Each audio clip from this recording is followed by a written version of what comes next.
Jane Goodall passed away, 91 years old, just weeks ago. And now we know the cause. According to TMZ, her death certificate lists cardiac arrest as the cause, with epilepsy noted as another condition, but it is unknown if that was a direct factor in her death. At the time of her passing, the Jane Goodall Institute confirmed that she died peacefully in her sleep while on a speaking tour in Los Angeles. She was always in good shape. She was always healthy. And I mean, a good long run. Obviously, people just adored her. We did. Yeah. Yeah, and I've been watching some more, social media posts that pop up of her, and she was just a sweet woman, and it was really special that we had a chance to have her here. Back in the 60s, she had changed science forever when she proved that chimpanzees show human-like behaviors, and she later fought to end lab testing on them. And even in 91, she was still traveling the world, spreading her message of hope and conservation. I remember when she came in, Preston, you probably forget this, but she was actually a little crestfallen that she missed 6 jars of farts. Yeah. Well, it's got its legend. Yeah. I was so hoping. Yeah. Congratulations to Fantastic Four First Step star Vanessa Kirby and her partner Paul Rabel, who just welcomed their first child together. She was pregnant in a lot of the press appearances that they did, so she was pretty far along. And Rabel announced the news on Instagram on Sunday, sharing photos of the couple alongside the newest addition to their family. I assume Dr. Doom is aware. He probably. Yeah. The retired athlete gave no details about the baby's name, gender, or birth date, and Kirby also has yet to publicly address the baby's arrival. I think she is a stunning woman. She is very stunning, and she is actually really good in the Fantastic Four movie. Yeah, when she's talking to the crowd about being a mother.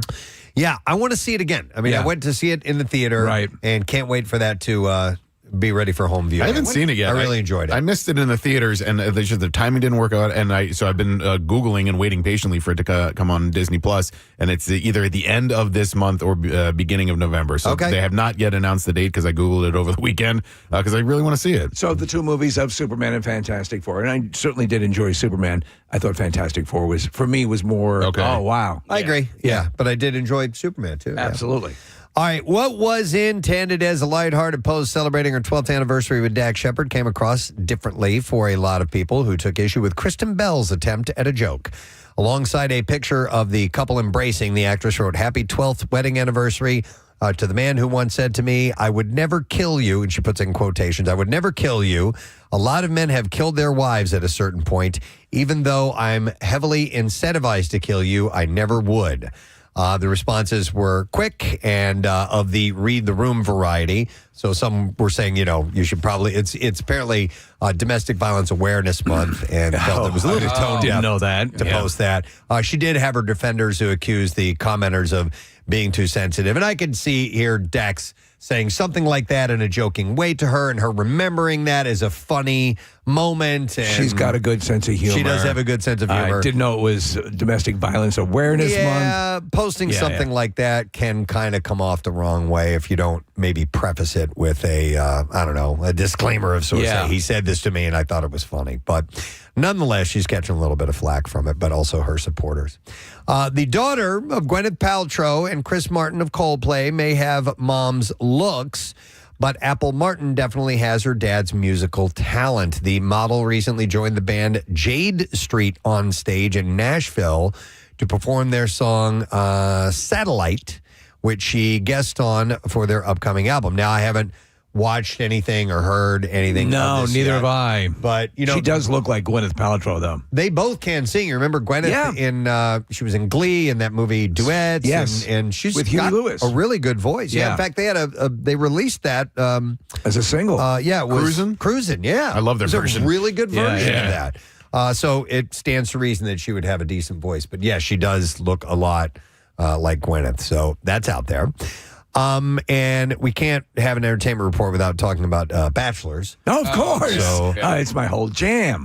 Daisy Kent, who starred in season 28 of The Bachelor, has announced her engagement to boyfriend Thor Herbst. Thor Herpes? Herbst. Oh. The couple... Thor Herpes. The couple broke the news in a joint statement post yesterday. What's this on my lip? With a carousel of proposal pictures that were apparently taken in Tuscany. How romantic. Kent and Thor were previously college sweethearts before rekindling their romance. I mean, last listen, year. I like a unique name, but Thor is the dog's name, you know? And I'm actually friends with a guy named Hercules, so Hercules. Yeah. He's South African, though. It is a little too on the nose. I mean, if those are Hercules is you're setting up a big problem. You pick if you're going to do something mythological, maybe a lesser character, right? Hermes. Hermes. Yeah. There you go. Yeah. Kraken. And Hermes is also a condom brand. Yeah. Why not throw that in there? But Thor. And by the way, is a dog's name? That's a little dog's name. Like a tiny, itty bitty little chihuahua. Yeah. That's what you name him. All right. Paris Hilton is hosting a new limited web series that delves into two big parts of her life, designing her new home and her ADHD. The 3-episode Inclusive by Design series will focus on Paris as she designs her new home and the 1111 Media headquarters in a manner that best accommodates her ADHD. God, I'd love to buy that on Blu-ray. The 3-part series will premiere tomorrow on Hilton's YouTube channel. October is ADHD Awareness Month, and Inclusive by Design will demonstrate how intentional spaces can unlock focus, creativity, and joy.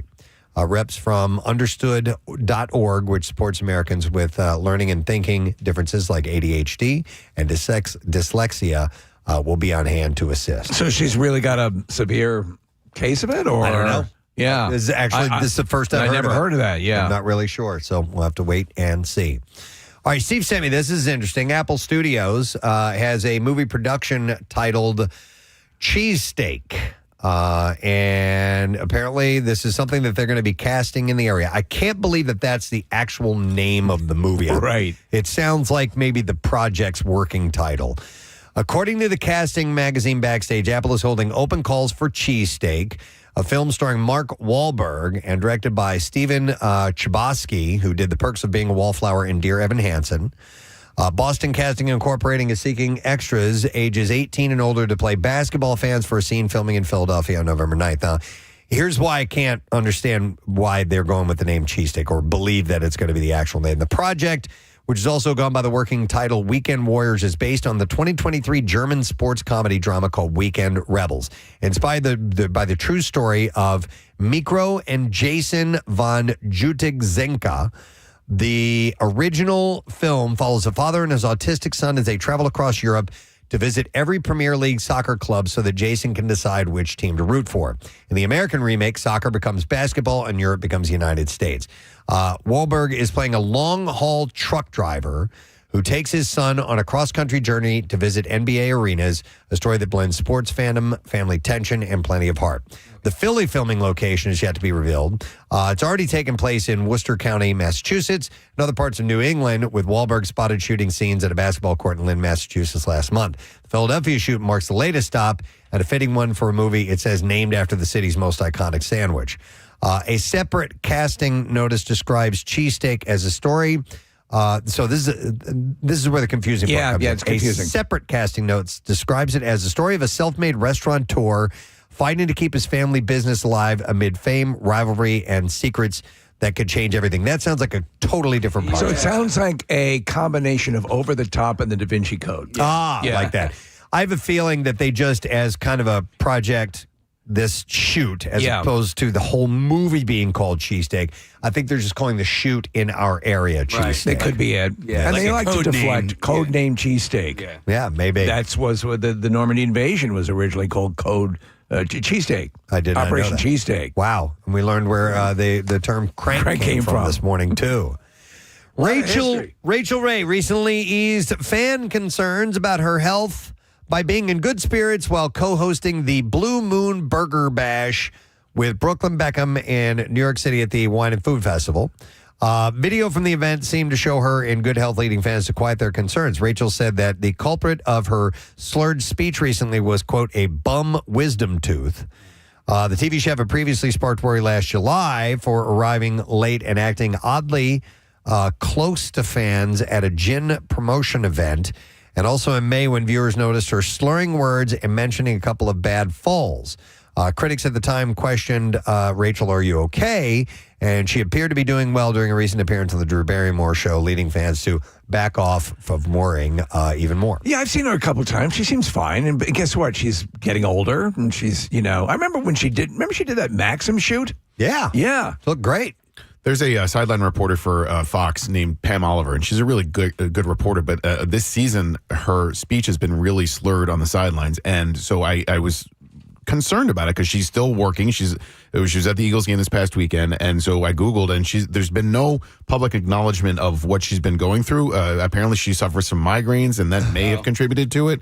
But it's a little jarring to watch a seasoned professional just not be able to get through sentences. Nick, I noticed that last year. Yeah. Yeah, I was like, is she drunk or something? Yeah, she sounds drunk, and then you just realize, well, she's not, then there's just something up with her speech. And Here's a pro tip. Don't be good from the beginning, and no one will ever question. Nobody That's what I found has worked for me. That you're messing up. Yeah. Low expectations. Low Steve. expectations yield complacency. Okay, good tip. Yeah. Glenn Powell, his birthday today, says that landing The Running Man wasn't just about impressing director Edgar Wright. He also had to win over Stephen King himself. Powell revealed to fans at New York Comic Con over the weekend, Edgar offered me this movie, and I was like, yes, let's go. And then, later that night, Edgar says, by the way, you have to be approved by Stephen King. He's going to watch Hitman tonight. The actor joked that he had to wait overnight for Stephen King to watch Hitman and hope that, quote, I still had the role in the morning. It's terrible. Luckily, King loved the action comedy, giving Powell the green light to play Ben Richards on the run from Hunters from the Deadly Game show. So I'm glad Edgar Wright directing. Very cool. I would have preferred that it went, at least the last trailer that they issued seems to make it appear more, at least in tone, like the Schwarzenegger film. Mm-hmm. And from what you said, the source material is a lot more dire and desperate. Well, yeah, it's and less flashy. Less flashy. Yeah, it's a totally different story. Ben Richards volunteers to do this because I think his daughter is ill and needs the money, and you get paid to be hunted, and if you survive, then you win this prize. And actually, it's not in this confined area. It's throughout. It's somewhere in the country. And at the end of the day, you actually have to put something in the mail that says where you are. You're telling them where you are. Oh. And it's a totally different story. And it ends with this plane crash and blah, blah, blah, blah. Yeah. But anyway, while I did enjoy the story, I liked the more flashy game show version of the movie. I thought I liked that storyline a little bit better. So if they can blend the two together in a certain way, I think it could be pretty cool. So Director Wright had to admit that it was nerve-wracking sending the script to King, comparing it to handing in our homework. Running Man hits theaters on November 14th, so not too far off from now. Last week, director John M. Chu kept Oz buzzing while teasing the surprise casting of the Lion in Wicked for Good. And he teased, man, wait until the red carpet when the actor who gave us the Cowardly Lion's voice steps foot on it. It'll be wild. Well, now the mystery has been solved. Coleman Domingo has officially been announced as the voice of the Cowardly Lion. Appearing in a playful Instagram video revealing the actor surrounded by lion plushies, teasing See You in Oz. Chu revealed the deadline on Friday that he actually slid into the actor's DMs to ask him to voice the Cowardly Lion. So I'm not clear on this. Is the Cowardly Lion CGI, or is it somebody in prosthetics, or how are they doing this? Don't know. Yeah. Domingo's response was, "Why the F not? Let's go." So Wicked for Good hits theaters on November 21st. All right, how much time we got left here? All right, I got a couple more for you. How about this one? Disney is already looking forward to America's 250th birthday, which comes out next year. Across their many platforms, the Mouse House will air Celebration of the Nation beginning on Veterans Day and wrapping up on July 4th, 2026 with a 24-hour multi-platform broadcast. The telecast will air across Disney Plus, Hulu, ABC, ESPN, Freeform, FX, and National Geographic, ending with a fireworks display broadcast from Walt Disney World and Disneyland Resort. And for that day only, all tickets to Disney World will be $250. Really? Yeah. For that, which I think is special pretty special. Yeah. When they opened up Disneyland in Anaheim, I was watching a special about it. It was on ABC a little while ago. They were carried across the major networks, the viewing numbers for the amount of people that watched Disney in Anaheim open up was staggering. Yeah. Like a significant portion of the population of the entire country at that time was watching at some point the opening of Disney. That's awesome. By the way, speaking of the fireworks display, Disney World in Orlando, I believe, by far shoots off more fireworks than anywhere in the world. I wouldn't doubt it. You guys have raved over it. I've never seen it. Yeah, it's pretty. But I hear it's damn pretty impressive. spectacular. And then they're using now drones and projection as well, right? As part of the presentation. I don't know. I wouldn't doubt it. I would yeah. think so, right? Yeah. because they're at the forefront of Tech. big entertainment. Big scenic entertainment. And the interesting thing about their fireworks too is, rather than launch them, I saw this on a documentary years ago. Rather than launch them, you know how they light a fuse and it fires off and shoots out of the tube. They use compressed air to shoot those things up in the air. Well, that probably saves on, you get it up there and, Yep. save some money on the... There you go. Ooh. Finger banging. Finger banging.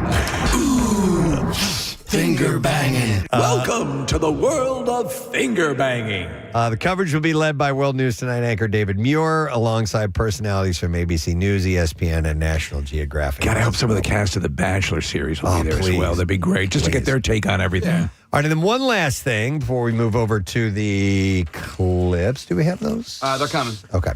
Netflix has a new series on the way all about the Kennedy dynasty. Yeah. It's called Kennedy. It's an 8-episode drama exploring the intimate lives, loves, rivalries, and tragedies of America's most famous political family. Michael Fassbender will play patriarch Joe Kennedy Sr. So that's actually pretty good casting. Yeah. Yeah.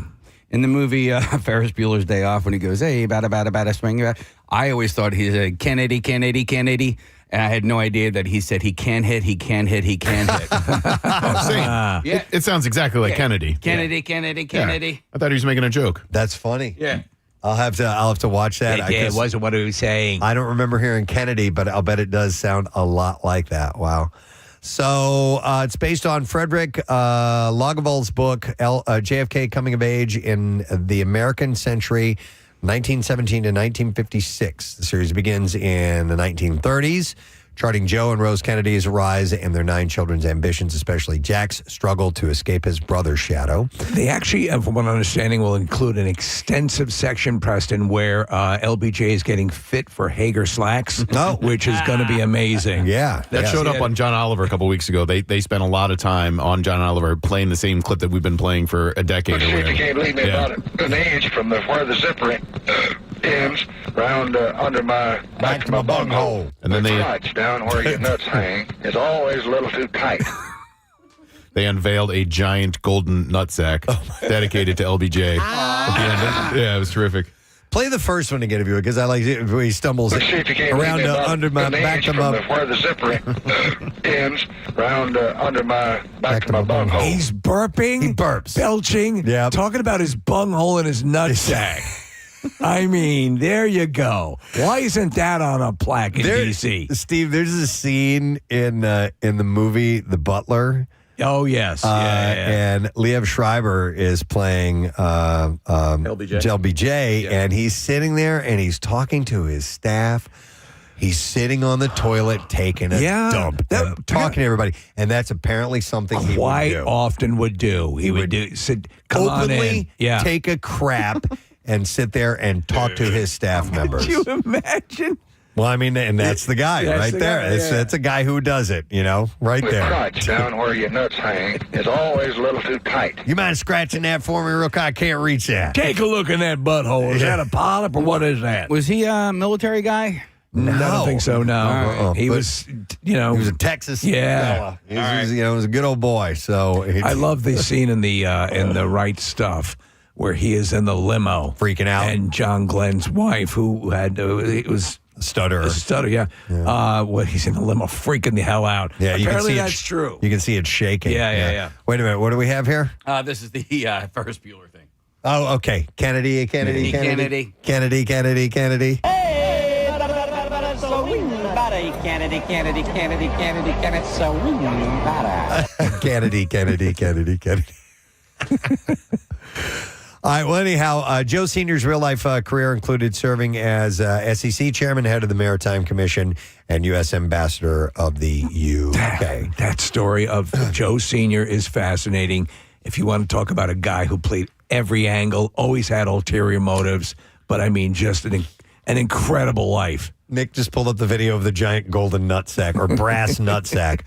Oh, my God. Yeah, it's the episode about presidential libraries, and then behind the giant golden nutsack are two quotes from LBJ that are quotes from the clip that we've been playing. And That's a scream. It's meant to look like the presidential library. So the John Oliver show last week tonight, they want to donate the giant golden nutsack to the LBJ Presidential Library. That's fantastic. Yeah, it's awesome. All right, we're ready to play clips for you.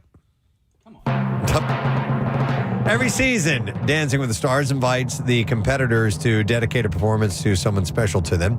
Here, Danielle Fischel talks about why she chose Bill Daniels, a.k.a. Mr. Feeney. Be able to show someone how important they are while they're still here in order to receive all of that. And that's why when I say, like, I know this was my dedication to Bill, but I really feel like I was representing the people like you who learned all of the lessons from him, who grew up with Boy Meets World. It was about more than just me and Bill. I want to see you naked. Wicked Night of Dancing with the Stars airs tonight on ABC, so I guess they're doing a tie-in with Wicked. Oh, yeah. ABC, obviously, They do that all the time. Anything Disney-related, they'll have special nights. Nice crossover. All right, here's the next clip. The show that Casey can't decide if he likes stars a guy that his daughter really doesn't like. Here, Glenn Powell talks about, thank you, Marissa. Here, Glenn Powell talks about why he loves the absurdity of Chad Powers. A grown man wearing a mask and trying to get away with it, that we just kind of chased on this thing. But I found that it was always a ridiculous premise, and we didn't know we could potentially even take it this far. So when you start getting incredible actors like Steve Zahn, Perry Matfeld, Frankie Rodriguez, we just kind of start building out this championship team. Yeah! New episode of Chad Powers streams today. You can find that on Apple TV Plus. And that is what we have in the entertainment report for you. Listen, for you, Mr. Man, who had a tough night of not being able to sleep, you did pretty well. Oh, thanks, man. Yeah. I appreciate it. Even though you almost choked to death on water. I'm bringing what I can today. I'll do whatever I can. All right, we have a few things taking place. One of them being that Tony Danza is going to be on the show today. He'll join us around 9 o'clock. He's actually performing at Soul Joel's on Saturday, and it's called Sinatra and Stories, an evening with Tony Danza. So we'll get to him and a few other people to chat with, too. We'll take a quick break. We'll come back in a second. Sun's coming up. Looks like a beautiful day. Let's spend it together on your way in. Sports. Nick got up on it, and it's I wouldn't even ever have tried this, but got up and you not face planted, but hit the ground hard. Close to it. Yeah. All right, this is a tough one. This is the final question. It is the nom de plume that Nick is listed as in Steve Morrison's iPhone contact list. Hey! Nick? This is a good one, Ryan.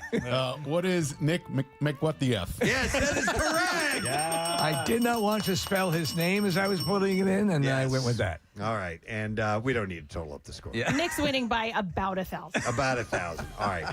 Well, Nick, we thought this would be a nice birthday, and it was Marissa's idea. Thank you, Marissa. To do a Jeopardy run. And thanks so much to Ryan for coming in. I mean, this, honestly, like, if you're going to lose, might as well lose to a champion like Ryan. And this was so much fun. Thank you, guys. I really, really appreciate it. So, Ryan, what's the story on the Tournament of Champions, when you guys are expected to film, when that will air, right? and all that stuff? Yeah, we're going back in September and airs in November, and that'll be the first time outside of this, thought about Jeopardy for any amount of time. Well, I have a question. When they're going to do that with you, I mean, like, how many days does the Tournament of Champions last? Do you know if you're guaranteed to stay a certain... What is 10?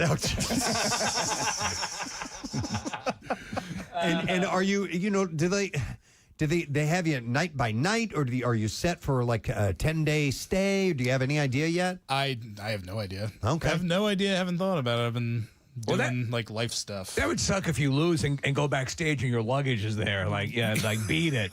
I mean, it's like, dude, I brought all these shirts. You're so laissez-faire about this stuff, and I remember, like when you were competing, and I remember we spoke to you, and you said you didn't really kind of train for it or anything like that? No, I mean, I put as much prep into it as I did into this morning. So tirelessly working. Dude, I was studying Nick all night. All night. Do you think that if you were to do that it might kind of throw you off a little bit? I mean, I don't want to tinker with the process too much. If I go out there, whatever I do, be fine. Yeah, I'm going to come away with some money. So, well, you've said that you're a voracious reader, right? Yeah. So, and then you have a good pop left culture. my copy of Lord of the Rings in the other studio. There you go. All right. Well, so all of that works in your favor. I think some people have said that they will go and review old episodes of Jeopardy, but that's not your style, and it worked for you. But I think a lot of people mistook your sort of quiet, methodical way, for being like a deer in headlights. But that's just your nature, Yeah, it takes me a minute to react to things. I don't just jump right like Were you ever nervous? Because you didn't come across as nervous. I was sweaty but not nervous. Winning. Listen, getting on Jeopardy is really, really difficult. And then winning a match is really difficult. To win as many in a row as you did is super impressive.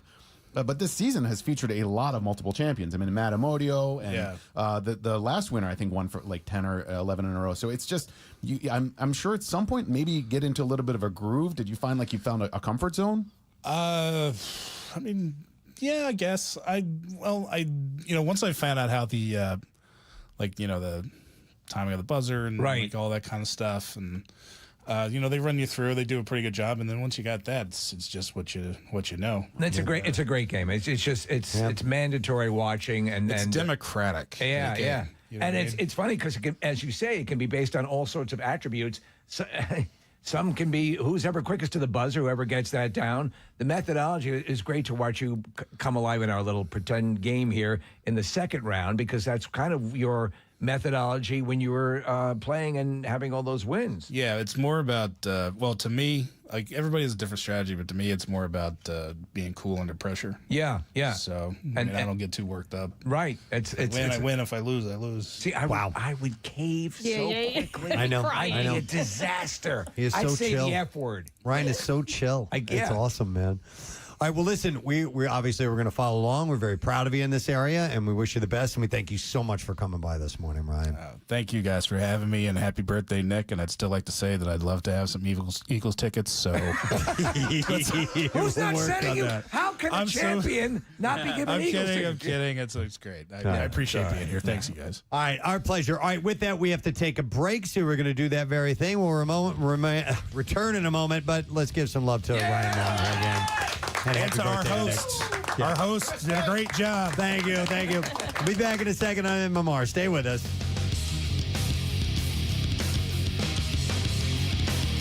Preston and Steve.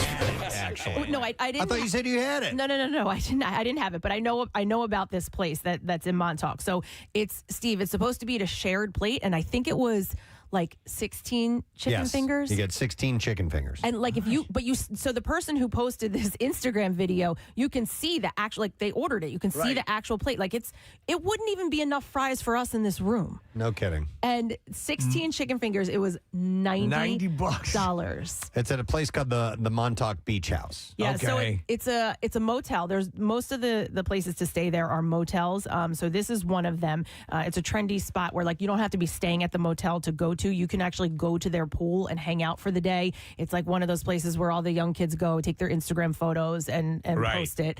And so you can like hang out. You can get like little areas that you sit around a table that's near the pool. You order food, drinks, all that.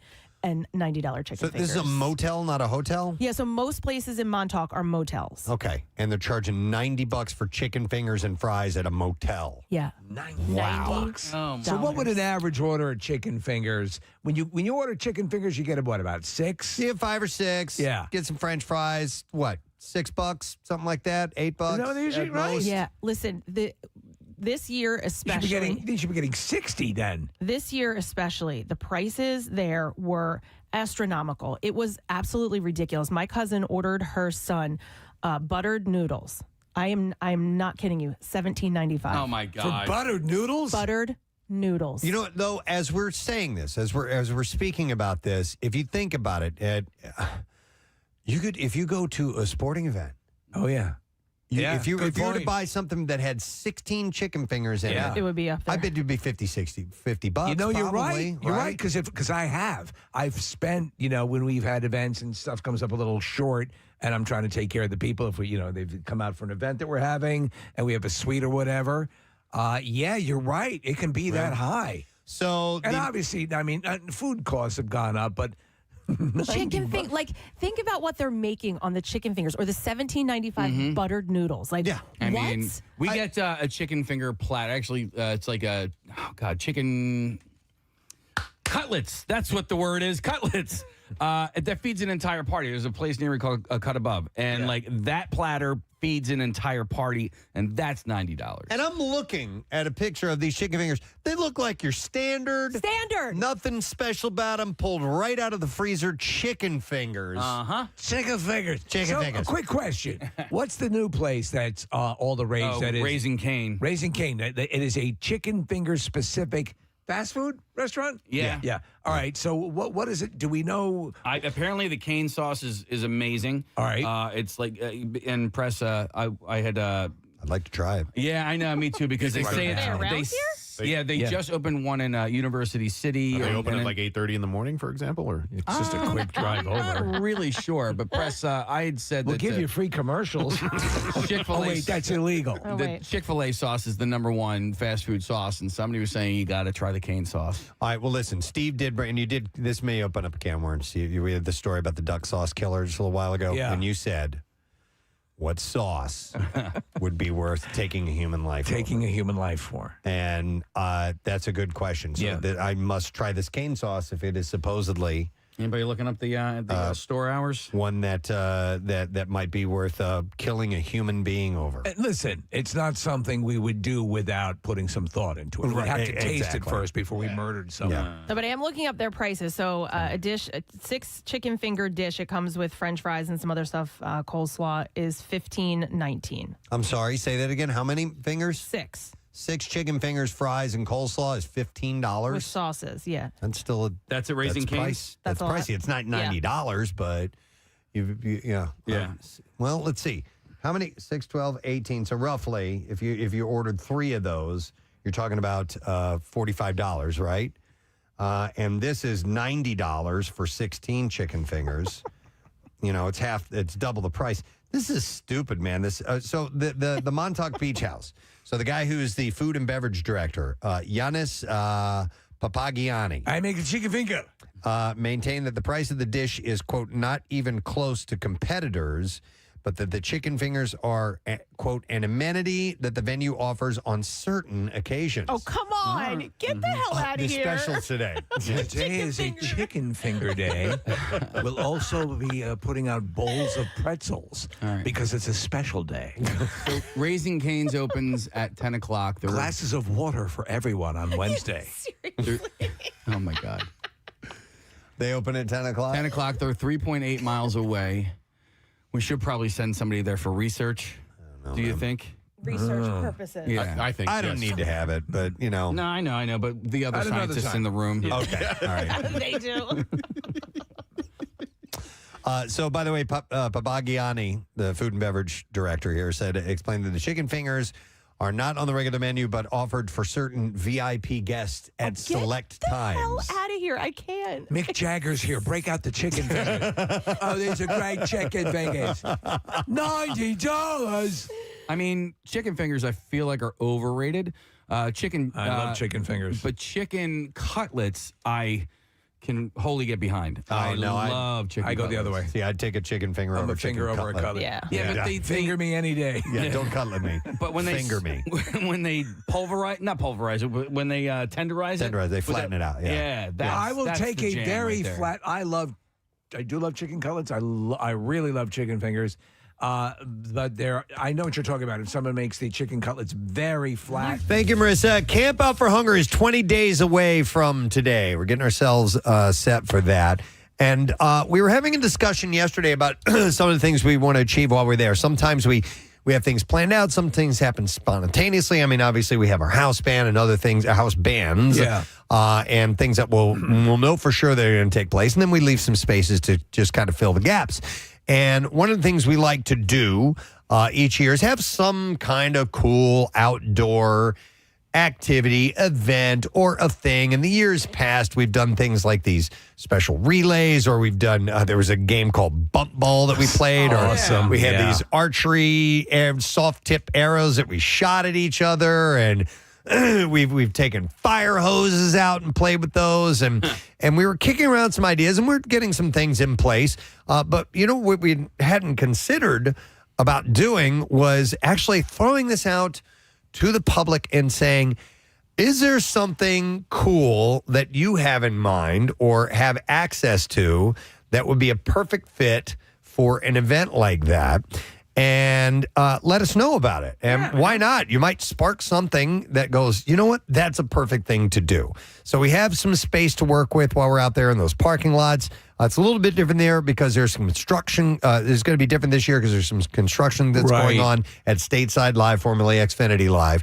And so we're going to have to figure it out when we get down there. But, you know, if you have some kind of interesting contraption or game or I don't know what, we're just throwing it out there. It could be something that you can do, perhaps you alone, like a stupid human trick, all the way up to I've got this machine that does this thing that will be really cool. Or a tethered hot air balloon.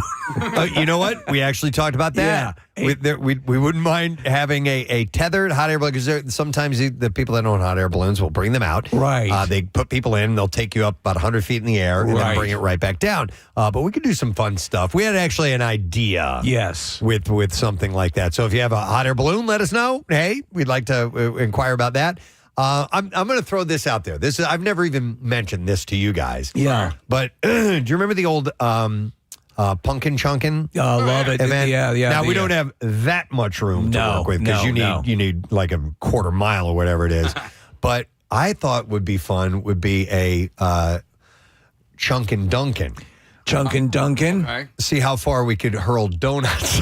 With a catapult? With a contraption of some type. And then also, like, if we could get, like, see if you could get it into a barrel, you know, target practice. I don't know, Yeah, but yeah. something about because Dunkin' is a sponsor, and we love those guys, and they supply us with coffee while we're out there and refreshments, and we could do something with Dunkin' Chunkin'. I don't know what, but maybe hit 95.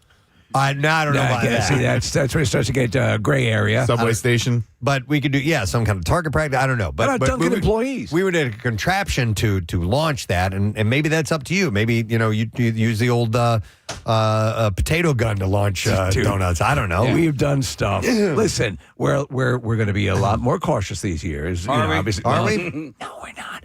But the truth of the matter is we're kind of saying that we're looking for everything and anything that you have in mind that might be fun out in the parking lot. I want to throw a javelin.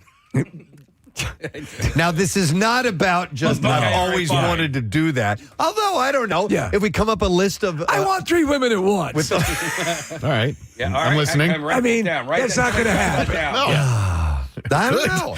But, honey, it's for charity. Yeah. I can see you telling Claire that. Yeah, Come sure. on, hon. I mean, what do you want people to starve? Anyway. Right? Now we just got to find 3 women. Yeah. All right, doll. Yeah. What time do you need me down?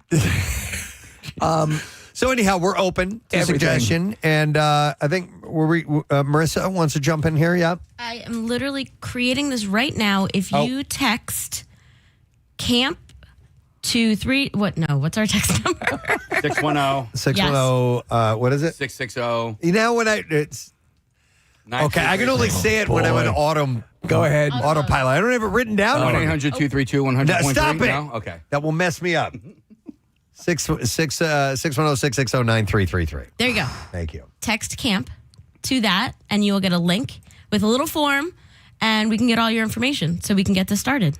Okay. We're looking for, obviously, all this stuff. The assistance will be, there we go, 610-660-9333. And send away. And again, don't think, they would never need this or never want this. We want the more, the merrier. Because you said, Preston, there's a lot of stuff that's going on down there.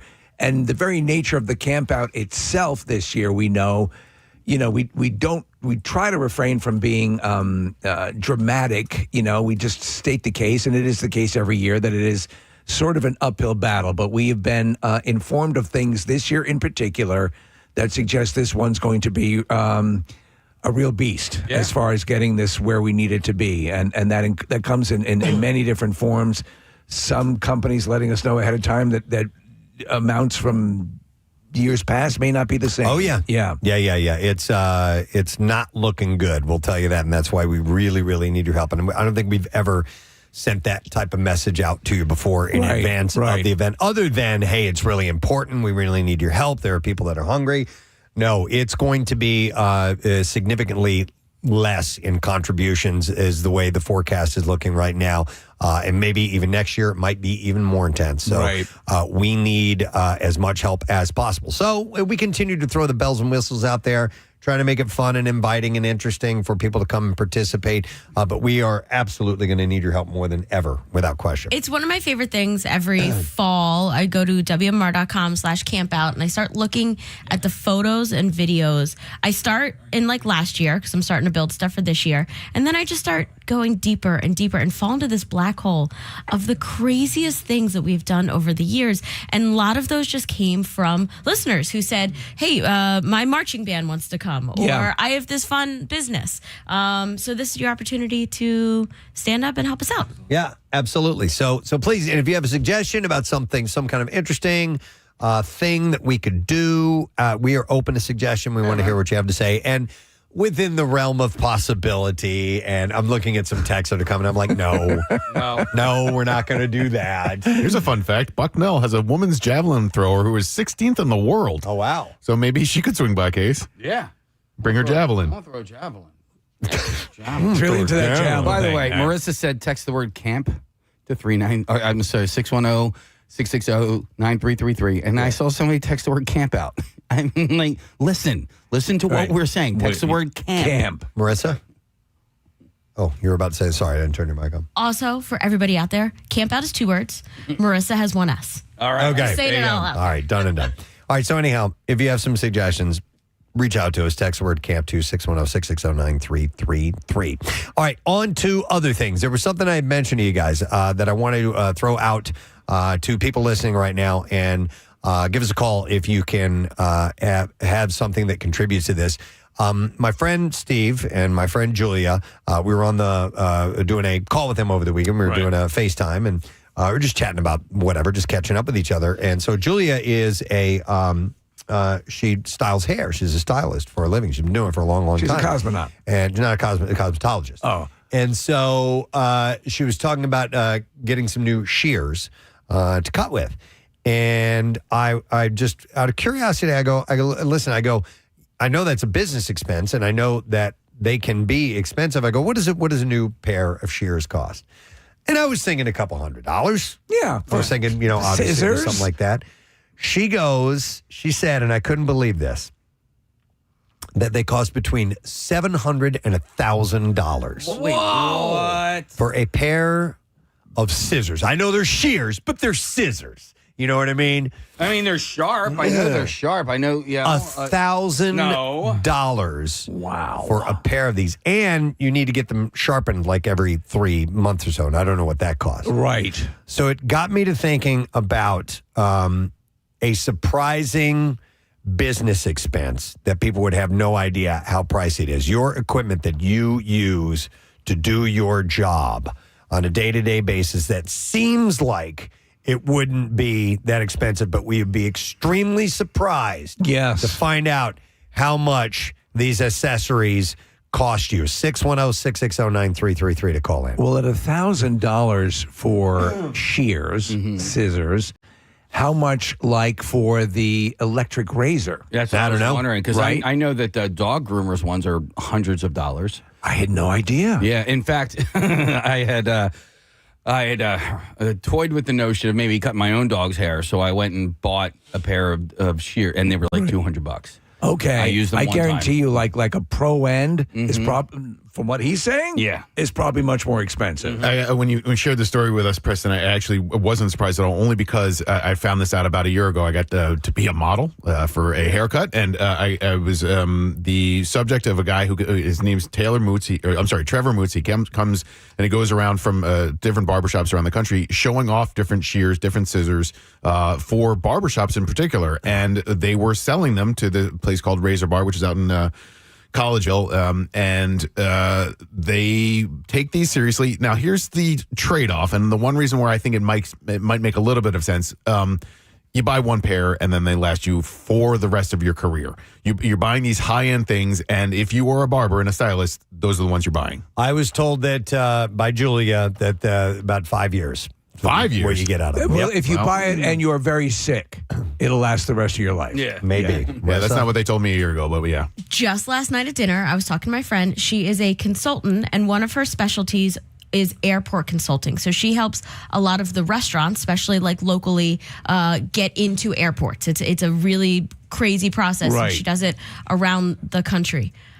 She was cleaning out her office, and her friend was like, "You don't need this book." She's like, "That book, which is it's like essentially a phone book for all of the contacts, $945. Oh my God. And you have to buy a new one every year. So this is an actual physical phone book. A physical phone book. right? Your contact book. Yep.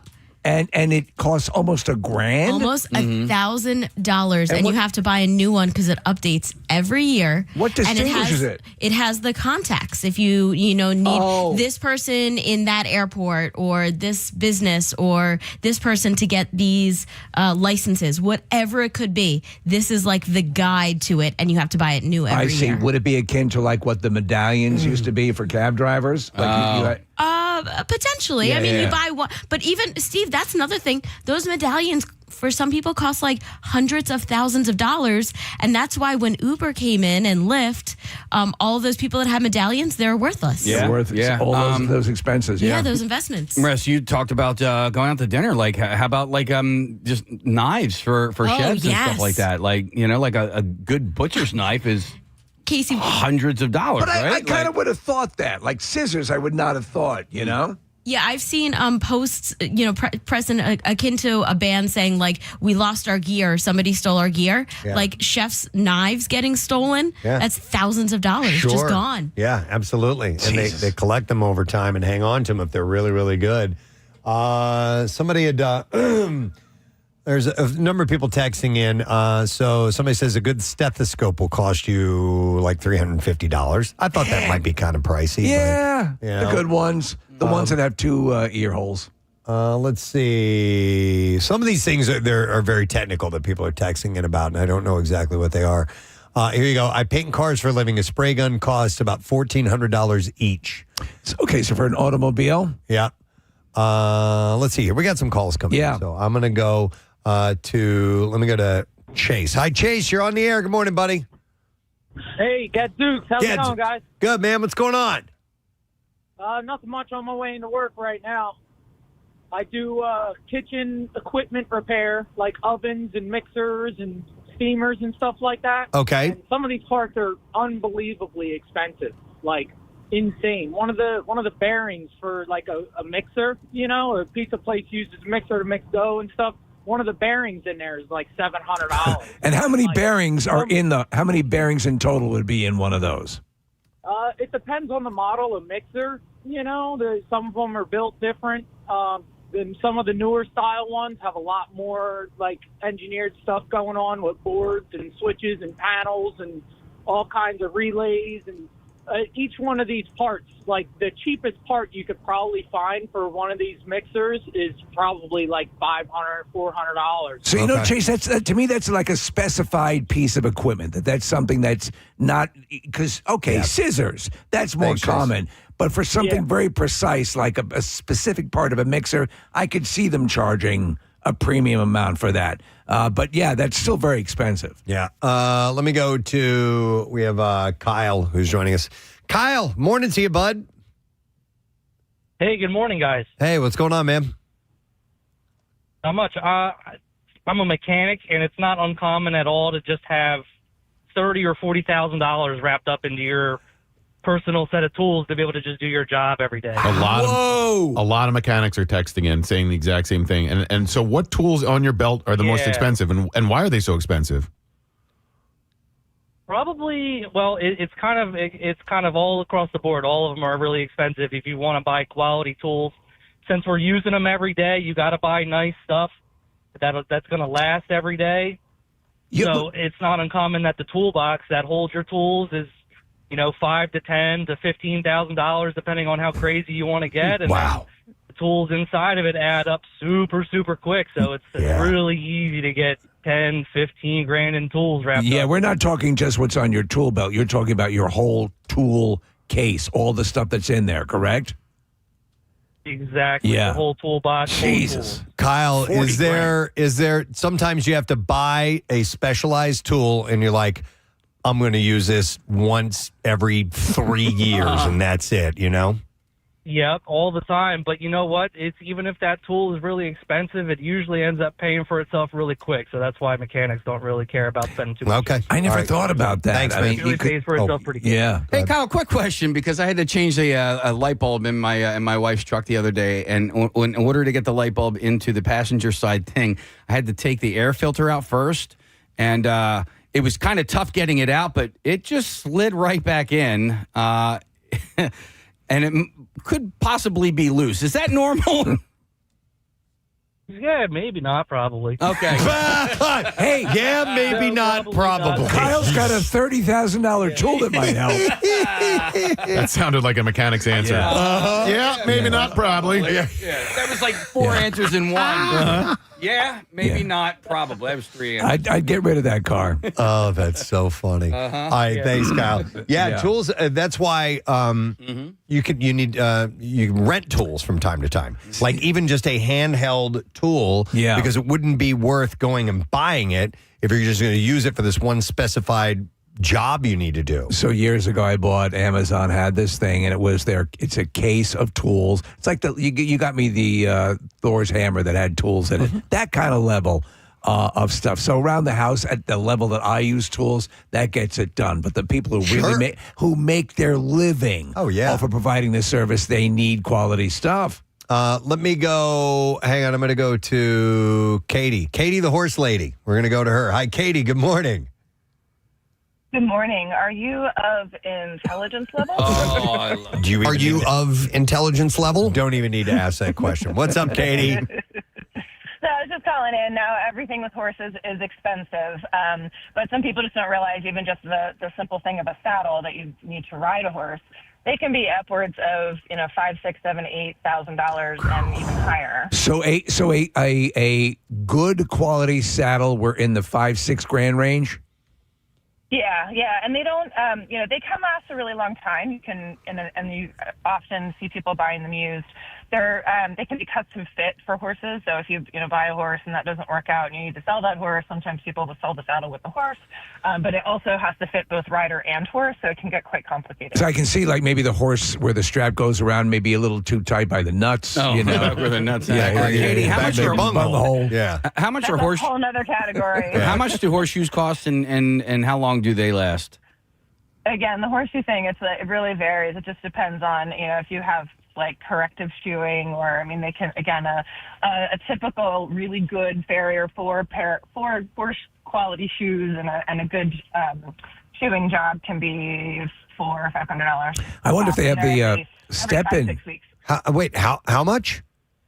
Like every 5 or 6 weeks. No. How much? $400? Is that? Yeah, like $400 or $500 to get your horse for 4 shoes from a decent farrier. Wow. Let me ask. So I'm clear on this. You're saying you have to change a horse's shoes every 4 to 5 weeks? Yes. Holy depending hell! On the horse, depending on there's a wide range. It's just like cars. Like it's how much does a car cost?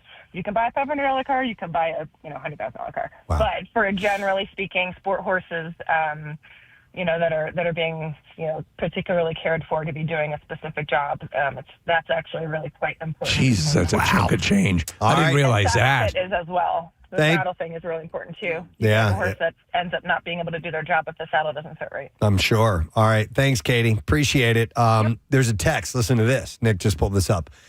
Says, I teach student nurses the mannequins that they practice their skills on can cost upwards of $180,000. So a mannequin to practice just general nursing on. That's what it says. $100,000. That's crazy. I would just drug somebody. Yeah, no, I mean, like, but why not? Like, you hear that, right? And if you, have a trade where you could create your own mannequins, why not do that and charge half? You know what I mean? Listen, I don't know what the materials cost to go into that sort of stuff, but Case, I know a place in the city where the mannequins come alive. Okay. It is a department. Right, Preston? Yeah. Yeah. You saw that documentary. It's the Wanamaker building, man. That's right. Case, there's got to be. I know. There have to be expenses involved in that warrant. Maybe not all of that because they have to make a profit on it, but Sure. maybe it's not by half. But we have our beach cart, right? The beach cart, Steve, the tires on our beach cart are $200 each. Like, that's crazy. It's crazy. I You don't should know use what horseshoes. Horseshoes would be cheaper. There was one I really wanted to go to. Where is? Yeah, let me go to Heather because she's a hairstylist and we got started on the conversation with this. Hi, Heather, you're on the air. Good morning. Hi, good morning. I just wanted to reiterate about this. It's very, very true. I have pairs of shears that I've spent $2,500 on. It depends on, there's so many different ways, slicing and point cutting and Japanese steel and blow dryers and everything that we use. If you're using them more often, you have to buy $200 blow dryers, etc. I mean, there's a Dyson blow dryer out there that's $500. I don't use that one, but even with clippers and everything, you have to buy the higher end, or the other ones just, they fail, and then you're buying, the $50 one 5 times. So, Heather, you mentioned Japanese. I know Japanese steak knives and knives and cutlery in general are highly revered amongst chefs. Is it the same? Absolutely. It's the same with you guys. And they'll last you for years, and you have to have somebody professionally sharpen them, usually about once a year or so. But, yeah, they're definitely expensive. Wow. If not, you're blowing through $50. If you were to buy $50 shears, you're blowing through them like crazy, and they don't have the same cut at all. Right. Okay. Thank you, Heather. Wild. Yeah. I mean, you got to pay for quality. Yeah. Well, speaking of quality, we're getting some updates on the mannequins and why they're so expensive. So some of them are robotic. They have highly specialized electronic functions. Some of them can give birth, and they have computer functions that give feedback. So that's why they're so damn expensive. Yeah. And the company that makes them is called Real Doll, right? Real Doll. Yeah. Okay. And you can get 2 holes if you want. 2? Yeah. How about 3? $50,000 a hole. Wow. Let me go. Hang on. One of our first callers in was Zach, and this is a bigger item, but we're going to go to him. Hi, Zach. You're on the air. Good morning. I never thought that Eric Lindros would be calling my phone. Phone. What's up, Zach? Hey, so I'm a triaxle driver for Sansalone Excavating. Okay.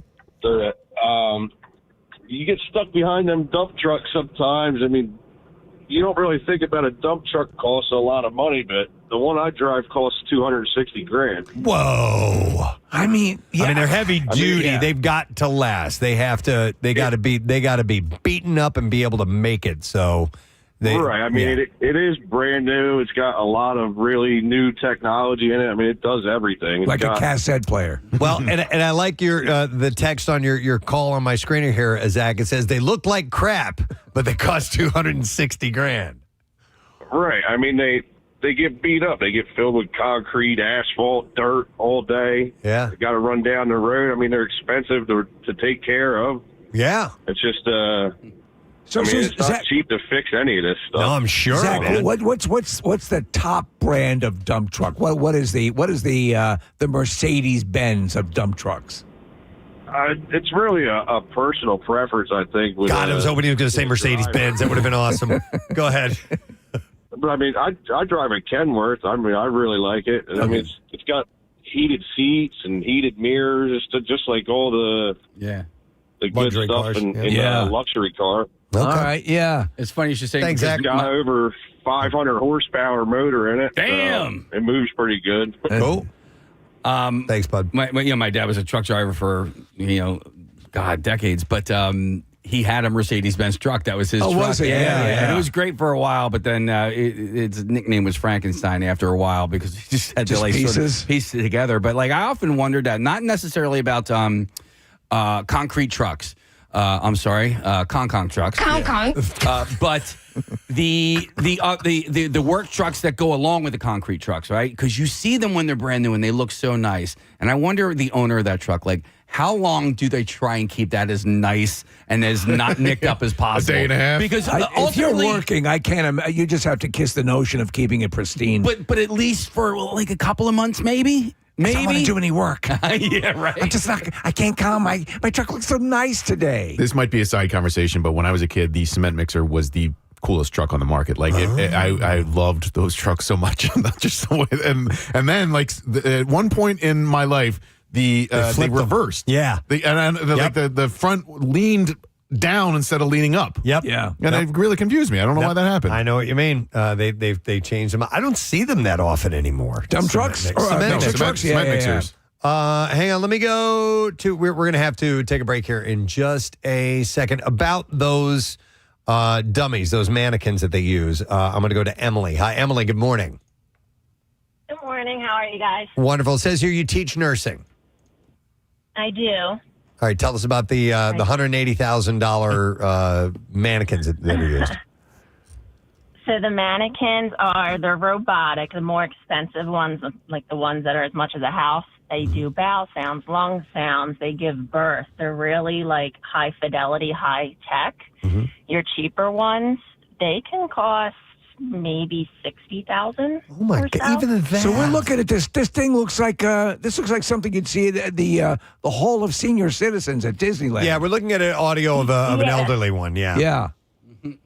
Yeah, they're creepy looking. They really are. Yeah. So there's all sorts of. Are they incontinent? Do they have all that stuff as well? Where I specifically teach, no, we don't have that. The one that we only have one of them, of course. But this one can like give birth. You can do a lot of. You can throw IVs in it if you want.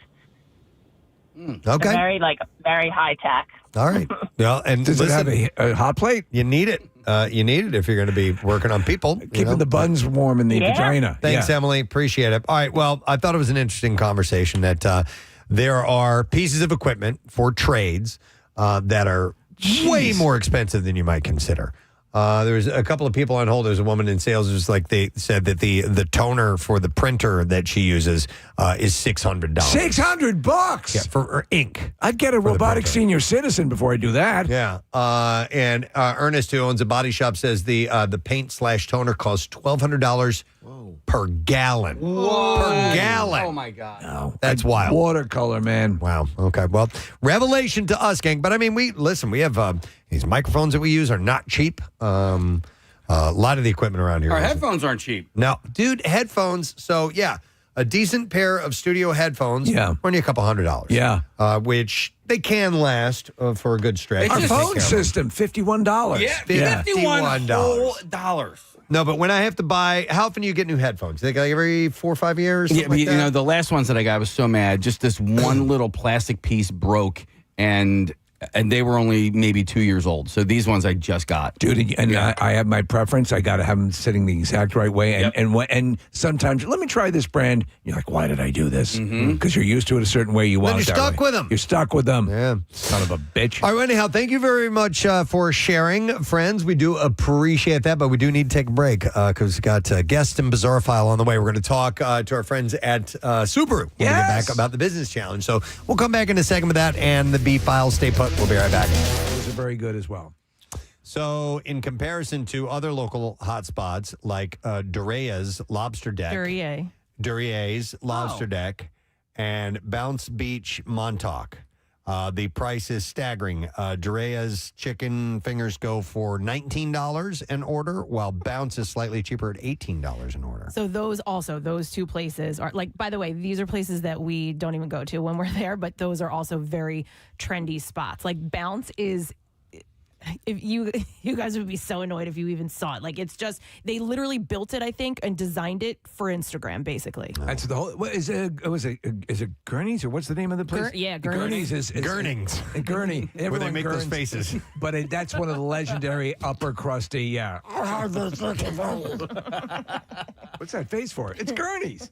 Now, Durier's Lobster Deck, that's been there for years, but they sort of have gone a little bit more upscale in recent years. Durier's sells a $97 lobster Cobb salad. Yes. If you really want to spend What it. do you think? $7. What's the most you've ever spent on like one actual menu item? And it's got to be, for me, it's got to be some sort It's of $5,000 for one chicken finger. No, it's got to be some sort of a steak at like a high-end steak restaurant. Yeah, I went to, what's the really awesome steak? Butcher and Singer. Barclay Prime. Yeah. I went there, but we were taken to dinner there by a like a record person or something like that who was buying dinner for us. So I did not pay for it. Yes, but that was probably the priciest cut of meat, if I recall. Okay. How much do you remember? I don't remember. It was like it was probably over $100, something like that. So. Yeah, I remember for your son's birthday last year. I think that might have been the Gordon Ramsay's restaurant. Yeah. That was a special night. So we splurged. Yes, and you should splurge if you can do it every now and then. Mm-hmm. But it's sometimes, to drop close to $100 for chicken fingers. Mm-hmm.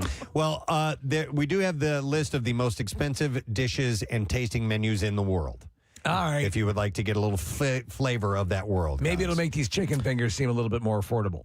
You have the Kyoto Kicho Arashiyama in Kyoto, Japan. They have a prefix menu that is $599.49. So there's several prefix menus to choose from. I do like doing the prefix menus. That's kind of fun. But for the costliest option, you won't leave hungry as the meal's at least 10 courses. Oh, well, that makes sense then. And features rounds of sashimi, grilled and steamed food, rice, pickled vegetables, and desserts, to name a few. A 10-course meal. Now, it's still $500. It's heavy duty, but 10 courses. When I have been to, some trendier restaurants, some ones that tend to be the top of the food chain at the time. Right. There have been on occasion, and I don't mind smaller plates, but there have been occasion where I'm like, really, man? Like ultra. Just like one mouthful. Yeah. That's one of your dishes. Yeah, I don't dig that. Come on. No. And Where are my chicken fingers? And I get tapas style where everything is going to be smaller and you get 15 of those. But I went to one really, really pricey, and I was like, I left very underwhelmed, not at the taste, but at the amount of food that I got. It's a big pompous thing. A lot. Some of the more, and I tend to not eat at those places. A, because they're wildly expensive, but B, because I'm not, my palate is not that cultivated. But Jesus, it's more about how they're swirling the sauce or whatever, the presentation over the. Restaurants Guy Savoy Monet in Paris. The prefix menu is $536. Oh, did I start with the most expensive one? No, I don't think so. Did you? You're right. No, I didn't. I don't know why these are in no particular order. Don't go in the order. Disappoint the audience. So the prefix menu of up to 13 courses described as a feast of textures, colors, and flavors. The price does not include drinks, however. It's $536. Yeah, tag that on. When you talk about meals that you didn't, my wife and I were on Vancouver Island, one of the best vacations we ever took, and so we're at a Fairmount Hotel, and they have high tea. Now, we were just thinking, being the idiots that we are, this is tea time. We already had lunch, but we're going to go back for tea time and have tea and, a lady finger or, a little, a cookie. It's got to be wonderful. No, high tea is a full multi-course meal. Oh, really? Yeah. I didn't know that. That's the way they were serving it. Yes, sandwiches and all sorts of stuff. And I'm like, Jesus. Here is, let's see. So the one in Paris, you get for the hundreds of dollars, you enjoy duck, lobster, and artichoke soup with black truffles in addition to other delightful dishes. You guys like duck? No. Yeah. Never had it. Yeah. It's a little greasier, Casey, than a chicken. Yeah. It's got, there's a, if they have a skin on it, there's a lot of Don't fat. even bring that to me. I don't want to hear about it. All right. Sorry, Gene. Ronald. Leo.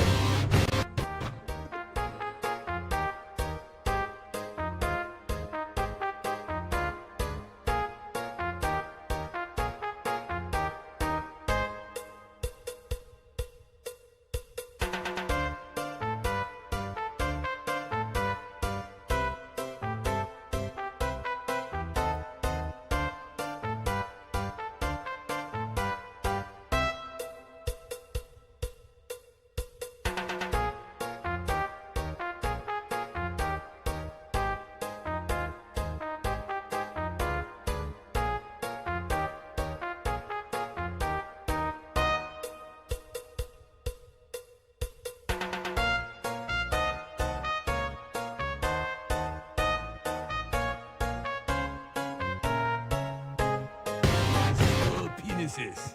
Oh, my God. They offer the dining's a little different than ordering sushi as a midnight snack, but spicy tuna rolls, one of the most popular late night takeout orders around the country. So yeah, that's going to cost you $500 some odd. All right, so in Shanghai, there's a place called Ultraviolet. These are the most expensive meals in the world, by the way. $872 if you want to have dinner there. And it's a 20-course meal. Comes with theme music for every course, as well as light shows. All guests at the table are I'll served bring a flashlight to McDonald's. the same food at the same time.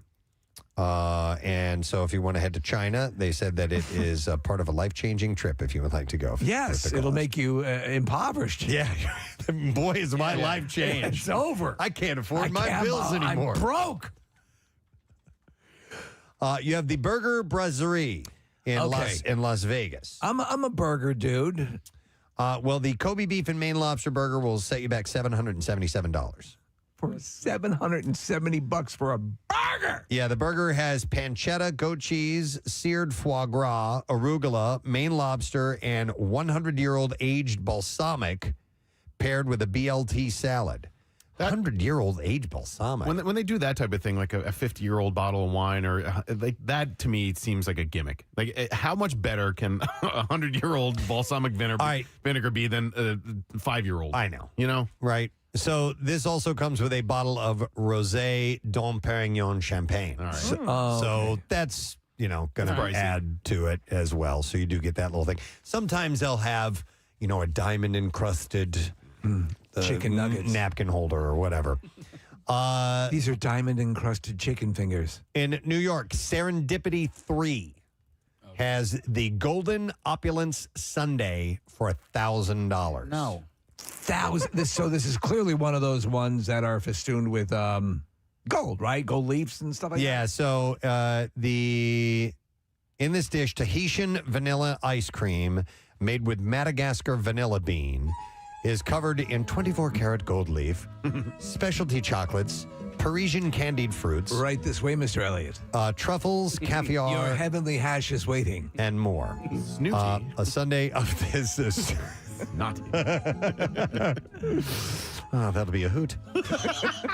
A sundae of this magnitude isn't served in a simple glass dish, but rather a Baccarat crystal bowl that you can take home as a souvenir. So there you go. And you can order. You have to order it at least 48. But that's no big deal. I went to a place where you could take home the menu. It's all the best places to bass fish in Canada. Yeah. 48 hours in advance. By the way, I watched an episode of is it Man vs. Food? Yeah. The guy that eats all, the huge. Yes. Well, they were doing a Philly episode. He went to Tony Luke's. There's like this freaking 5-pound sandwich that they make at Tony Luke's, and he ate it. Freaking Tony Luke's. But there was an ice cream joint that they featured on there in Philadelphia. Oh my God, it looked amazing. It wasn't Was it the one on Market Street in Old City? It might be. These guys had like old timey mustaches, like old DeBella mustaches. Is it with the Franklin? curly Q Was it mustaches. DeBella? It's not It wasn't Franklin. DeBella. Franklin Fountain? It might have been. Yeah. But wow, that like they make everything there from scratch, all the whipped cream and all this stuff. I really want, but they had one. Wow. They had a special dish that he ate. Yeah, that's it. Yeah. That's got to be it. Franklin Fountain. But they had, I forgot what it was called. I forgot what it was that he ate, but I would like to have one. Have you ever been here? No. It's a really cool place to go to. I would like to go to. Yeah. There's always a line. Oh, Is I there? don't So, like that. Yeah. Okay, but absolutely everything in the establishment is made there. Yeah, and it's really good. I mean, Kathy's right. Like, it's delicious stuff. It's pricey, and you're paying a bit for the experience. But I don't care. You guys know ice cream is my Would you spend $1,000? No. No, I would not. Hell no, I would not. No, come on. There's delicious ice cream you got that heavenly hash that Nick gave you. But I When he do. tried to kill you. It's in the freezer. tried to kill you. I have some of that tomorrow. All right, let's get back to this list of other most expensive dishes in the world. Everyone, Mr. Elliott is here. Well, hang on. Let me go to, real quick, I'm going to go to Mike, who works in the restaurant industry. He wants to talk about some of these high-end prices. Hey, Mike, good morning to you, sir. Good morning, Ed. How are you today? Good morning, it, buddy. I'm good. So what can you shed some light on here? So a couple quick things. First off, I'm working in the industry and I'm pricing out food and that kind of thing. If we're paying, say, $10 a pound for chicken wings, that means 6 wings to a customer are going to be about $15 to $20. Okay. We got to make at least a triple return on an item in order to pay salaries. Kitchen cooks are making between. Yeah. You got to pay the people that are putting this together for you. Sure. Mike, is that a standard way of reckoning this, or has it gotten a little out of whack of late with the prices going up? Well, so it's gone out of whack, but there's other things that restaurants do. So, like hand-cut French fries cost nothing to make. Yeah. So an order of like a 6-ounce order of French fries, hand-cut, including labor, costs a restaurant about $1. But the average price is about $6-7. But then they turn around and they sell a chicken breast on a salad for $5. And the cost of that chicken breast is about $3-4. Okay.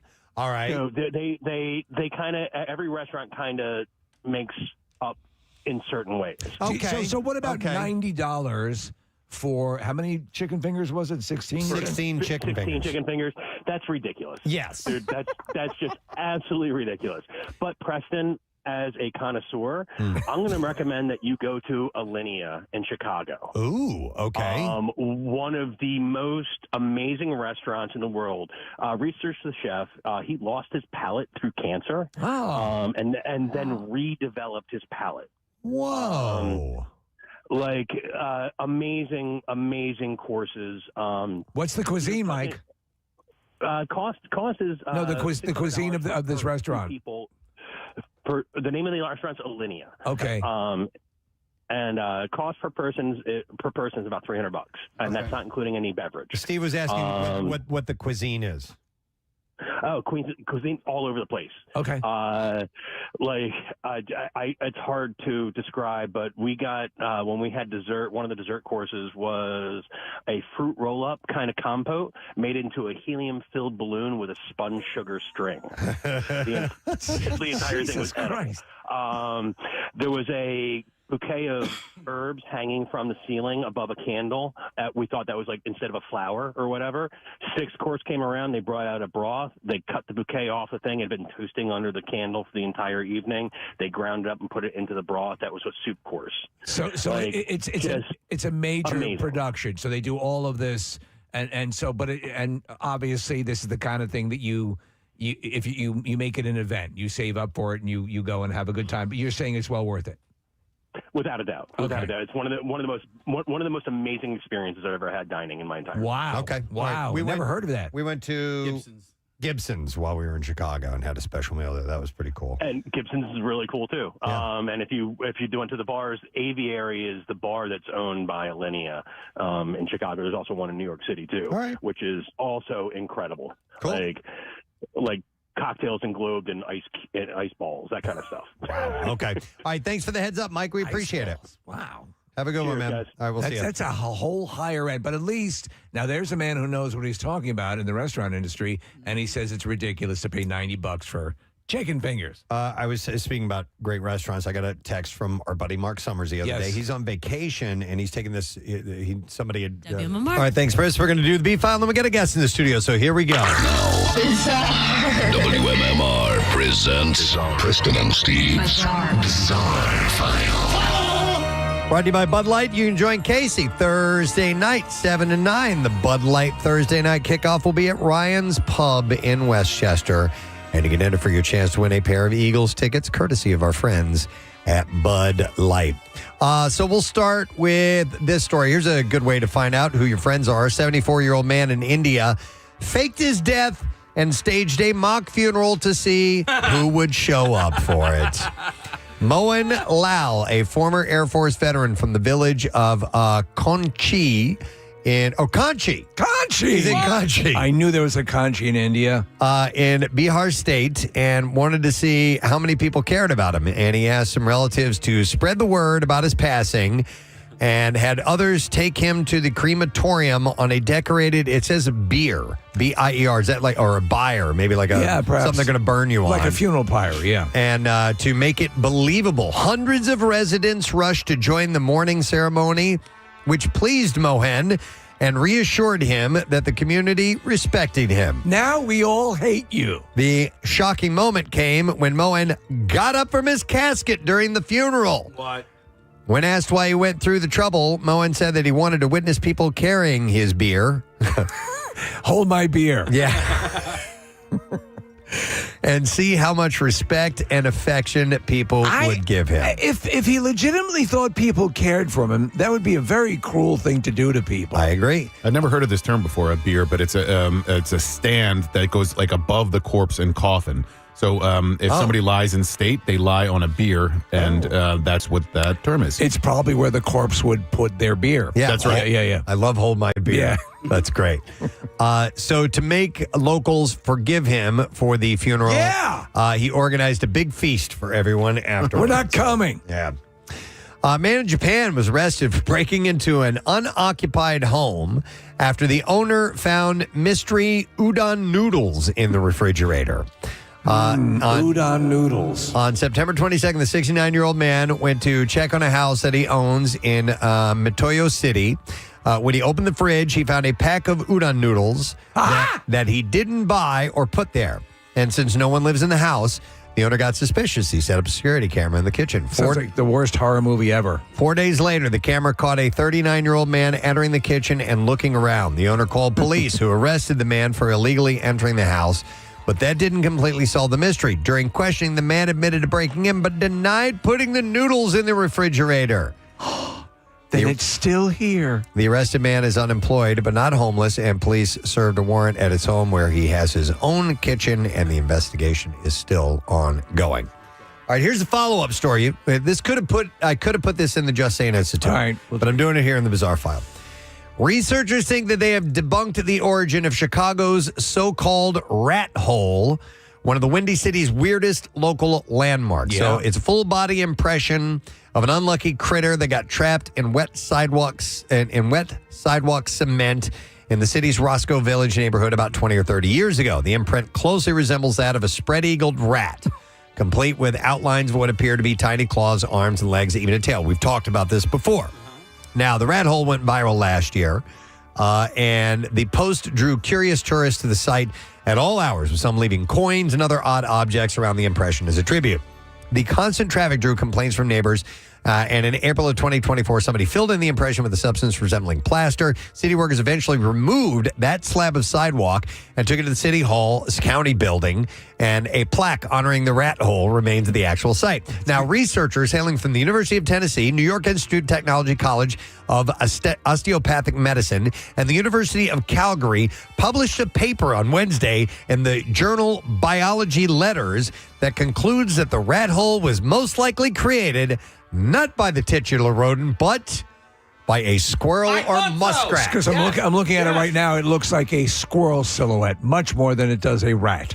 The researchers study online photos of the rat hole and compared measurements of the imprint to museum specimens of animals commonly found in the Chicago area. The presence of arms, legs, and tail excluded birds, snakes, frogs, turtles, shrinking the possibilities to a mammal. The claws outline further reduced the field of rat to rats, mice, squirrels, chipmunks, muskrats. And the creature's long forelimbs, third digits, and hind paws were too large for a rat. Agreed. But fell into the measurement ranges for eastern gray squirrels, fox squirrels, and muskrats. This is essentially Tomb of the Unknown Squirrel. The most probable suspect is the eastern gray squirrel, given how abundant that creature is in the Chicago area. Other researchers have theorized that a squirrel created the imprint. The study acknowledged, and cement is typically wet during the day, and rats are nocturnal, and the creature didn't leave any tracks, suggesting a squirrel misjudged a leap or slip from a branch and landed in the wet cement. The imprint didn't show any signs of a bushy tail, but hair often lacks the rigidity to create deep, well-defined impressions, and it would have been surprising to find such an imprint, the study said. Brilliantly thought out, and I agree with every conclusion. And they wrote, "We therefore propose that the specimen be rechristened the Windy City Sidewalk Squirrel, a name more fitting of its likely origins and more aligned with the evidence at hand." So that was the What a official legend. study. If yes. they can make a movie out of Cocaine Bear, they can certainly do something with this. And we'll move on to another rodent. I think they're a rodent. In Oregon, a skunk was found wandering around a neighborhood with its head stuck in a jar. Back home to Oregon. Police said that they received a call from a resident about the skunk wandering the streets. Police headed to the area where they found the skunk bumping into things in the darkness. Officers said they managed to safely pull the jar off of the skunk's head before sending the critter on its way. The police said the story comes straight from the "you can't make this up" files, and the best part was nobody got sprayed by the skunk. That's the risk you'd run. So, but nobody got sprayed. That's how they pulled that off. No idea. And there you go. That is what I have in the. Well, they bizarre shot file it for you this morning. All right, we have a guest who is in the studio. The presidency of Camp Out for Hunger is coming up. We were just talking about it earlier this morning, about the fact that we're looking for some interesting stunt things to do. If you have any apparatus or items or activities or something that you think would be cool for us to pull off, reach out. Let us know. We're going to take your suggestions. You can text the word CAMP to 610-660-9333. You get a link to a form. Fill it out. Let us hear about it. We'd love to hear about it. It's going to be November 10th through the 14th. Now, along with that comes something called the Business Challenge that we had announced already, and it's from our friends at Subaru. It was their idea solely. So we are happy to welcome this morning. She is the Regional Marketing Manager. This is Jessica Mackay. I saw Subaru, and I'm getting this trip, and it's great. He's on this. Yes, I'm Susie Subaru. Susie Subaru. Susie Subaru. You got a nickname. What are the odds? You know what? Don't even listen to me.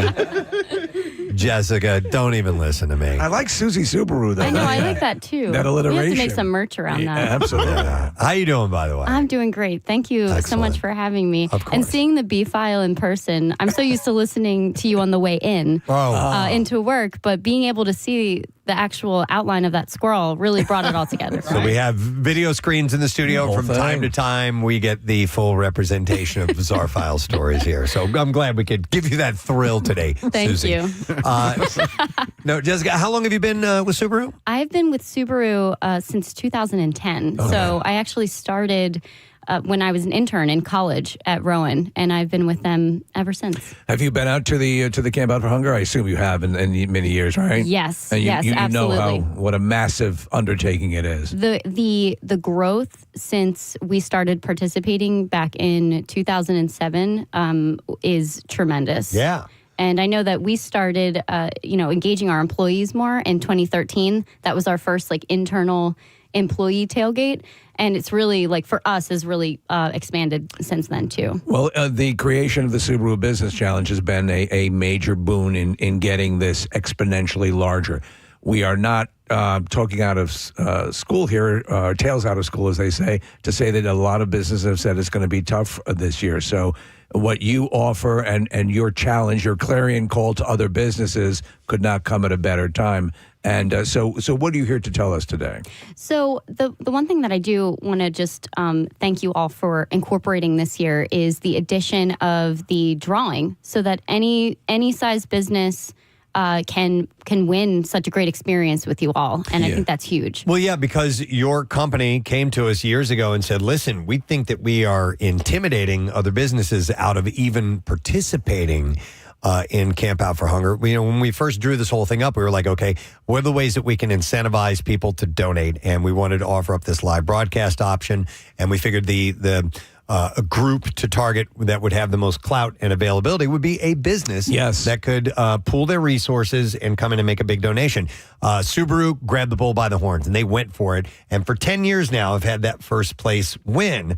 But you guys also have felt a little guilty about that, a little bit. in that maybe you've frightened other businesses away from taking a shot at it. So we had to come up with some creative ways to stimulate that group. And one of the things that we came up with recently was that idea that we will add this additional prize, and it would be us, the Preston and Steve Show, catering lunch at your place of business, and that's for any size business whatsoever. You can anybody who makes the donation will be registered for that, and in a business's name. Yeah. So and you guys have inspired that in us to come up with ideas, because it was initially your idea to say, hey, how can we get other businesses to help out? And that just seems like the heart of Subaru, It really is. That really, we, practice what we preach. And I think you mentioned this on air, and I heard your whole spiel about the Subaru Business Challenge, and I love it. But just talking about the love promise and about who Subaru is, and that's the one thing that I love about this partnership, that we really see eye to eye on the fact with WMMR, Phil Abundance, and Subaru, is that communities get stronger when we come together. Well, and the personnel, the people that are there, we're going to be broadcasting from the home office right there in Jersey in just a couple of weeks. But the truth of the matter is that everyone steps up and really contributes. And you have the garden, right? Is the garden still on premises? Yes, of course. Yes. So all that stuff is involved with giving food back and doing the best you can. We're keeping our fingers crossed because we've heard from a number of people in Phil Abundance. They're letting us know with cuts and things and budget reductions and stuff like that, it's going to be a tough one. And you always want to avoid being overly dramatic every year, but it is true. For some bizarre reason, Philadelphia remains one of the food poor cities in the country, and it's something that is horrific. And so this year, I think we're going to feel the sting more. We need everyone to really, from all quarters, come in and assist, and that is in large part due to you guys putting out the call as well. So, have you had your food, your one day event where you have everyone donate food, or is that taking place yet? So we are actually aligning that when you are all in next week. And so along with our infamous employee breakfast. Yes. And I know not every business can do that, but there are some things that some other businesses can do in the area. So this year, we have a new component. So every Subaru employee who donates will receive a raffle ticket, and we're giving away some amazing prizes just to encourage engagement. Yeah. And so we have like custom snowboards and Subaru gear, which I know you all have seen our Subaru gear shop. And swag's pretty cool. It's pretty great. Yeah. So we have that. And then we'll also have some competitive games. And I know that some of our departments get pretty competitive too. So, whatever team, gets the most pounds of food will be treated to a pizza party. Like there are all sorts of things that businesses of all sizes can do. Yes. It doesn't take a lot to get people motivated to, a little pizza party as a prize will get people interested in donating food. Also, it should be noted that a lot of times businesses will match a donation. So, if an individual works for a company and they come in and they donate 1,000 pounds, the business will match that. So that's another way to encourage individuals to donate on behalf of the businesses because, ultimately at the end of the day, we're just trying to raise as much food and dollars as humanly possible. Yes, absolutely. Yeah. And we were tallying it up because we've been doing this for 18 years. Wow. And I know I had to scroll multiple pages. And it was 7.3 million pounds donated. I had to double check my and those pounds, Excel by the file. way, they mean if you're talking about amount of people fed, that is exponentially that much larger. So.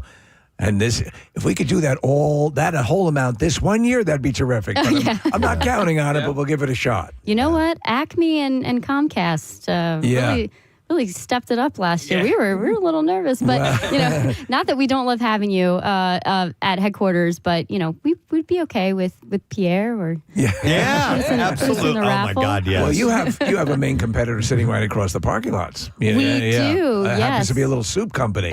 Just a little one. Yeah, Campbell's is very competitive with Camp Out for Hunger, so they want to participate too. And we love this. We love this rivalry. It's excellent. It only means good things for Phil Abundance. Yes, exactly. And by the way, as you know, and we'll reiterate it again, you got a lot of Subaru owners, customers right here. We have 3 Crosstreks in my family. Nick, Casey. Outback. I got 2. Yep, we're all Subaru on board. So lovely. We love what you that. guys do. We'll hook you up next week when you're at headquarters. Free cars for everyone. Free cars. Actually, my inspections. Do you guys handle inspections and emissions? Or I got to go to Rafferty for that. We'll be on property next Thursday, so we're looking forward to that. Should be fun. Excellent. Anything else from the message you want to pass along? I will just add that it is a very exciting month for Subaru. It's Subaru Loves Pets Month. And so the other great thing that we'll have going on when you're in next week are adoption events. Today is actually Take Your Dog to Work Day. Oh. So that should be fun. I'm sorry we couldn't align those two. That may have been a bit too much. Yeah, I think so. Yeah. I love it. Excellent. Well, thank you. We appreciate you coming by, Jessica, and we will see you next week, and then we'll see you at Camp Out. It's going to be great. Thanks for having me. You got it. Let's hear for Jessica. Thank you, guys. Yes. Regional Marketing Manager, Subaru of America, right there in Camden, New Jersey. We're going to take a break. We'll be back in just a second. Stay with us.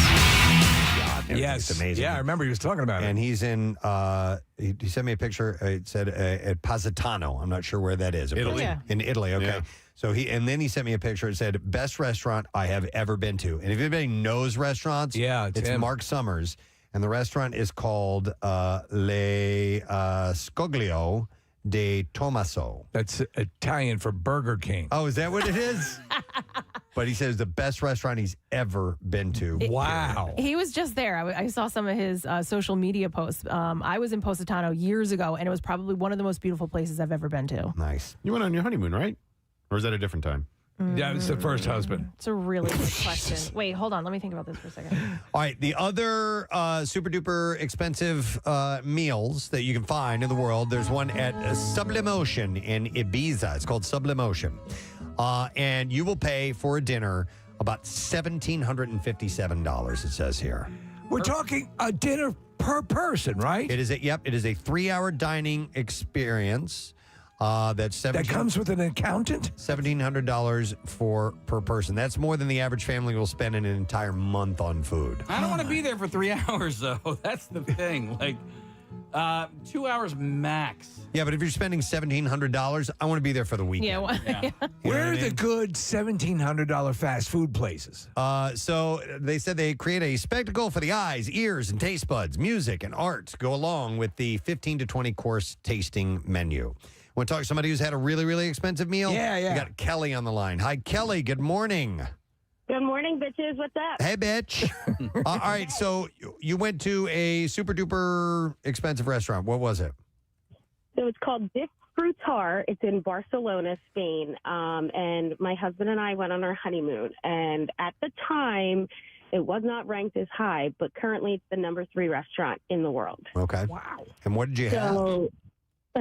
So we actually went for lunch, and we had what they called the Grand Prix menu, and that was 36 courses. Okay. It was insane. Like, there was, How are you still hungry? 4 of the courses alone were dessert. Okay. So it was Casey's just on board.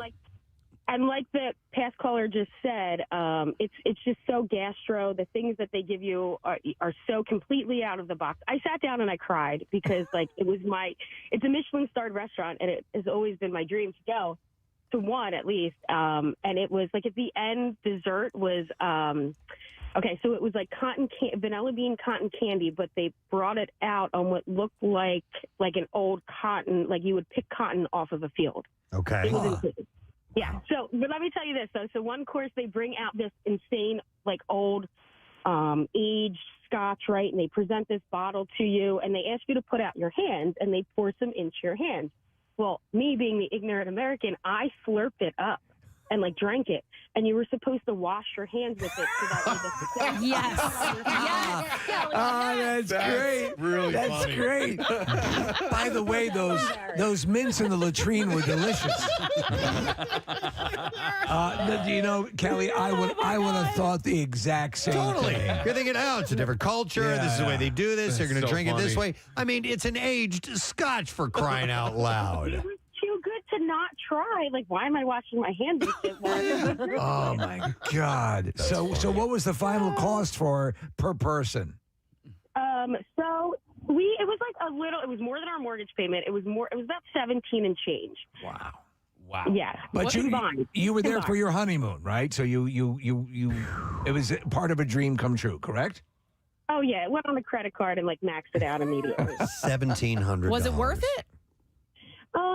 It was very lost on my husband, but he was a trooper, and he tried a lot of things. But for me, as a chef, and as a pastry chef, like I've gone to culinary school, for me, it was a world-class experience. He was a trooper. Can I ask you, Kelly, 36 courses you said, are you not completely to the point of vomiting at that point? Or, I mean, what kind of volume of food are we talking about? So there's slow portions. Like, think like when you see stuff on Top Chef, like they're not large portions. It's small. It's like it's like 2 to 3 bites. They taste it really well. You're there for 2.5 hours. And then like they retire you when you eat there, they retire you to this, like indoor outside, like sitting area where you like smoke cigarettes and drink cognac. So like you digest everything. It's not like we're eating this at a rapid pace. I gotcha. You're not like my husband could have ate after. Actually, I feel like. No, well, and from where you're coming from, I can see why this should be important to you if you yourself are in that culinary world. But we're looking. I guess this is the Instagram page up here in the studio, and the stuff looks unbelievable. Yeah. Yeah, and the chef was super nice. He came out to our table. He walked me through the kitchen. Like, I don't know how he like said that. I felt like an honor to meet him, but then he's like, "Oh, this is a chef from the United States," and I'm like, "Absolutely not. I am not you. Like, But it was incredible. I highly recommend. That is cool. Yeah, Cal, where are you a pastry chef? So I'm your Mary Mead girl. I make all the baked goods at Mary Mead Farm. Mary Mead Farm's great. Yeah. Oh, Preston stole your ice cream. Yeah, that's right. Remember that? Yeah, you got to come. Thumbs up on the peanut butter chocolate, by the way. Excellent. I need more of that. All right. Thank you, Callie. Yeah, no problem. Have a good one. See you later. By the way, I got a text that says, on the heels of that really expensive dinner, said, I, last night, had the meatloaf with 3 sides at Cracker Barrel. Oh, man, that's great. And they throw in a free Meltilla CD. And then somebody said, this is good. It says, I once took a girl to Olive Garden and then got her pregnant. Yep, that was an expensive dinner. All right, let me rip through a few more of these. So the most expensive meals in the world. In New York at Norma's, they have what's called the $1 zillion lobster frittata. Frittata? $2,000. Jesus Christ. Yeah, that's an expensive meal. The omelet includes 10 ounces of Sevurga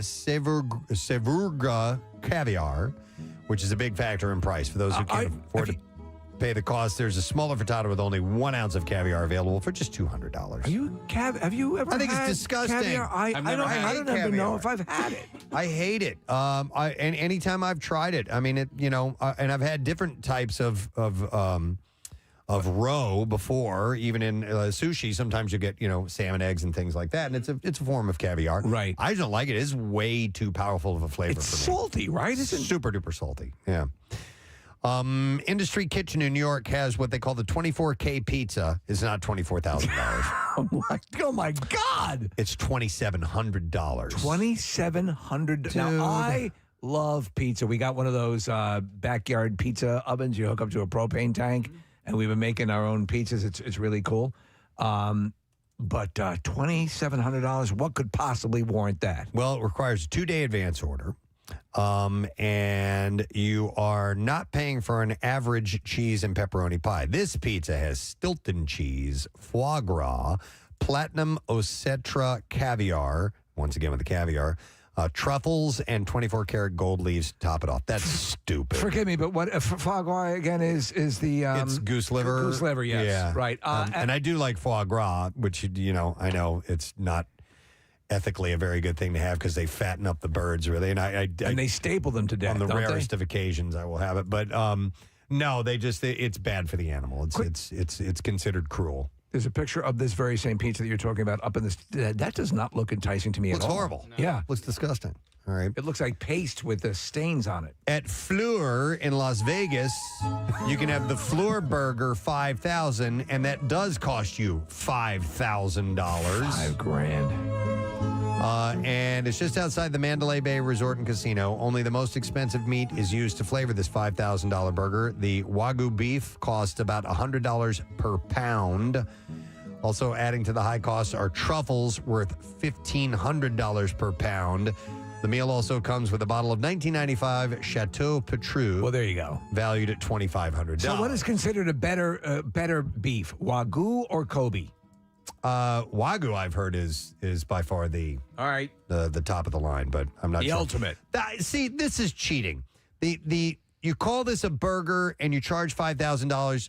But you're throwing in a $2,500 bottle Absolutely. of champagne. Yeah. I agree 1,000%. That's It's like bogus. if you were to serve $90 chicken fingers with a Maserati, and then you claim that was the price of the meal, that doesn't work. But still, if you think about it, $2,500 bottle of spirit there, it's still a $2,500 burger on top of that, which is pretty steep. Right. So, Steve, here, Nick found this bit of information about Wagyu beef. It says Wagyu marbling is better tasting. That's the fat that goes through the meat. Wagyu fat melts at a lower temperature than any other cattle's, resulting in a rich, buttery flavor unseen in other strains of beef. This fat is also unsaturated and high in omega-3 and omega-6 fatty acids, meaning not only is Wagyu marbling more delicious, it's also more healthy. Steve, the source on this, and I'm not kidding, is Steak University. Really? Out of Chicago, yes. Steak U. My Chicago Steak, and they have their own little Steak University, and you can learn all about it. SU. All right. 2 more items on the most expensive meals in the world. This one is at Renato Voila. In Salerno, Italy. And the Louis XIII pizza. Okay. And I'll bet you it comes with the booze, Hey, right? Come on. Is that what that's bullcrap? Louis XIII. When you go into a bar, Right. at the very, very top of the where they have the booze displayed, sometimes there's one bottle with a little light on it. Yes. That's Louis XIII. So to me, you would have a pizza that would have this particular spirit mixed in with the dough or something like that, right? That would make it more. Otherwise, to me, it's not the exact cost of the meal. So the pizza has toppings such as mozzarella di bufala, lobster, and caviar, all flown in from different parts of the world. And to top it off, what am I talking about? I am talking about the need to eat pizza. Here you go. It says the feast is served with Remy Martin cognac, Louis XIII, and champagne Krug Klos de Mesnil. Not de Menzies. Are you on de Menzies? This is a red wine. 1995. Okay. And then the last one, which is the most expensive meal in the world, the Fortress Resort and Spa in Sri Lanka. Oh. And they had the Fortress Stilt Fisherman Indulgence. Okay. A somewhat separate note. I saw Steve. I think this was his History Channel. It was fascinating. It was richest people in history, right? And I never had seen anything about this fortress before. But this, I don't know if it's like a sultan or whoever, right, built this place. And if in today's standards, it would be the most expensive piece of real estate in the world. It's a fascinating look into and Preston, I guess this restaurant is right next to it or a part of it or whatever. Okay. It's across from the Hooters. It's a tourist attraction at this point, and so anybody can go and visit. But it's a really impressive place, and I had never heard of it until I saw this show on the History Channel. Well, the Fortress Stilt Fisherman's Indulgence cost $14,500. Right. Is this, Connor? Is this what we're looking at the screen here? This is stupid looking. It's ridiculous. It looks like a game of mousetrap. Steve, you are dude. Yes. Right? Yes. The guy on the little springboard that dives in it. That's what it looks like. You know what? I'll have chicken fingers and play mousetrap for much less. So it's made on a special request, minimum of 24 hours notice. Just the $90 fingers, Kathy, looking a lot better with this. Yeah, seriously. It's a dessert, by the way. It's a dessert that features Italian cassata flavored with Irish cream. I don't know what that is. I might be in. And is served with a pomegranate and mango compote. The base is a champagne sabayon adorned with it. Listen to this, Kathy. An 80-carat aquamarine stone. Well, there you written all over it. So you're at a jewelry store. Yeah. And dessert, which is placed beneath a handcrafted chocolate stilt fisherman. Well, you can get, there is the unlimited breadsticks at Olive Garden, right? But there's one that costs $10,000 because it comes with rubies. Yeah. All right. Anyhow, those are the most expensive meals in the world. So, yeah. That's a type of living. Thank you very much, Marissa. We got a few minutes to play with. We have Tony Danza coming up at 9 o'clock, so we'll need to chat and then break and then come back and have him on. So I thought this would be a good time to dive into the stream of consciousness. My mind is a raging torrent, flooded with rivulets of thought, cascading into a waterfall of creative alternatives. The stream of Consciousnessner. All right, and one of the things that my mind went to this morning actually was a story that I saw. A gentleman by the name of Daniel Naroditsky has passed away. He was a chess grandmaster Only 29 years old. Oh, no. And started as a child prodigy and became one of the most influential American voices in the sport. I was watching footage of him take on, the classic room full of competitors and just knocking them over one after another. The Charlotte Chess Center in North Carolina, where he trained and worked as a coach, announced his death on social media, calling him a talented chess player, educator, and beloved member of the chess community. No cause of death immediately known. He became a grandmaster which is the highest title in chess aside from world chess champion at 18 years old. Grandmaster at 18. Yep. Years earlier, the California-born player won the Under-12 World Championship and spent his teenage years writing chess strategy books as he climbed into the world rankings. He was consistently ranked in the top 200 worldwide for traditional chess and also excelled at a fast-paced style that's called blitz chess. Yes, yeah. I've heard of speed chess. I don't know if blitz chess is different or This not. involves weapons. Oh, yeah. Okay. Maintaining a top 25 ranking throughout his adult career. Most recently, Naroditsky, known to many as Danya, won the U.S. National Blitz Championship in August. I do like playing chess. I don't like playing chess against people who are far superior than I am. I prefer to play. It's better when you're evenly matched. matched. You don't want to get decimated. I wish I played it more. I used to play it all the time. Yeah. And then I haven't played in years. All right. Besides the Queen, because that's obviously the best looking one. It's hot. Yeah. You have a favorite piece? Probably. I like the. Well, no, not the rook. I was going to say the rook. The rook is cool, but oh my God, why am I the knight? No, the knight. Okay, the knight has the most interesting move. Sneaky, it's a sneaky one. The knight's move, that's kind of janky. I don't, it always throws me off because he's jumping over people. But he can take it by surprise. No, I know, absolutely. I know. Casey, I'm in the same boat as you. I really like playing it. I'm not great at it, but I've been playing a lot more recently. My wife is pretty good, and she plays, on her phone quite a bit. But I wanted to bring this up, Preston, because we went to a place on Saturday night. It's in on South Street. It's called Queen and Rook, which is obviously a chess reference, and it's Second and South, and you can sit at tables there. It's a place to go play games. So they have chess, they have checkers, and then they have every single board game under the sun. If you're into like card games like Magic the Gathering or Dungeons and Dragons or whatever, they have tables for that. And we had a blast. And you pay a little bit of a fee to be able to play all the games. I think it's like $12 or $14 or whatever, but it's really fun. And if you're all into gaming, if you're all into chess, I highly recommend this place. Oh, this looks cool. We're looking at a video of this. Yeah, it's a blast. It's spacious too. We ended up hanging out for like 3 or 4 hours, and Steve, I know this is not up your alley at all. However, it's a cool bar with a really great vibe. I noticed that I feel less awkward when I'm playing a game, right? And so it gets you out of your head a little bit. Yeah, exactly. Yeah. And so when I was in Italy, I played so much backgammon. Have you guys ever played backgammon? I'm not good at that either. Claire loves it. Is great at it. I love it. She's taught me to play it, and I always have to kind of relearn because I don't play it frequently enough to retain the rules. Yeah. But I think it's a fun game. Yeah, some people play it fast, and I'll play it on my phone, and I still have to like count numbers out, and so it takes me a little. Yeah. I mean, it's just simple numbers, really. You know, the most you can move is 12. Well, technically, it'd be like 6, 6, 6, 6, 6, 6, 6. But anyway, and he farts. It takes me a little while, but I really do enjoy playing it. We, as a family, when we get together, all 5 of us now, because sometimes we're spread out, and especially with our businesses, what we do to have community time together is play games. Yeah. It's what we do. And does it ever get heated? Yeah. Carter got pissy with me last time we played Catan because I was absolutely dominating. And he was becoming little Mr. Pissy. Really? How did that manifest? I'm like, why'd you do that to me? And I'm like, because I'm trying to beat you. I mean, that's what you do in the game, you know? And eventually, he ended up beating me in the game, but he was being a little bastard leading up to that. That's a life lesson. But I recently taught him a game that he never played before because we play that and Rummy Cube are our go-to games. But we played Boggle the other day. Oh, that's fun. It's a great game. I haven't played that since I was a kid. Yeah. We played on Saturday night at Queen and Rook. We played Risk, which I've also not played very much as an adult, but I played it a lot as a kid. Shove that game up your ass.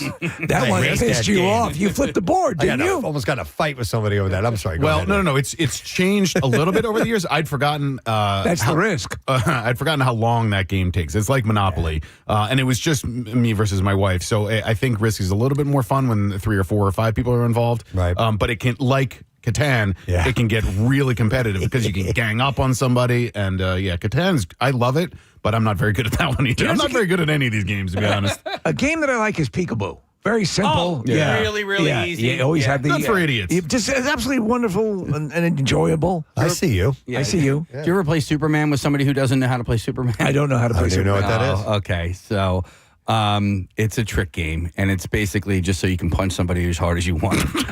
And so what you do is you go, okay, I'm gonna punch you in your eye. See how long, see how hard you can take it. And so you start off with soft punches, and then when it gets too hard, you yell Superman. And then when it's their turn, the second they even tap you, just go Superman. Yeah, you win. Yeah.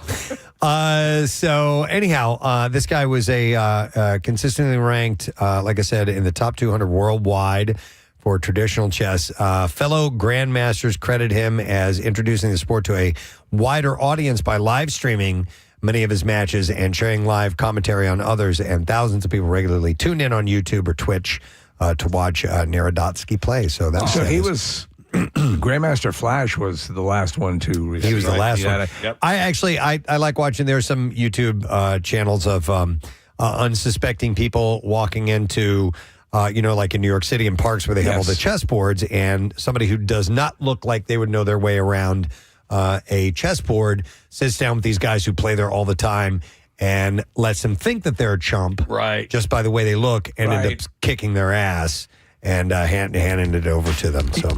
You talked about the books, the books that are written about chess techniques and strategies. Mm-hmm. Crack one of those open one time, and if you think chess itself can be difficult, take a look at one of these books. It's incomprehensible. Yep. All right, this is Grandmaster Flash, by the way. All right, another story. The stream of Consciousnessner. A statue carved more than 5,000 years ago and now featured in Divine Egypt at the Metropolitan Museum of Art has become the subject of internet mockery after a viral post. A user named Microplastics Dictator, anyway, the dictator, shared an image of the sculpture. And listen to this caption. He wrote, "If you walked into the Egyptian city of Kifit in 3300 BCE, you would have immediately encountered a 13-foot statue of a guy cranking his hog." No. As described in the exhibition's audio guide, the statue depicts the god Min with his hand at his groin where an erect phallus once was. Oh. Brendan Heinlein, a research associate at the Met, explains in the guide, Min's standard iconography is that he has an erect phallus that he is holding with one hand. The narrator adds saying, "Here, the phallus is missing. It would have been made from a separate piece of stone that has been lost." And it says, as you might guess from his pose, Min was strongly connected to male fertility, and it came to be associated with the fertility of the land as well. The circular divots you see on the statue were probably created after it was no longer standing, as ancient Egyptians rubbed or ground the surface to collect its dust, viewed as containing some of the statue's power for ritual use. It's about a quarter of an inch from where his nuts hang.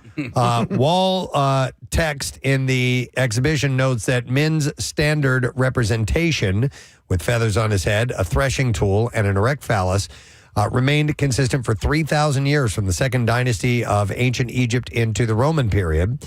Unlike other renderings in which Min is shrouded, the colossal statue of Min is one of 5 representations of the god on view and is nude except for an archaic belt wrapped around his waist. But apparently he's spanking it. That's clearly what he's doing. Wow. And he's kind of a Venus de Milo thing going on here because his upper part of his body is missing. But the business end is still hard at work. Yes. So it's called the Divine Egypt, and it is on view, or it is, on view at the Met through January 19th. They should pump that in.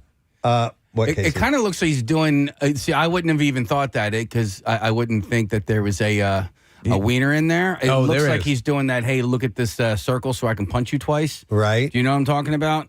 This little thing that you got? Is it like Egyptian Superman game? Yeah, it's exactly like that. Good old punching game. My dad ages ago went to China, and they were having a fertility festival while he was there, and they literally had like 20-foot statues of penises, Giant dongs. that were picked. He brought pictures back, and I was in junior high at the time. I thought it was the funniest thing I'd ever seen in my life. It was Dong Kong.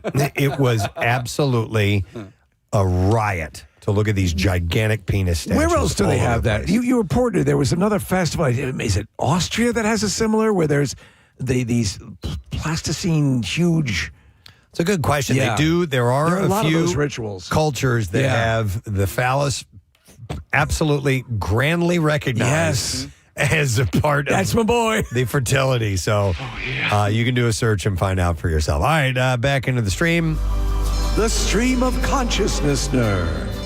After acquiring the brand last year, Atari is bringing back its old rival Intellivision in the coolest way possible. The new Intellivision Sprint console keeps the retro wood grain and gold look of the original 1980s classic, but adds modern features like HDMI, USB-C, wireless rechargeable controllers, and a built-in library of 45 games. Did you have an Intellivision? I did. I loved it. I was an Intellivision fan. Yeah. I thought that the graphics were a little bit better. They were the same, but I thought their design was a little bit better than Atari. And I liked the number pad that you played with. There seemed to be more options. I really liked the baseball game they had because you could, rather than using a joystick on the number pad, you could, actually touch the bases. You would slide this little sleeve that went over this number pad. It looked like a keypad. And on that sleeve, there were pictures of whatever pertained to the game, icons or like in baseball, it had a diamond on there with bases. And if you wanted to throw to third base, you'd hit the third base and it would throw to third base. Yeah, it made it fun. Yeah, so I really liked it. My favorite game from Intellivision was Pitfall. I loved that game. Yeah. Yep. That's the guy jumping. Oh, okay. Yeah, all right. You would land on alligator heads and swing on the vines. Those might as well be cave drawings compared to what exists now, but it was a beginning. Yeah. Marissa, if you wouldn't mind finding Pitfall sound effect, Pitfall video game sound effect. So the fans can play the classics like baseball, Space Battle. Another one of my favorites was Astro Smash. Astro Smash was one of my favorites. And Shark. I don't remember that one. No. I know they had two sharks. Oh, dude, okay. And it says you won't have to use cartridges. The controllers even have the iconic slide-in game cards. That's what I was talking about, the little sleeve. But updated with fresh artwork. And pre-orders are live for $149 at Atari.com because they picked it up. Shark. We're looking at a rendition of this, a video of it. That looks vaguely familiar. It's amazing when you stop and think about the rudimentary level of these games, but you would spend hours playing these freaking things. Yeah, I mean, you got to control something digitally. That was brand new technology back then. And so it was exciting to be able to push buttons and move things that made something on the TV screen move. The first time you played Pong at home, it's like, what kind of devil work is this? Yeah, exactly. How am I making this happen? Consoles will ship December 5th, just in time for a Christmas morning straight out of the early 80s if you are interested. For especially somebody who grew up on this, it'd be a solid gift. That's what I'm wondering. Like, who is this for? Is this for the younger generation, or is this for us? No. So this is for us. Right? You have the console at home. The kids. Oh, you mean the game all emulator? The retro games. Do they play? None of us have played in a while. All right, but yes, they will play. Especially Robotron's our favorite game because it's a fast moving. Cool game. Yeah. See, I think I'd like to play. See, I didn't have it in television, so I think I'd like to play River Raid. Like we used to, that was a big game for us. River Raid, Miss Pac-Man, Pitfall was another big one. Frogger was a big one. And then that Shark game reminded me of another game that I used to play. I can't remember exactly what it was called, but it was the same exact thing. I mean, a lot of times they're all based on the same general software. Yeah. They just goose it in certain ways. Yep. All right. So anyhow, if you're interested, Marissa found the sound effect for Pitfall, Casey. This is a few different ones. So let's hear this.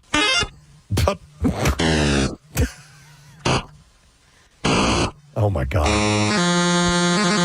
That's the music. Oh yeah, my that God. was when you would go swing when you swung over a swamp. Right. Yeah. There's the jump. That's it. When he would jump. Hang on, we have to go through the And they're so delicate. I know, You know, Very delicate, wonderful. We should have a few of those on hotkeys. I saw an Instagram reel last week, and this is something that I never knew about Super Mario Brothers. At the end of every level, when you would get, you would jump off the top of the bricks and then land on the flag and slide down. Yeah. Over piano. All Nintendo would do was speed that up, and that sound effect turned into something else. I'll see if I can find it and send it to Marissa because it's the same exact sound on piano. I got to track it down and send it to her because you guys will like it. Okay. I need to do one more. It'll be quick. Okay, I know we have Tony Danza coming up here in a moment. One more. The stream of consciousness there. One more stream. I saw something yesterday that I did not know existed, and it is essentially an electric unicycle that people race. It's called an electrified one-wheeler. And they do wheel-to-wheel racing against each other. Steve, they can go 93 miles an hour. No effing way. No. It's a unicycle. Way. If we can call up a picture of one of these, I think I've seen them. They're fairly wide, are they not? Wide? Yeah. No. Okay, then I'm thinking of a different thing. No, it's like literally a wheel between your legs. Okay. I mean, and they race them. The unicycles. This is different. Yeah. Yeah, look at this. No, that's nuts. They can go now. They're doing tight turns and they have to slow down on the turns. But when they're on the straightaways, they can haul ass. And they use racing slicks. With some riders even using knee sliders, the composite pucks that you would normally find on the knees of racing motorcyclists. Yeah. But they put them on the palms of their hands. You can see they have that. So they can lean all the way down to the ground. Literally touching the pavement.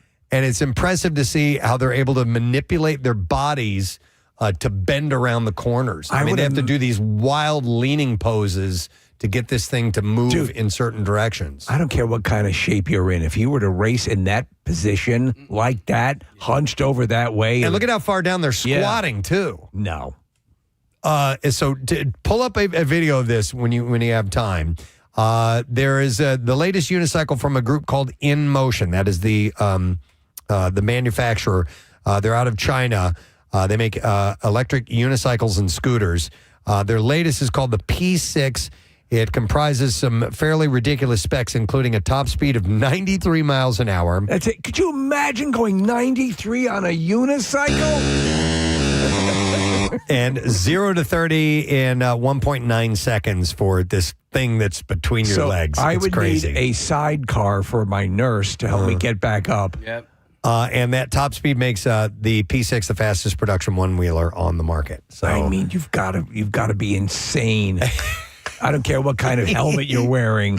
You're lasagna if you hit the pavement. I think the street bike races are insane. This is a whole other level of, oh my God, I'm going to die. So the one I saw at Preston kind of looked like it was a little bit wider, where your knees actually almost like a skidoo, where your knees kind of sit in it. It doesn't go 93 miles an hour though. Yeah, this is crazy. All right, so I thought you guys might find that interesting. All right, we got to wrap up the stream right here, now, because we've got business to take care of. The stream of consciousness. All right, so with all that, we'll take a quick break. Come back in a second, and Mr. Tony Danza will be joining us. And I sold my toys. I'll tell you more about that in a little bit. Stay with us. Completely aliens. We just cushioned the $90 chicken fingers part of that. So if you go to Montauk, pay $90 for chicken fingers, This is no a biggie. steal. Yeah. All right.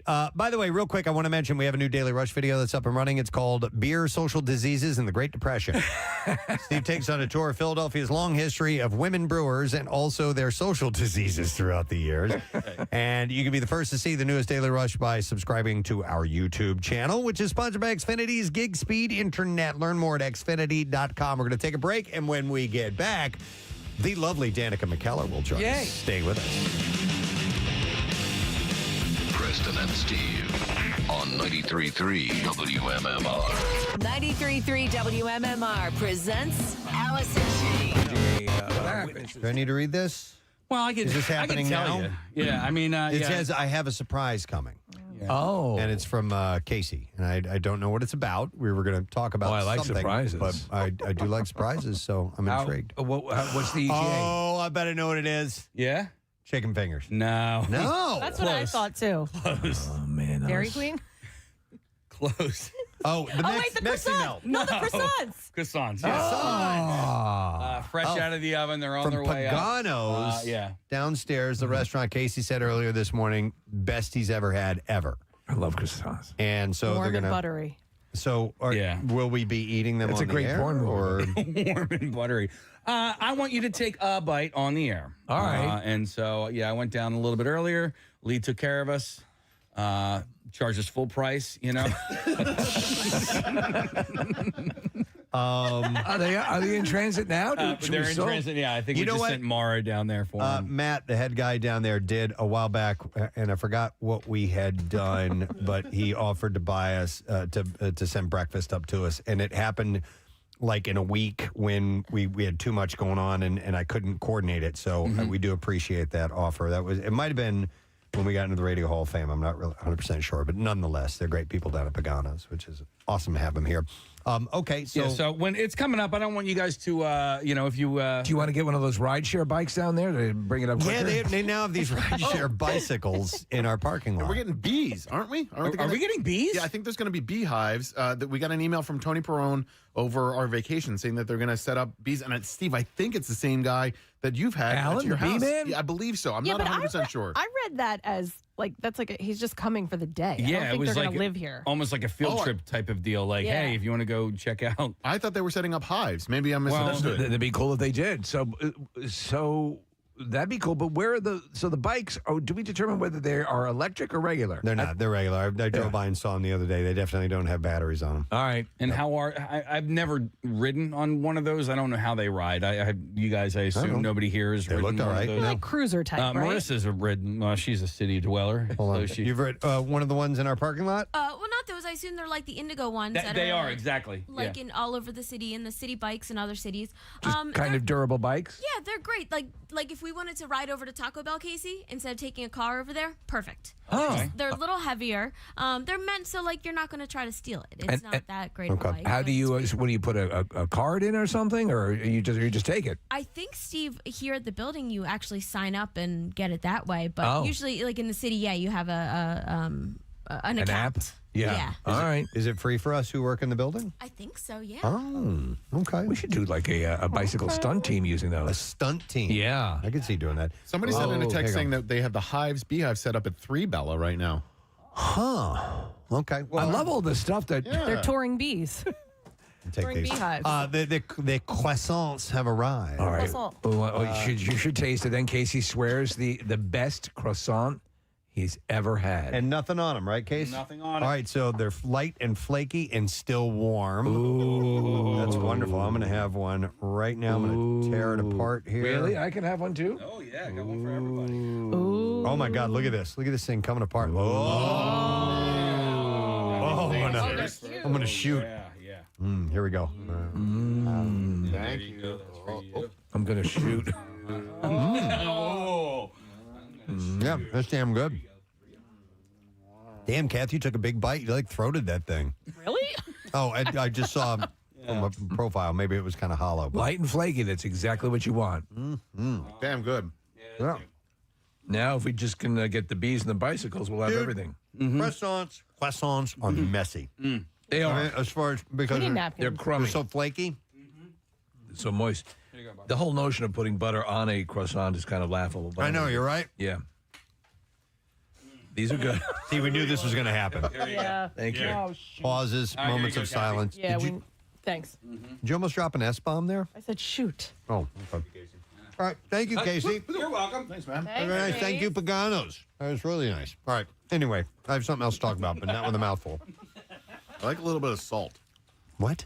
I like taste a little bit of salt on the croissant. I thought you maybe meant some like butter. adding salt to it. No. Just in the taste of the croissant itself. All right, we're done eating. Okay. For those of you who hate eating sounds on the radio, we're done with that. I did want to share something out of my personal life. Actually, it's out of my son's personal life. He got his first speeding ticket yesterday. Uh-oh. Yep, and listen, he just turned 22 years old, so that's not bad. That's not bad at all. I'm trying to remember. I got pulled over so many times. I got so many tickets. I can't remember when they began. I'm sure it was 16 or 17. You can't remember your first infraction? No. Really? Yeah. Preston, I had gotten so many speeding tickets by the time I was 22 and I think you had to do the same thing, Nick. I had to go into the DMV and take a test again. Yeah, because Oh my you got God, really? You got points. Yeah, I had points on my license, and so I had to take a test to reduce the points on my license. If I'm correct me if I'm wrong, Casey, but I think if you get 6 points, you lose your license. Yeah, right. And if you approach 6 points, you can take these tests, and that will reduce the number of points that you have until they're down to 0. So the officer that pulled him over had kind of noticed that. He had seen that his record was 100% completely clean. He's good. 22 years old, and told him in so many words, he's like, "This is rare." He's like, it's kind of wild to see this. So he didn't give him any points on his license. He is going to have to. He's going to get a ticket and a fine, and it's going to cost $100+ or whatever it is. But he noted his record and saw that it was clean and gave him a little bit of a break on that because of that, and that's an officer's discretion to do that. Where did he get dinged? Was it on a main thoroughfare or side streets? It was on a main. I'm not going to say where, just in case. When you start talking about police, listen. One time I talked about, and this was early on in my radio career, I got pulled over for expired plates, and the officer let me go, and I went on the radio and thanked the officer for doing that, and they got loads of complaints. And the next day, that officer was sitting in the same spot and busted me and gave me a ticket because I heard about what you said on the radio. I'm like, oh man, damn. I thought I was doing a nice thing, but we live and we learn. Yeah. So anyhow, I'm not going to say where it was, but so he noted that he had a clean record and gave him a little bit of a break, which was cool. And Parker handled it well, which is great. Yeah, to be at that age, you'd have to. So I think I was probably around his age when I got my first speeding ticket. But I really no. You know what? The first ticket I got was for running a light that had just turned red at an intersection. That's okay. I was traveling behind a truck. Like an 18-wheeler. Couldn't see it. Couldn't see the light. I hate that. And I got nailed. And I'm like, come on. Don't really? you kind of feel like almost like drifting or drafting? You're allowed to just go through behind that truck. Yeah. But he was right. I mean, I went through a red light. My first infraction was a fender bender, and it was like 16 seconds after I got my license. Oh, what? No, it wasn't the same day, but it was shortly after. And I went to pull out of a parking lot, and I remember it. I went to pull out of a parking lot and didn't see the car, saw the car at the last minute and hit the gas instead of the brake. And plowed right into him. Now, it wasn't like terrible damage because neither of us were really moving, but 93.3 WMMR. All right, thanks, Marissa. Our next guest joining us via Zoom, but he will be in our area on Saturday. He will be performing at Soul Joel's in the historic Sunnybrook Ballroom. And it's a night of Sinatra and stories. Cool. Should be a lot of fun. And we know he's a huge, huge fan of Frank. Please welcome the one and only Mr. Tony Danza to our show. Hey, Tony, good morning. I don't hear him, Case. I've got everything turned. Hang on, Tony. I got it. There we go. We got you. I got it. Hey, thanks for joining us, man. It's early, man. Yeah, I hear you, brother. I hear you. Listen, Tony, right now at this very moment, if anyone does a search on Google or whatever search engine, if you pull up Tony Danza, the first thing that comes up, and I mean link after link after link after link, is you and Valerie Bertinelli in this conversation that happened recently. It's so funny, but Tony, you're still making headlines all the time, and isn't that something? I Yeah. know. And the story was, and I know you've probably talked about it a lot lately, but Valerie Bertinelli had apparently at some point during her, when she was younger and her teenage career was really blossoming on one day at a time. She had apparently tried to leave her phone number for you in a glove box. And you First of all, I want you to know I usually lock my car. That's number one. And number two, I mean, come on, I was really flattered. Don't get me wrong, but I'm a little dubious about the story. Okay, I get it. It makes for good legends. Yeah, So. it sure does. Yeah, she's a good girl. I mean, I know her. I know her since she's a kid. My gosh, wow. I go way back. With that, we were all. What's interesting about the TV business back then? Everybody knew. It was such a small cadre of people. Oh God, yes. Yes. So everybody knew everybody. And we all played baseball together. We all, we did all these things together. The Battle of the Network Stars, all those things, and so there was a real camaraderie. We all knew each other as, and people say, "Do you know that person?" Of course, I know them. Back then, you knew everybody. It seems like it's because of everything and the way things change. It's just part of the history and life in general. It changes. But it's splintered in so many ways, and it seems so disparate. And but there used to be this thing. Everyone kind of knew everyone. I was just watching footage, Tony, of the Battle of the Network Stars. I used to friggin' love that thing. Me too, man. Man, I remember the first time. Listen, the first time I ever went, I was playing for the ABC team, and William Shatner was the captain of the team, and he wouldn't put me in. And I'm a bit of an athlete. I said, "You would be sorry, use me," and then he used me, and I did okay. But you know what was the funniest thing that happened to me there? So I walk up, and Howard Cosell was the color guy on the thing. And he sees me and he says, "Tony Danza, you were the worst fighter I have ever seen in my life." Oh, my God. Oh, no. That sounds like a Cosell thing. Yeah. Oh, my God. I love the story. That was his way of being nice, by the way. You and I was reading about you, and tell me if this is true or not, but your mother, for all of your accomplishments in entertainment, she said you really weren't an entertainer until you met and or worked with Frank Sinatra. Was that her take on show business? Until I introduced her to Sinatra. That was the thing. When you introduce me to Sinatra, then you're a star. And you were always a fan, but you got to work with him a couple times, obviously, right? I don't know how it happened, but my mother made me really sort of excited me about him when I was like 8. Yeah. And then I got to Hollywood and I ended up in his, with him and around him. And so it was, I wrote this show about it, and I got some great stories about him. And it's homage to the greatest entertainer of all time. Wow. I mean, I'm biased. I'm Italian, but. It was funny because a number of my friends who are like real Italian, you'd go over to their house, and I'm sure you know this, Tony, there'd be a picture of the Pope, and there would be Sinatra. It was always the case. And you live and breathe it. So you work. My mother was an original Bobby Soxer. She was at his concert at the Paramount in Times Square. I mean, it was, what it used to be called? It used to be called Sinatra Mania. Yeah. And, he was, imagine he was the number one recording star and the number one movie star at the same time. Wow. So he's Tom Cruise and Taylor Swift. Yeah. It's amazing. We over the course of years struck up a good friendship with the late Jerry Blavat, who, the Geeter with the Heater, and he would have. Sinatra apparently would go over to his mom's house, and they would have Italian. He loved the way his mom made meatballs, and he had all sorts of great stories. Is there any particular Sinatra story that comes to mind when you think of Frank?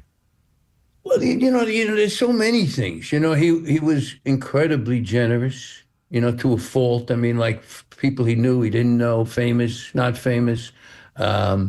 He took public stands against discrimination.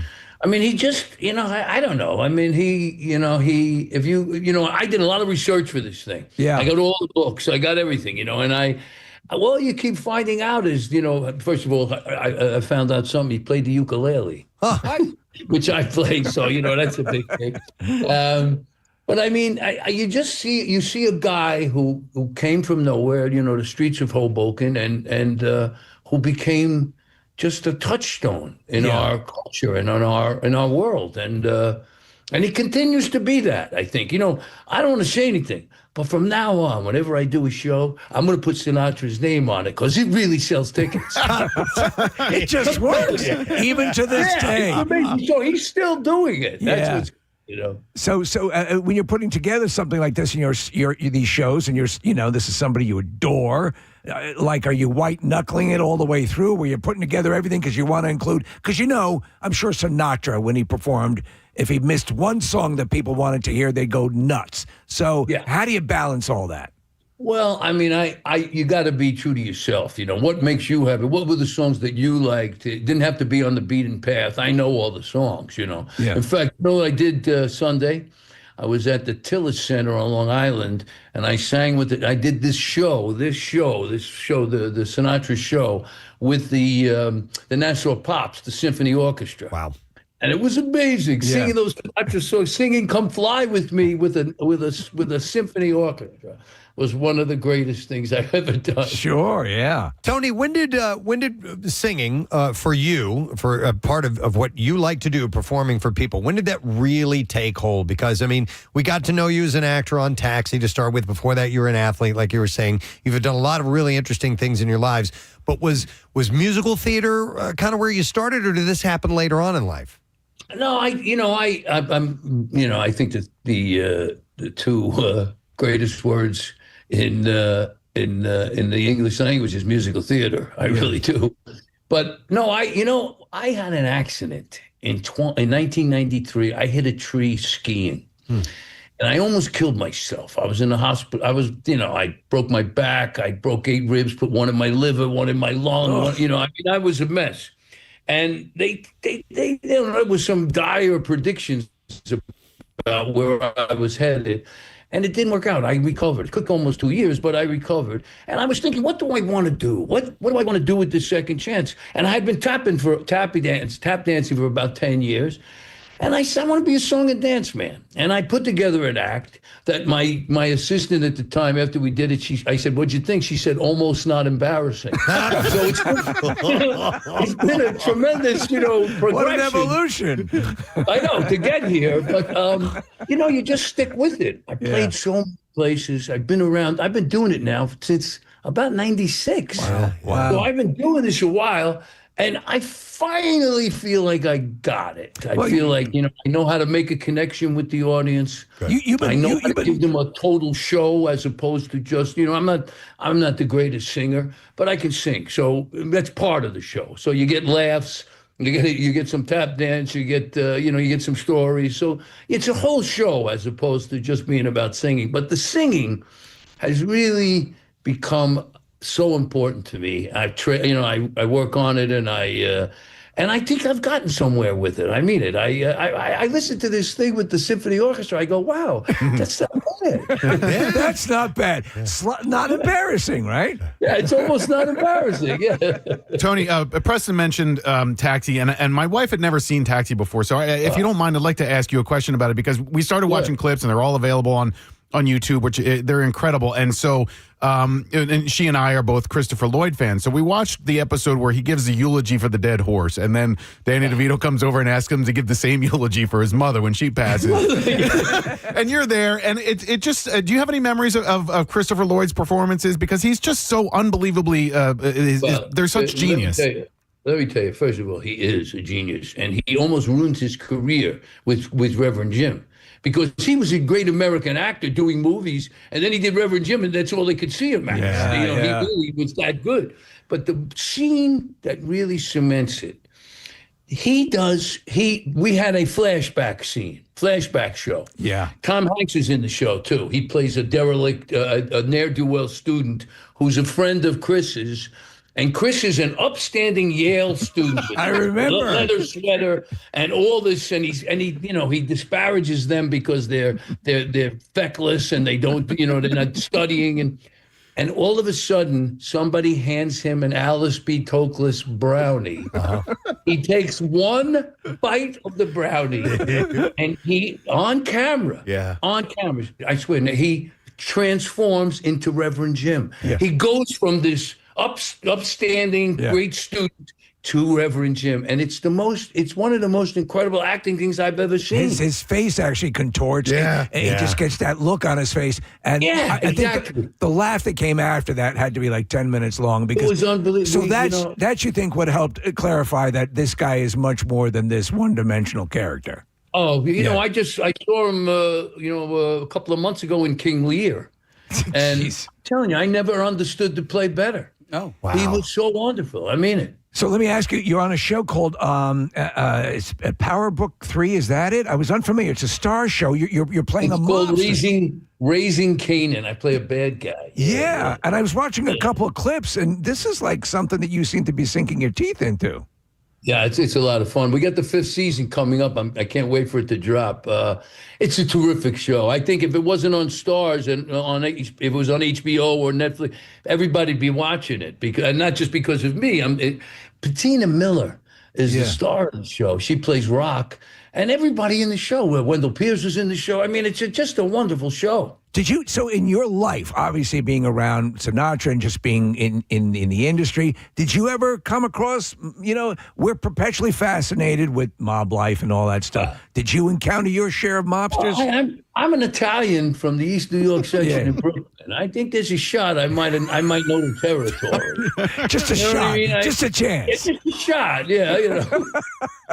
Yeah, no, but I'll tell you something. That show, I wasn't going to do it because I sometimes worry about the Italian trope, but not sometimes. I worry about it, but I did one scene with Michael. I said, I'll do one scene. It was during the pandemic. Yeah, and I said, who's the other actor? They said Michael Rispoli. I said, who's a friend of mine and a terrific actor. So I went and did the scene. And I came home and I said to my agent, I said, they're not going to buy me as the bad guy, They called up that afternoon and put me in the show. So, and I've been doing it for 3 years. It's funny. There was a if you read about the making of The Godfather and talking about your concern about the depiction and the tropes that go on. And Coppola explained to the movie studio, he said, this is not a mob this is a family story. It's Shakespearean. And I think in many ways we look at these stories that way. So, but for you, who's always associated with the benign character, to be this, is that a dream come true? Tell me, and let me tell you how much fun it was. I mean, I actually say lines like, I find out who's responsible for this. Somebody's going to be wearing concrete slippers. Yeah. Come on, it's like a 40s, it's like a 40s gangster picture. I love that. Yeah. So with the putting together a show like this, and could I just do something? Sure. I just want to say a little. I taught school in Philly, so I sure do. Hello, Northeast. Any Vikings in the house? And, I hope everybody's okay. I'm still thinking of you. We lost you for a little bit, but you taught at Northeast High School. It was teach Tony Danza, and you were the it was really cool. We talked to you a few times while you're doing that. And do you, I taught. Ironically, I taught 10th grade English there.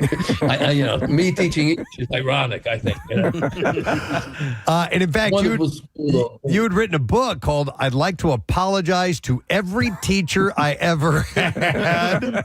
Yeah, well, I really did learn. You put yourself in that situation. Remember, I was interested in what was going on in the public school. You hear nothing good is happening, and that's the conventional wisdom. Well, I want to tell you, I got there. There's thousands of miracles happen every day with no resources, and kids given their all. I saw things that really impressed me, and I got a taste of how tough the job is. Think about there, but for one person who intercedes in your childhood, who could make all the difference in the world. I think you had, as I remember, you told us a story once about you were kind of being bullied at school. Your father taught you a little bit of boxing. You took up boxing, and by happenstance, somebody comes in who's casting for Taxi. All that stuff.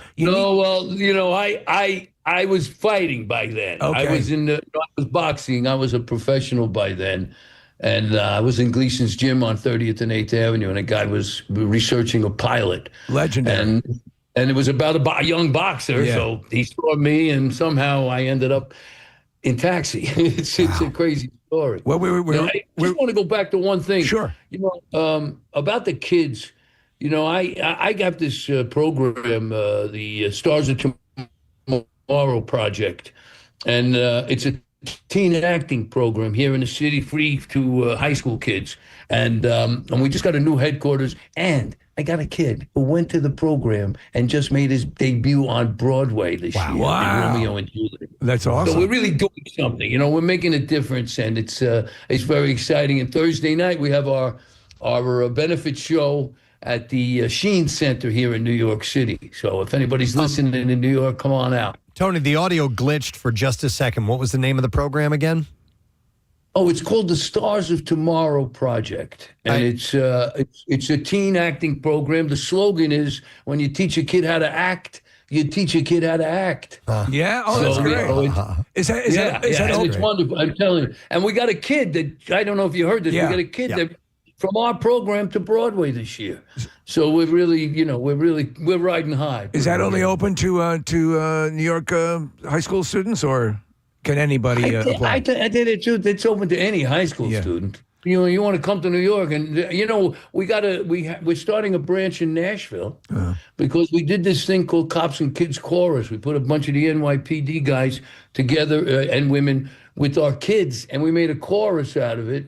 And now in Nashville, they like the idea, so they're doing it, and we're trying to put a chapter of our program there. It's just great. It's youth development through performance.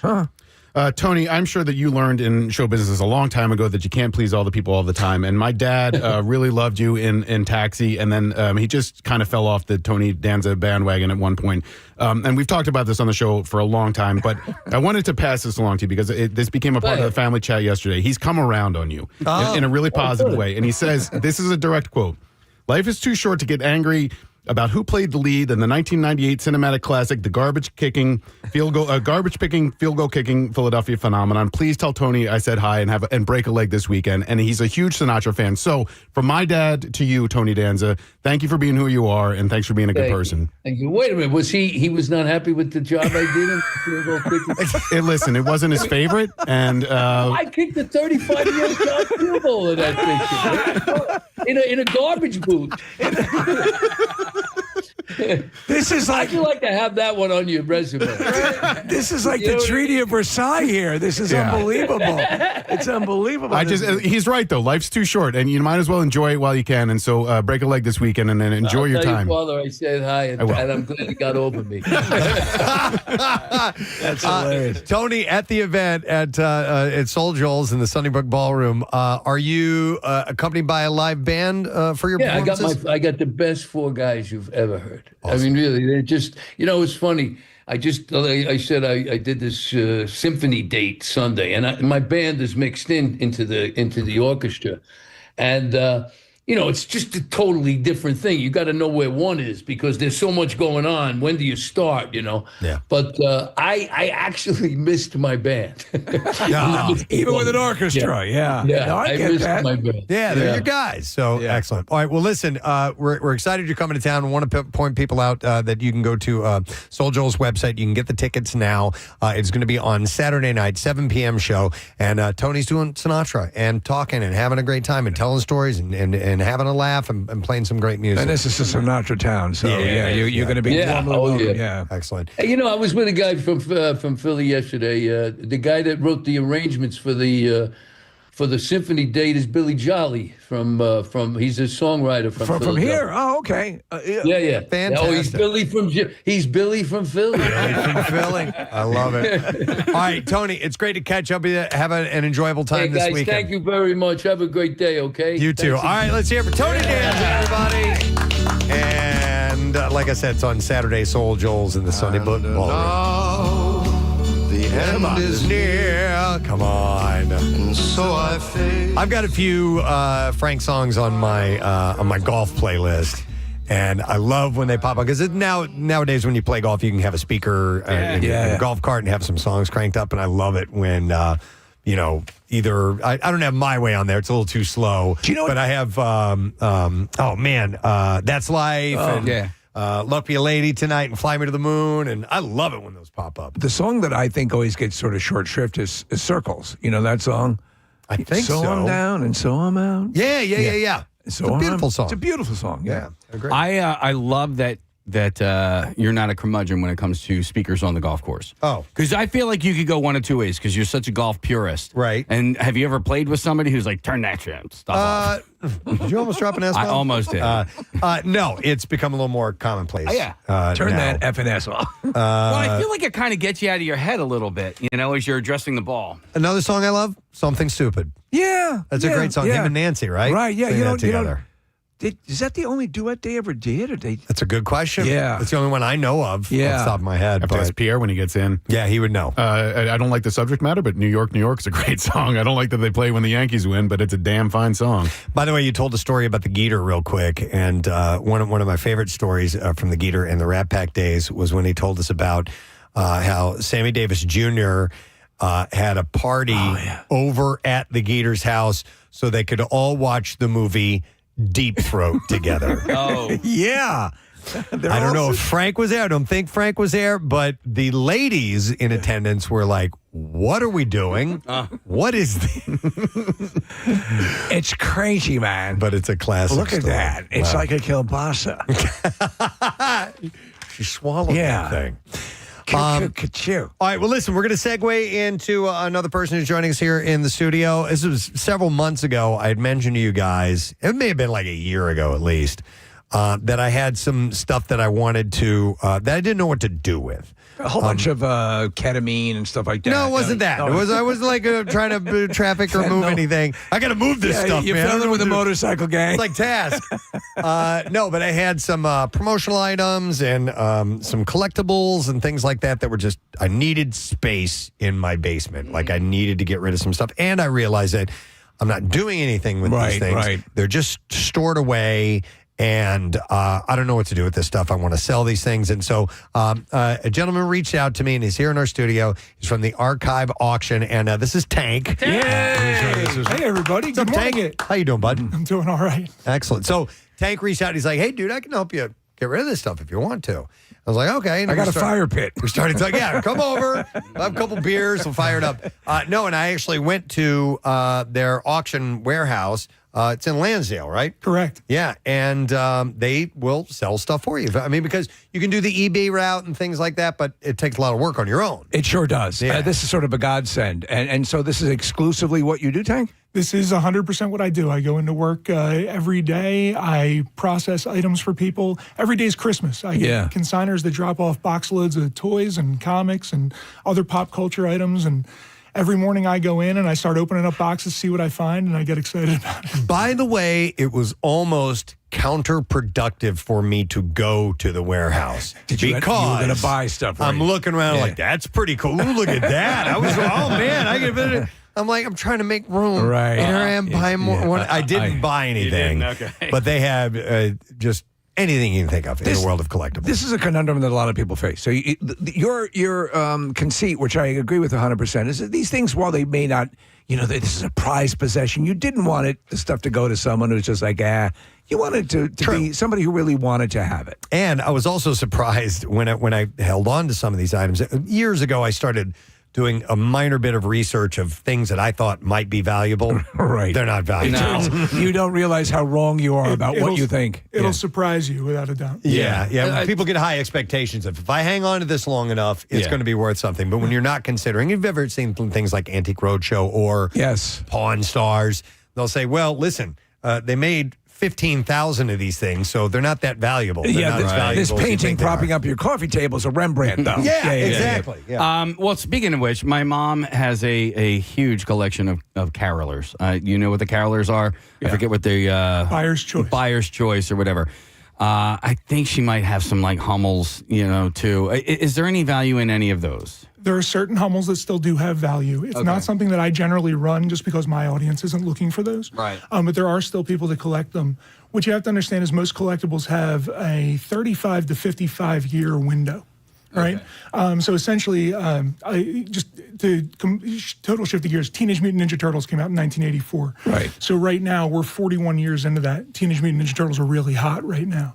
So what happens is when something comes out, usually about 35 to 55 years later, you get people that get to that, we'll call it the midlife crisis point, where they want to go back and reclaim that childhood. And they probably have some money they can spend. Exactly. Maybe, They get to a point in their career where they have a little bit of cash, they have a little bit of space, they got the house, maybe the kids just moved out, wherever it may be. Well, now you say that, I'm looking for some Kentucky Derby shot glasses. I got bad news. They're all gone. But Hummels, for example, they're considerably older than that. So what happens is when you get past that 55-year window, and this is obviously a rule of thumb. Yeah. When you get past that 55-year window, people start to divest their collections. They want to get rid of them. Yeah. And less people are trying to build those collections. So the people that had the collections want to get rid of them, and the new people don't really look for those items to put into That's their really collection. true. That's the zeitgeist of the whole thing and you Preston, you talk about getting nostalgic. Well, in television, we're just talking about those things become nostalgic. It's kind of. Can I jump in quickly with a question? Yeah, sure. We have collected Department 56 over the years. Yes. And my guess is that there are just so many of them that they're not worth anything. What is that? So these are the Christmas villages that light up. Oh, sure. Oh, yeah. We have 200 pieces. Yeah. And they're terrific. But in our current house, we can have little vignettes, but we can't have all of them displayed. It's just not practical. Are they worth anything? They do still hold value. You are not going to get back what you paid for them originally when you bought them retail, but they do still have value. People do still collect them, and actually right now is the time of year that you would want to try to move them along. Okay. Because people are gearing up to decorate for Christmas for this year. So things like Department 56, Lee Max, things along those lines, they move well now.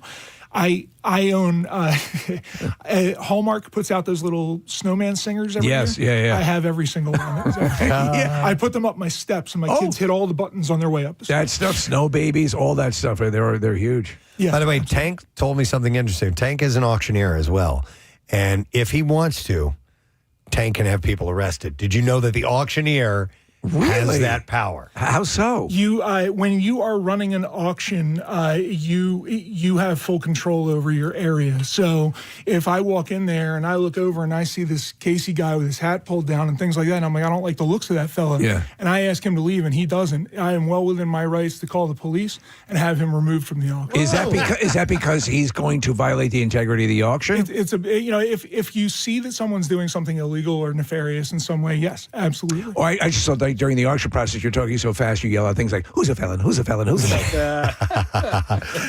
Yeah. I mean, it's as part. So this is a cool thing. So Preston, let's find out the arc of your stuff, and I have one or two additional questions. So I had reached out. I told Tank that I had a series of these Kentucky Derby collectible glasses. They put them out every year that there's a Derby held, and I had tons of them. I had over 100 probably.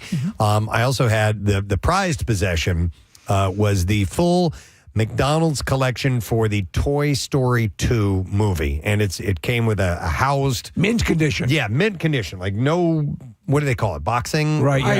I mentioned to you on my email that I had a little surprise for you. So actually, since you're talking about it, we can look at it. You brought it with you? Interestingly enough, Don't tell me you bought it. No. Okay, all right, because I think it sold. Oh, he's got it right there. I got it right here. Al's Toy Barn. Yep. And I held on to this thing. I didn't let my kids play with it. I think I got it around when they were little, and I just stashed it away. I'm like, okay, this is worth keeping. This is really neat. I like this. I don't know what I'm going to do with it. And it sat in a bin, in a tub, tucked away for years and years and years without ever seeing the light of day. I'm like, I need to give this to somebody who would actually enjoy this. So that was the prized thing, and I'm like, I have no idea what I'm going to get for this. It's pretty. I mean, it's in damn good shape. So, what is this sold? Or is it? It is sold. I got a full explanation as to why it's here right now. Did Casey buy it? No. So you get an interesting opportunity here, Preston, because you're going to find out what happened to your stuff. Okay. Most people don't. Most people just find out how much it's sold for, but you're actually going to find out a little bit more information. Your Kentucky Derby glasses went to a huge Kentucky Derby fan. Good. I took your glasses. I separated them out by That's the what you're decades. looking for. Yeah. I ran it as 3 separate lots,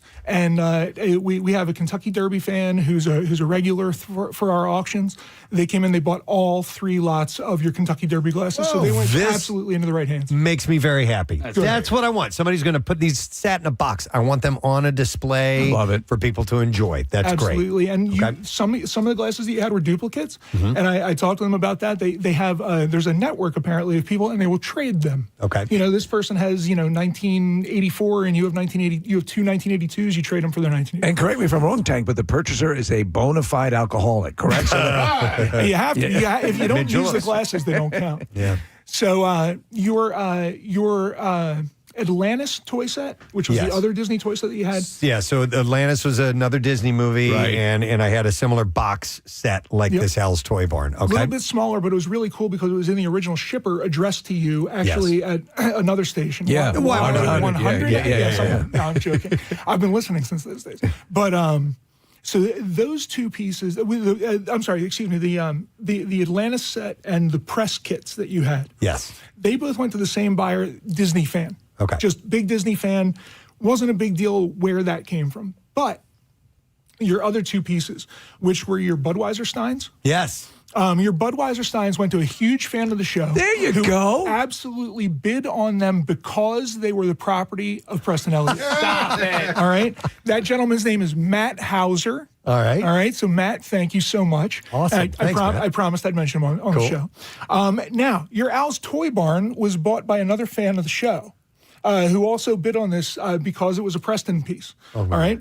His name actually is Matt Johnston. Okay. Yep, Matt Johnston. He lives down in Spartansburg, South Carolina. Oh, my God. He's originally from Philadelphia, and he listened to you guys before he moved down there. He moved down there for work, and he still listens on the podcast every day. So, Matt Johnston, thank you so much. And I brought your Al's Toy Barn, Matt, so that the guys could sign it. Oh, no way. That's why we're here. He asked if please and thank you, if you guys would be willing to sign the Al's Toy Barn for him. That'll be another $100, but yeah. Absolutely. Yes. I absolutely. love, listen, so this was, again, what moved Preston to do this in the first place, was to have it fall into the hands of people who might really appreciate it. Yeah. This is sort of inciting me with some of the things I have, like the Department 56, to work with you on this. How do we go about doing that? I come over and shake your hand, and then we start moving forward with it. Okay, yeah, there we go. All right. But now for everyone else, everyone who's listening to us, right? You just go to archiveauction.com. There's a link on there where you can email me. Email is absolutely the best way to get a hold of me, to get me to respond the fastest.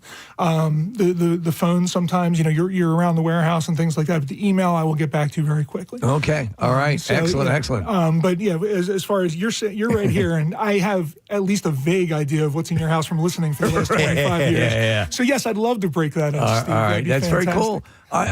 What have you ever come across something that somebody was say, I don't know, can you get something for this, and it turned out to be something really worth a lot? Oh, absolutely. Like a Renoir. Absolutely. So actually, we had a gentleman come in with some comic books.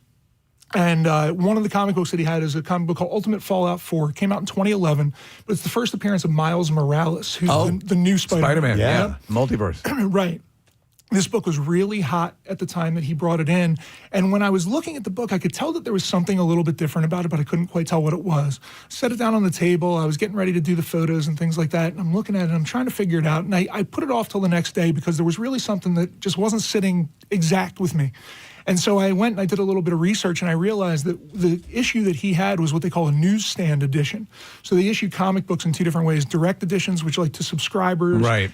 Direct editions are also what go to comic book shops. Newsstand editions go literally to newsstands. Right. When you're in the airport and you want to buy that magazine, but your kids with you buy them a comic book.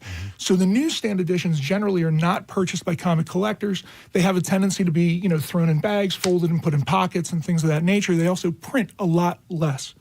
So for that particular book, Ultimate Fallout 4, there were only about 21,000 copies ever printed as a newsstand edition.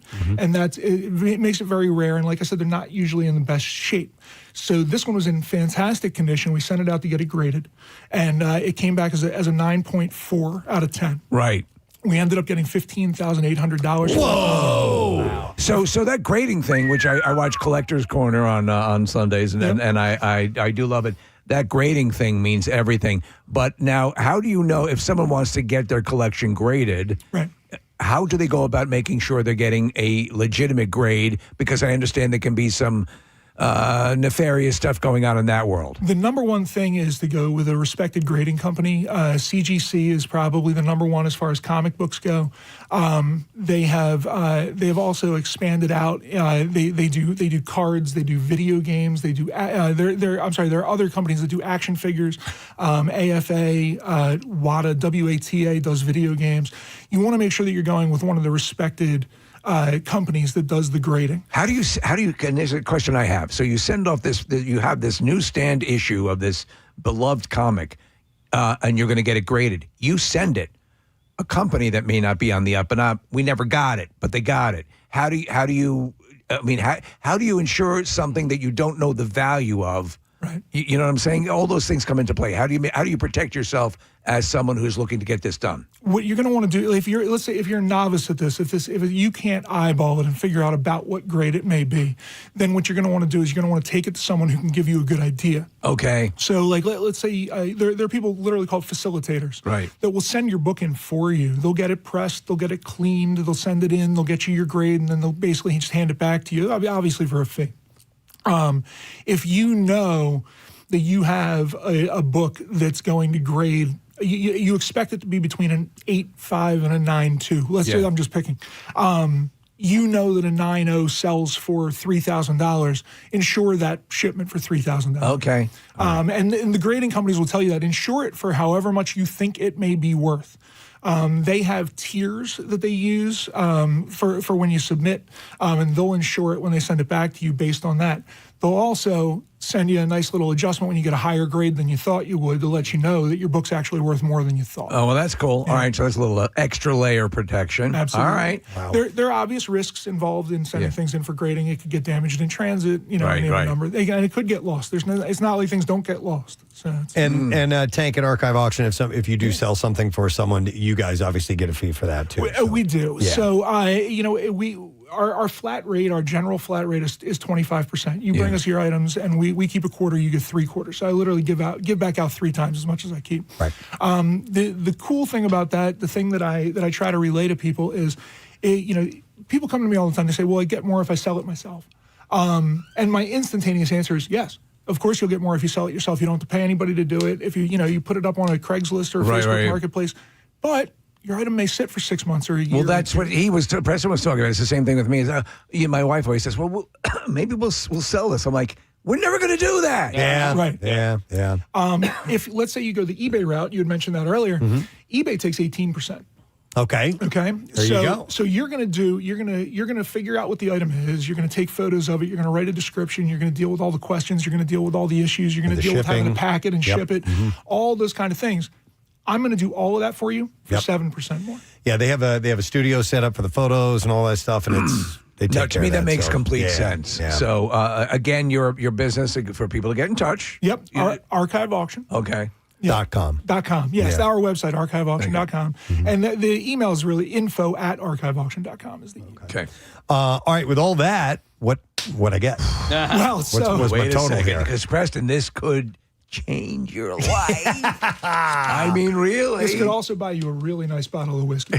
So, the Toy Barn was the most impressive item. The Toy Barn sold for $230. $230 I didn't have. The most that anyone has ever gotten for one is $250. No kidding. Wow. All right. The total for all your items after our commission and everything else, $378. All right. There you go. That's excellent. Let me ask you. The money's great. Yep. But knowing that you had like a real Kentucky Derby fan who got all that, there's something that you were holding on to. I literally was never going to do anything with these. I had no plans to put them up anywhere, to display them. I end up getting some money out of this, and I can use that towards something that will actually be useful. There you go. So it ends up being perfect. And the Al's Toy Barn, I was thinking, now I knew I wasn't going to get it, but I thought the value would be around like $400 or $500 or something like that. Gotcha. But $230 something is $230 I didn't have. An embarrassment. No, it's great. Yeah. No, it's not an embarrassment. You're press. Do they know who this is? I'll be honest with you. The $250 sale was a buy it now type sale. Yeah, so they waited until someone came along to pay that amount of money, and I don't know how long they waited. I don't know how long it was. So that they posted could for. set a price. Once that price is hit, gone. So we do take reserves on items. So in the auction world, we call it a reserve, right? So basically, your item won't sell for less than X. Okay. Now reserves, you have to be a little conservative on the reserves. You need to make sure because no one likes a reserve, right? So I want to sell you these Sharpies, right? And everybody always wants me to do this, so I'll do it for you. So who's going to bid me $1, $1, $1, $1? I got $1, $1, $2, and 1, and 2, and 2, and 3, and 3, and 4, and 4, and 5. Congratulations, going once, twice, 3 times at $5. You have now not won these Sharpies. Wait, what? And people look at, right, exactly. Well, it had a $10 reserve on it. Oh, okay. Right. See, so you only bid to $5. $75. Now, Nick's the winner. But so it can get frustrating for bidders.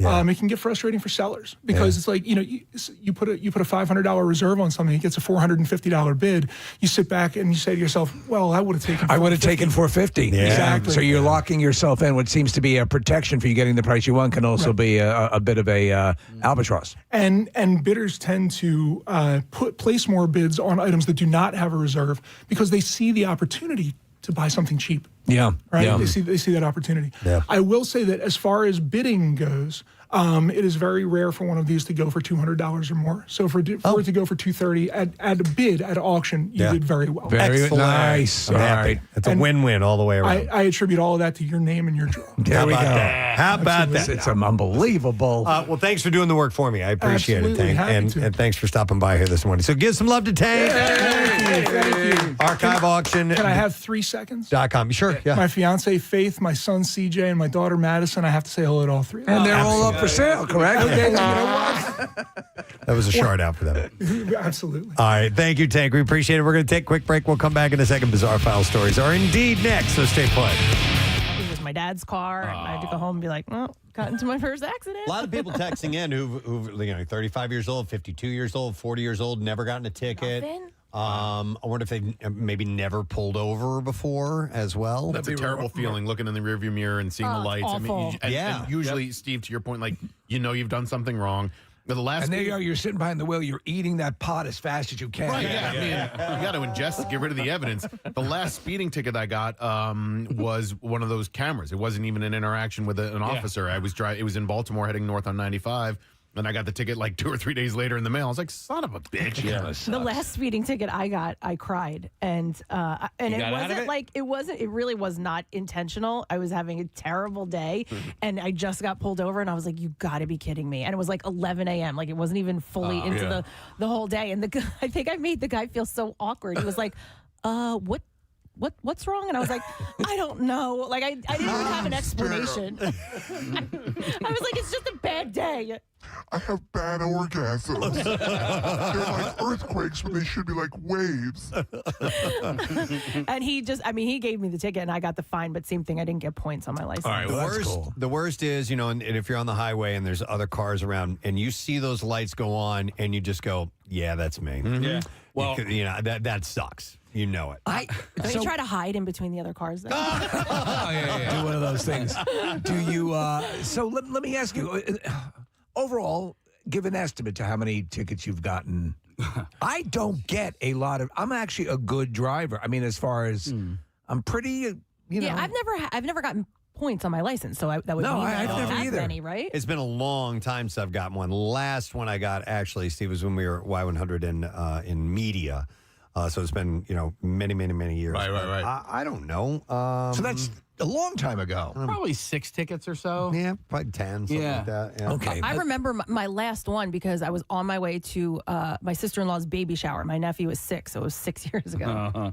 I got one, Kath. I was so mad that I even got pulled. I didn't know what I was getting pulled over for. The problem was I was in a school zone.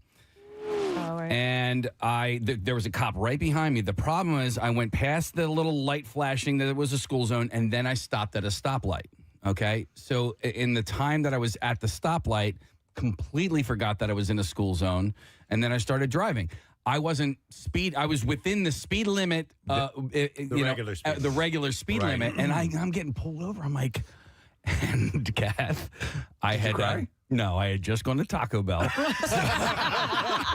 So I was eating a taco, and as I'm getting pulled over, I'm like, I wonder if I'm getting pulled over for eating. What did I do, officer? Because I had no idea. And I'm like, am I not, And so when he pulled me over, he was like, oh, you were speeding in the school zone. That's the way you eat a taco. Yeah, but no, so I ended up getting, the ticket for that. And and sometimes, obviously there are traps. There are areas where you'll to be careful. People who are familiar with certain areas, and you see a newbie in an area that doesn't know a particular cop sits behind a particular store. Yeah. And you'll see people get nailed. Well, right by the there's a reservoir on 252 near Lake Media, and there are two different spots where a police officer will sit, and there are lines. It's it's a speed trap, and I know this. And what sucks is the speed limit goes from 45 to 35. And so they'll clip you on when you slow down, and I know this. And I had some dude riding my ass, and I'm like, bud, and I ended up pulling over. Right. I'm like, you can go ahead. And sure enough, there was a cop waiting there, and I guess maybe the cop wasn't looking, maybe he was just doing, so he didn't catch the guy speeding. Do you know they're really strict? So on this stretch of road here, St. Asaph's down, right? Yeah. Is that this way is St. Asaph's? No, to the right is St. Asaph's, to the left is presidential. So you go down and down in that industrial area, and it's 25. It's posted strictly. Wait, explain again. 25. Where? Yeah. So Make a left, Kath. out of our parking lot, make a left. They are super strict on 25. Oh. So once you get down to presidential here, once you go through that light, 25 miles an hour, you got it. And on the weekend, you will see them. There'll be 4, 5, 6 cop cars pulling over people right and left. By the way, I like this one. It says, where was it? Where did it go? This guy says, both times I got a ticket. Both tickets I've gotten, I was listening to Zeppelin at the proper level.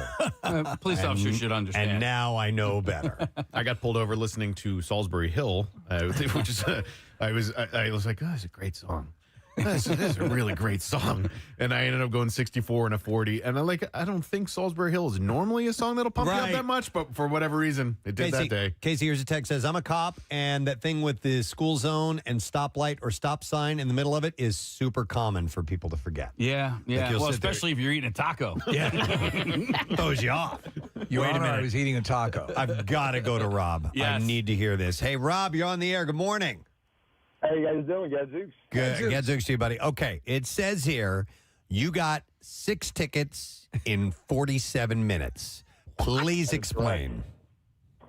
So I was on my way to the street races in South Philly. And I was That's enough of that, I was flying over the bridge, going over to Walt Whitman, and Port Authority got me. I got a speeding ticket, expired registration, and a seatbelt. When I got off the bridge, I was heading down toward Broad and Patterson. And at the time, there was a cop parked right alongside the train station. And I thought nothing of it. But when I went to go around them, she kind of came out to block the road. And I thought she was merely just pulling out. So when I went around her, she pulls a U-turn, pulls me over, and I got avoiding a police barricade, expired registration, and another seatbelt. Were you like, Rob, hey, I'm running late for the street races. Interesting. The ironic thing was the people that I was meeting was going west down Patterson. They saw me pulled over. Well, Rob, quick question. So you got 2 tickets for expired registration within minutes of each other. I always thought, wouldn't that come up as you just being ticketed for that? And is that standard to reissue that same ticket again? We're different state, though. He was coming across. That's right. Yeah.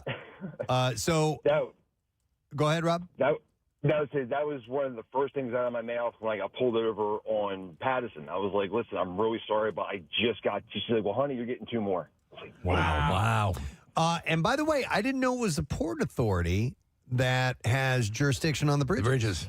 Because I've always been curious about that. Is because they're clearly the speed limit posted, and I was curious of who handles that. Jersey, PA, Delaware, right? When you get busted on a bridge, and how do they? Because did they get you going onto the bridge or coming off of the bridge, Rob?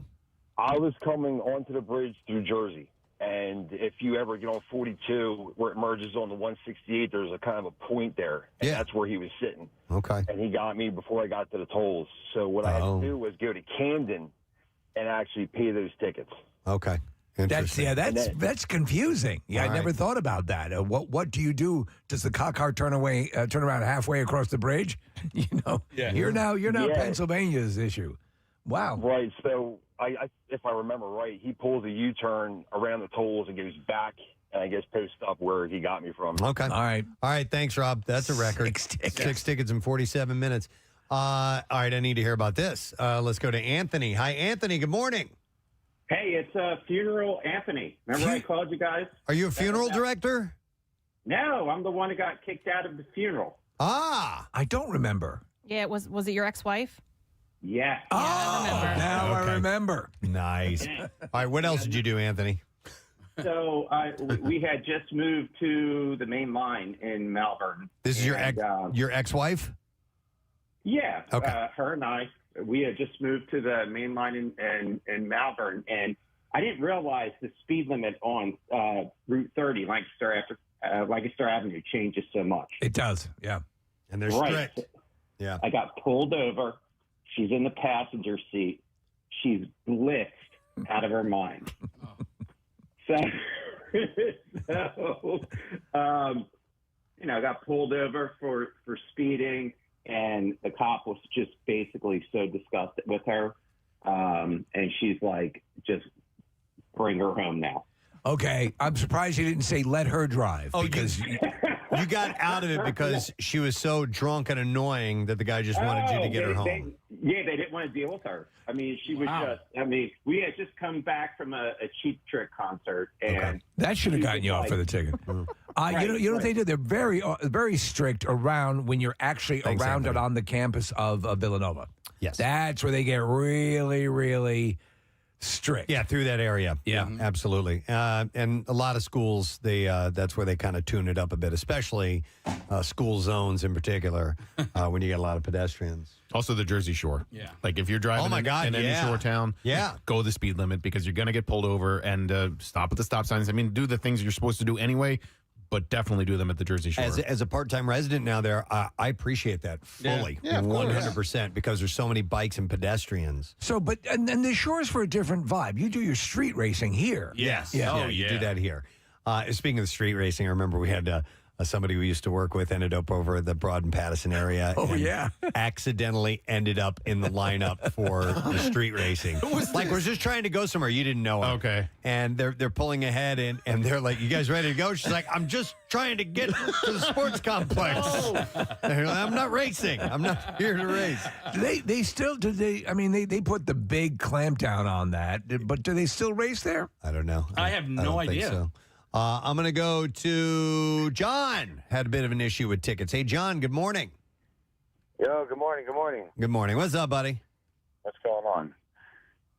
So, when I was 17, I just got my license, had a sports car, and lost my license within, a year. Okay. I had it suspended for about 10 years.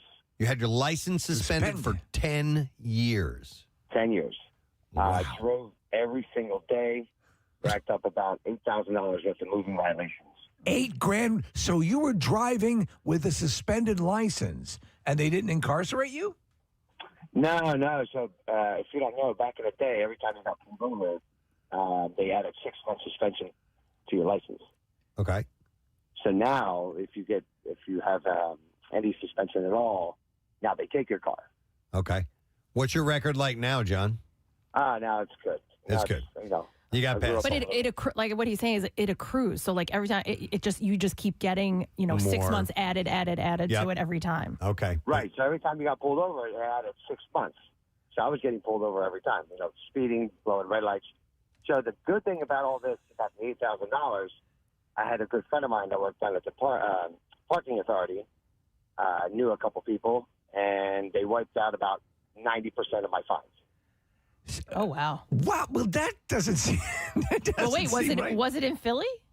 Yeah, Philly. Yeah. See, remember they got in trouble for that. Oh, it was happening I do all the remember time. that. And yes. Yeah. Wow. Yeah, helping people get off of the tickets. Yeah, I remember that. If you knew people back in the day, if you knew people, they helped you out, but now they got busted down there, so they cleaned out. It blows my mind. People who've had so many moving violations, so many infractions, and yet they're still out driving. I know. And I'm like, at what point do they finally yank your license fully? Yeah. Or do they advance it to a very harsh penalty? You know what I mean? Because, How do you... I know. It's like the people who get, 8 or 9 DUIs. Right. Yeah. Why are you not in jail now? I had a friend who, so the legal limit now is 0.08, but back in the day, it used to be 0.1. And so I had a buddy of mine who was 20 years old. He blew a 0.09. All right. So, and the cop, because he was under the legal limit at that time, was about to let him go. And then at the very, very, very last second, he's like, wait a second, you're not even 21. And man. Wow. Oh, that's funny. And so he ended up losing his license for a couple of years. I thought you were going to say right after the results came in, the dude was like, yeah, in your face, man. He's like, you know what? We can do something about that. Let me go to this. This will be interesting. I have Deb on the line. Hi, Deb. Good morning. Good morning. How are you? Good. What's up, Deb? So, I was like 17. This is like 20 odd years ago, and it was like 11 o'clock at night. We're driving to Rocky Horror Picture Show, so we're all dressed in like black makeup and the whole 9 yards. Yep. And I'm driving my friend's car, which was a Dodge Neon, to let you know exactly how long ago this was. And I'm speeding. I'm going like 80 miles an hour. I had no idea. I'm on 295 in South Jersey, and I'm driving in the left lane, just going. And I see somebody come behind me, and they're tailgating me. So I slow down a lot because I figured let them hit me. Yeah.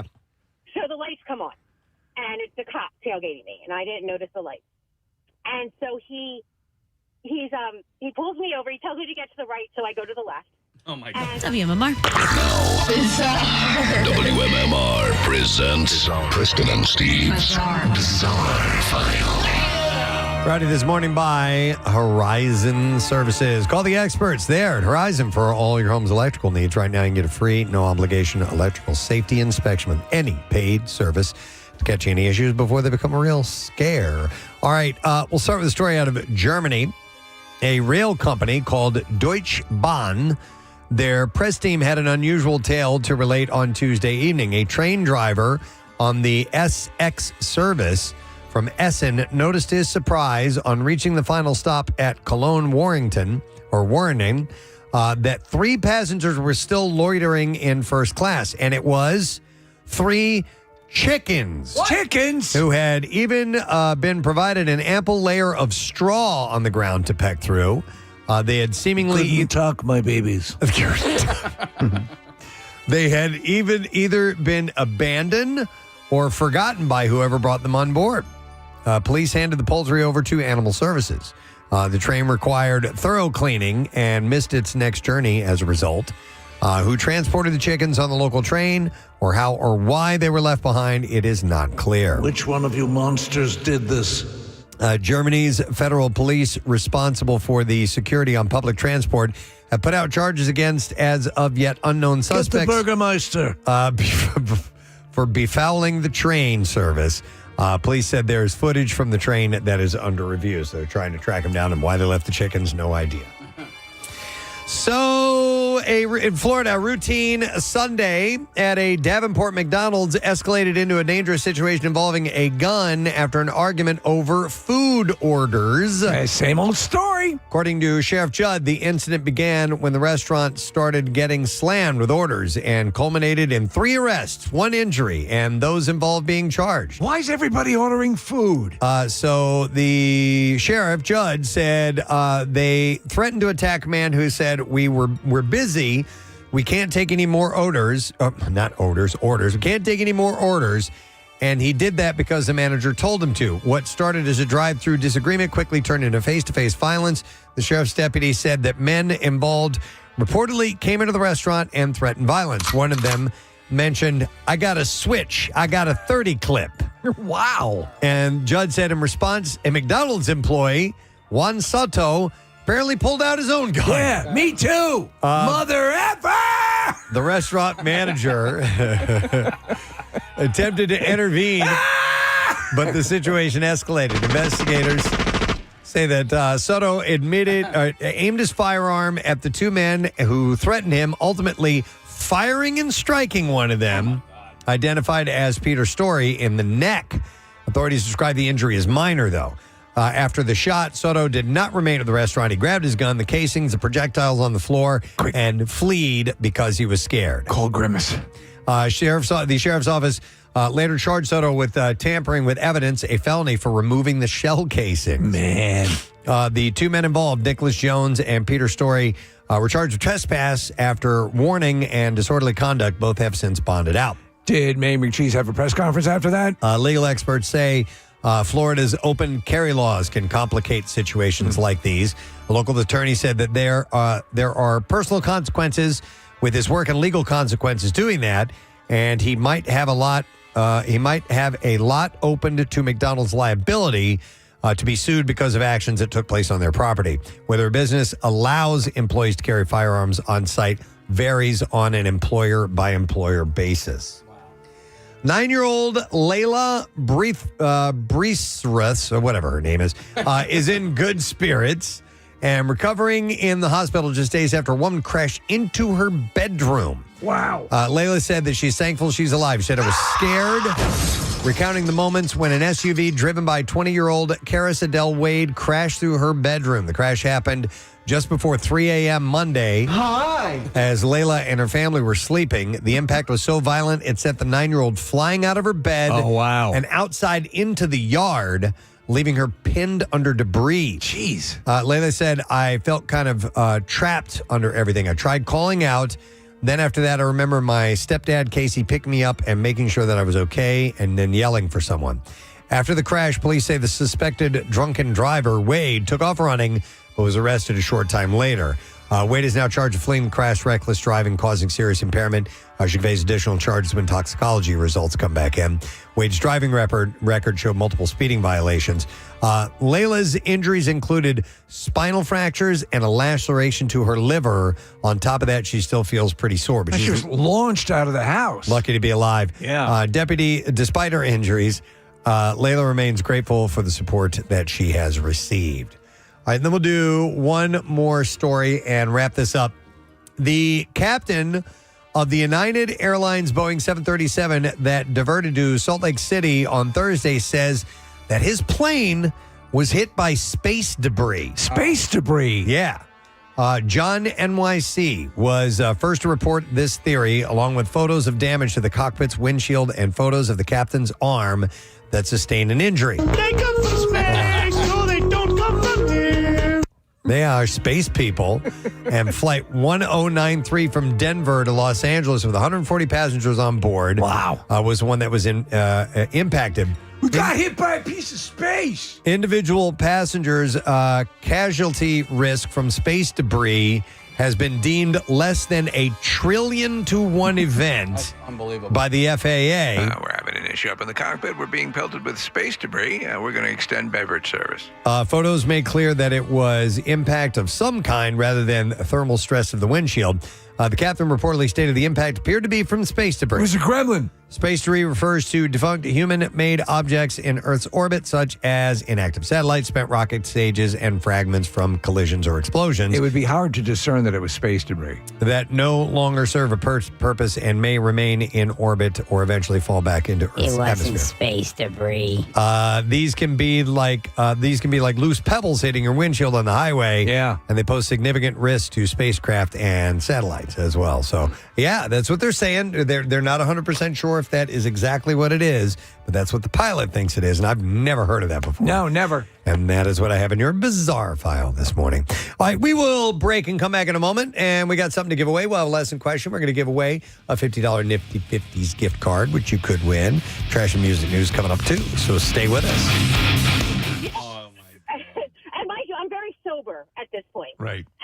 And so I pull to the left. He gets out of the car. He has me roll down the window, and he says, "Do you know your right from your left?" And I'm like, "I don't think so. Maybe not. I don't know." And he said, "Do you you know that you were going 80 miles an hour? I said, no, I didn't. Well, why did you slow down then? And I was like, well, you were tailgating me, and I always thought that if you hit me, I would get paid, so I slowed down. Oh, my God. I never saw a cop write a ticket so quickly. What the hell? Yeah. You were saying literally everything wrong. Yeah, absolutely. Yep. What if the cop got out of the car and he was dressed as Frankenfooter? You know? Oh, my God, that would have been the best. All right, thanks for the call. All right, well, anyhow, it's kind of a rite of passage, so my son got his first speeding ticket. Sounds like he handled it well. It did. And how excessive was the speed? Do we know? It was on a stretch of road where people routinely do 90 miles an hour, and he was doing 90 miles an hour. Okay.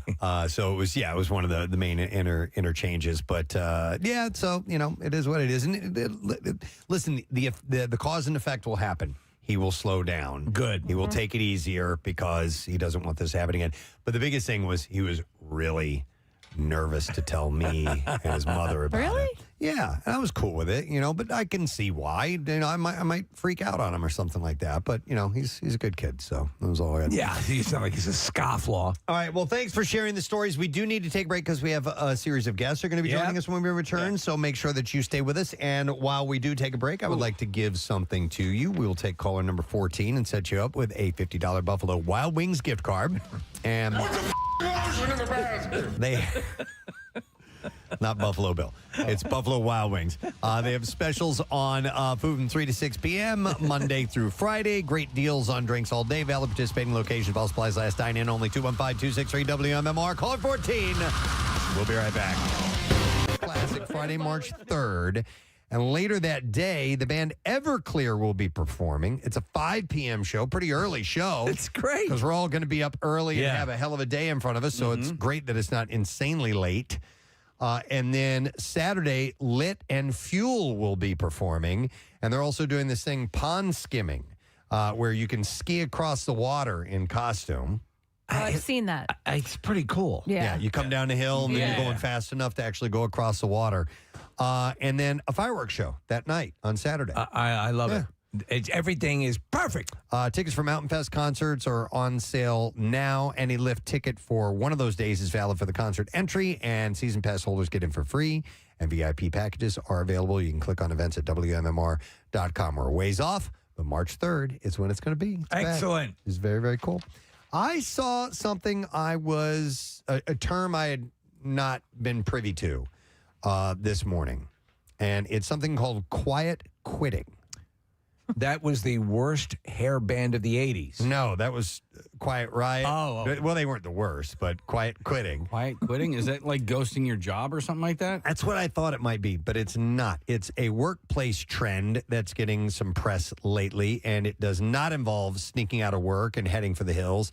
Instead, advocates describe it as doing the absolute minimum their jobs require and refusing to work extra hours or take on extra assignments while focusing on out-of-work activities. So, like, they're forcing themselves to be fired or be let go? No. They're keeping, I get this, they're keeping the bare bones minimum requirement that they need to do to be working at the job, but they spend a lot of time, say, online or taking like hour and a half. What does that have to do about quitting? I don't know the name either, Kathy. I didn't understand that. You're quitting without quitting. You're resigning yourself to doing you're still working, but you're paring down to do the absolute minimum to make it to retain your job. You're quitting part of your job. So you're doing for 24 years. They say it's about having an identity outside the workplace and refusing to let work rule your life. Oh, maybe I'm wrong then. Critics,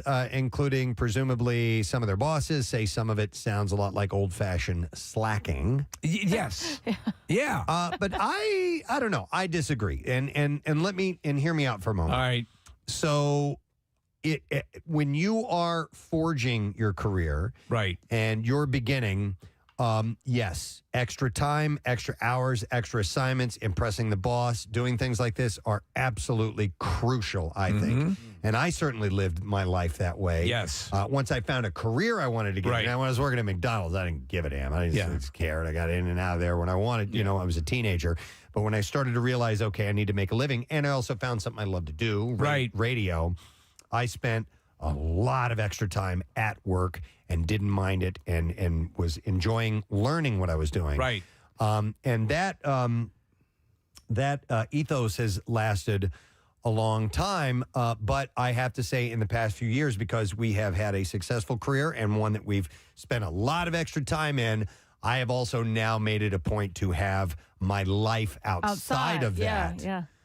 And taking on extra assignments and things like that, I don't feel the need to do anymore. I don't think that's what this is, though. I think, at least, and maybe you've read the article. I think, at least what I think is, they're saying slacking, and that correlation is not between simply maintaining a work life and a regular life and balancing the two. I think it means, like at work, you'll never say, I'll take on a project. I'll do a little, I'll invest extra time in this. You're the second the clock hits 5, or whatever, you're out the door. You arrive at the last possible second. You take every second. And mind you, you're entitled. But also, if there are ways to dawdle throughout the day. I don't think it's that. You don't think it's that? No, and I think the reason that some of the critics might say that it's slacking is because, man, how many people do you know that take work home with them? I know plenty of them. Yeah. And, I do. Well, all the time. We do. I work from home all the time. Yeah. A good probably third of my job I do at home. But I also, my buddy Steve is just constantly, he's taking work home with him. Yeah. And it's just, I think that the workload in some jobs, this is not everything. This is not an overall thing, but in some jobs, it's too much, man. Do they literally spell out what they're talking about there, or is it as vague as it seems to be? I'll read a little bit further on this. Gallup calls it not engaged. Jim Harder, chief scientist for Gallup's Workplace, a well-being research center, says survey data shows workers are less engaged, and quiet quitting sounds like what he refers to as not engaged, a group that includes 54% of survey respondents born after 1989. But while engagement is lowest among Gen Zers and younger millennials, it's been dropping across all age groups in recent years. So it's not... It still seems kind of vague. Yeah, and then on the other side, it says they're doing what they're getting paid for. Advocates say quiet quitting is all about maintaining a healthy work-life balance. People aren't going above and beyond. They're not bending over backwards for their employers anymore and sacrificing their mental and physical health. Yeah. They're doing what they're getting paid for. She says she wishes the trend had a different name because you're not quitting. You're taking care of yourself. You're coasting. You're carefully coasting. So it's the above and beyond thing kind of spells it a little bit. Sure. Now, I think, I feel that we all go above and beyond, for this, because this is not a... that's our agreement. That's what we do. We want to do the best we can do to live up to our agreement with the audience. But I think at a certain level, especially if you want to get ahead, you need to take. But but if you are ahead, if you're already ahead, and I think it has a lot to do with how your company treats you. Yes. If you work for a good company that takes care of you, you're more likely to go above and beyond. It was on 93.3 WMMR. Somebody told me it's Preston and Steve show. We are here for a little while longer, and then we move along. Mr. Pierre Robert will be along and carry you through the day. And as the days go on and the weeks go on, we'll be leading into a little something called the Camp Out for Hunger. In fact, we are 20 days out. Our little tote board on the wall. It's amazing. That we peel off each and every day, giving us a number of days until then, is now at 20. And we would love for you to make your plans now. I love it when people spontaneously show up, but if you plan ahead of time, know the information. You can go to WMMR.com. We have a full camp out page there that'll give you all the details you need to know about coming and joining us and participating. And, of course, earlier we had Susie Subaru on, who told us about, actually her name is Jessica, who was here, about the business challenge from our friends at Subaru. And we want all local businesses to donate if possible, especially because of how difficult it's going to be this year in people not being able to participate. So we're asking for those who've never been a part of it before to help us pick up the slack and make sure, because Phil Abundance is really struggling with, lack of grants and lack of funding and lack of actual staff now. Yes, they're short-staffed. But so we've added this business challenge as well. Any business, no matter what size, can enter for this. And if you end up winning this business challenge, it's a random drawing. We, the Preston and Steve Show, are going to bring lunch to you one day at your business. It's terrific. We'll cater lunch for you. Yeah. It'll be a great Love time. that. Of course, there's a live broadcast with us, or live broadcast with Pierre, or the $20,000 ad campaign from MMR as well. But we urge you to take a look at that now and make your plans to join us for Camp Out, which will be on November 10th, starting on November 10th. All right, it's lesson question time. And we are going to give away a $50 Nifty 50s gift card if you can answer the question correctly. So at Camp Out for Hunger, Casey would like to throw a javelin. What request does Steve want to put out there? What would he like to do? 610-660-9333. It was said earlier this morning about 7:23 a.m. So at Camp Out, Casey wants to throw a javelin.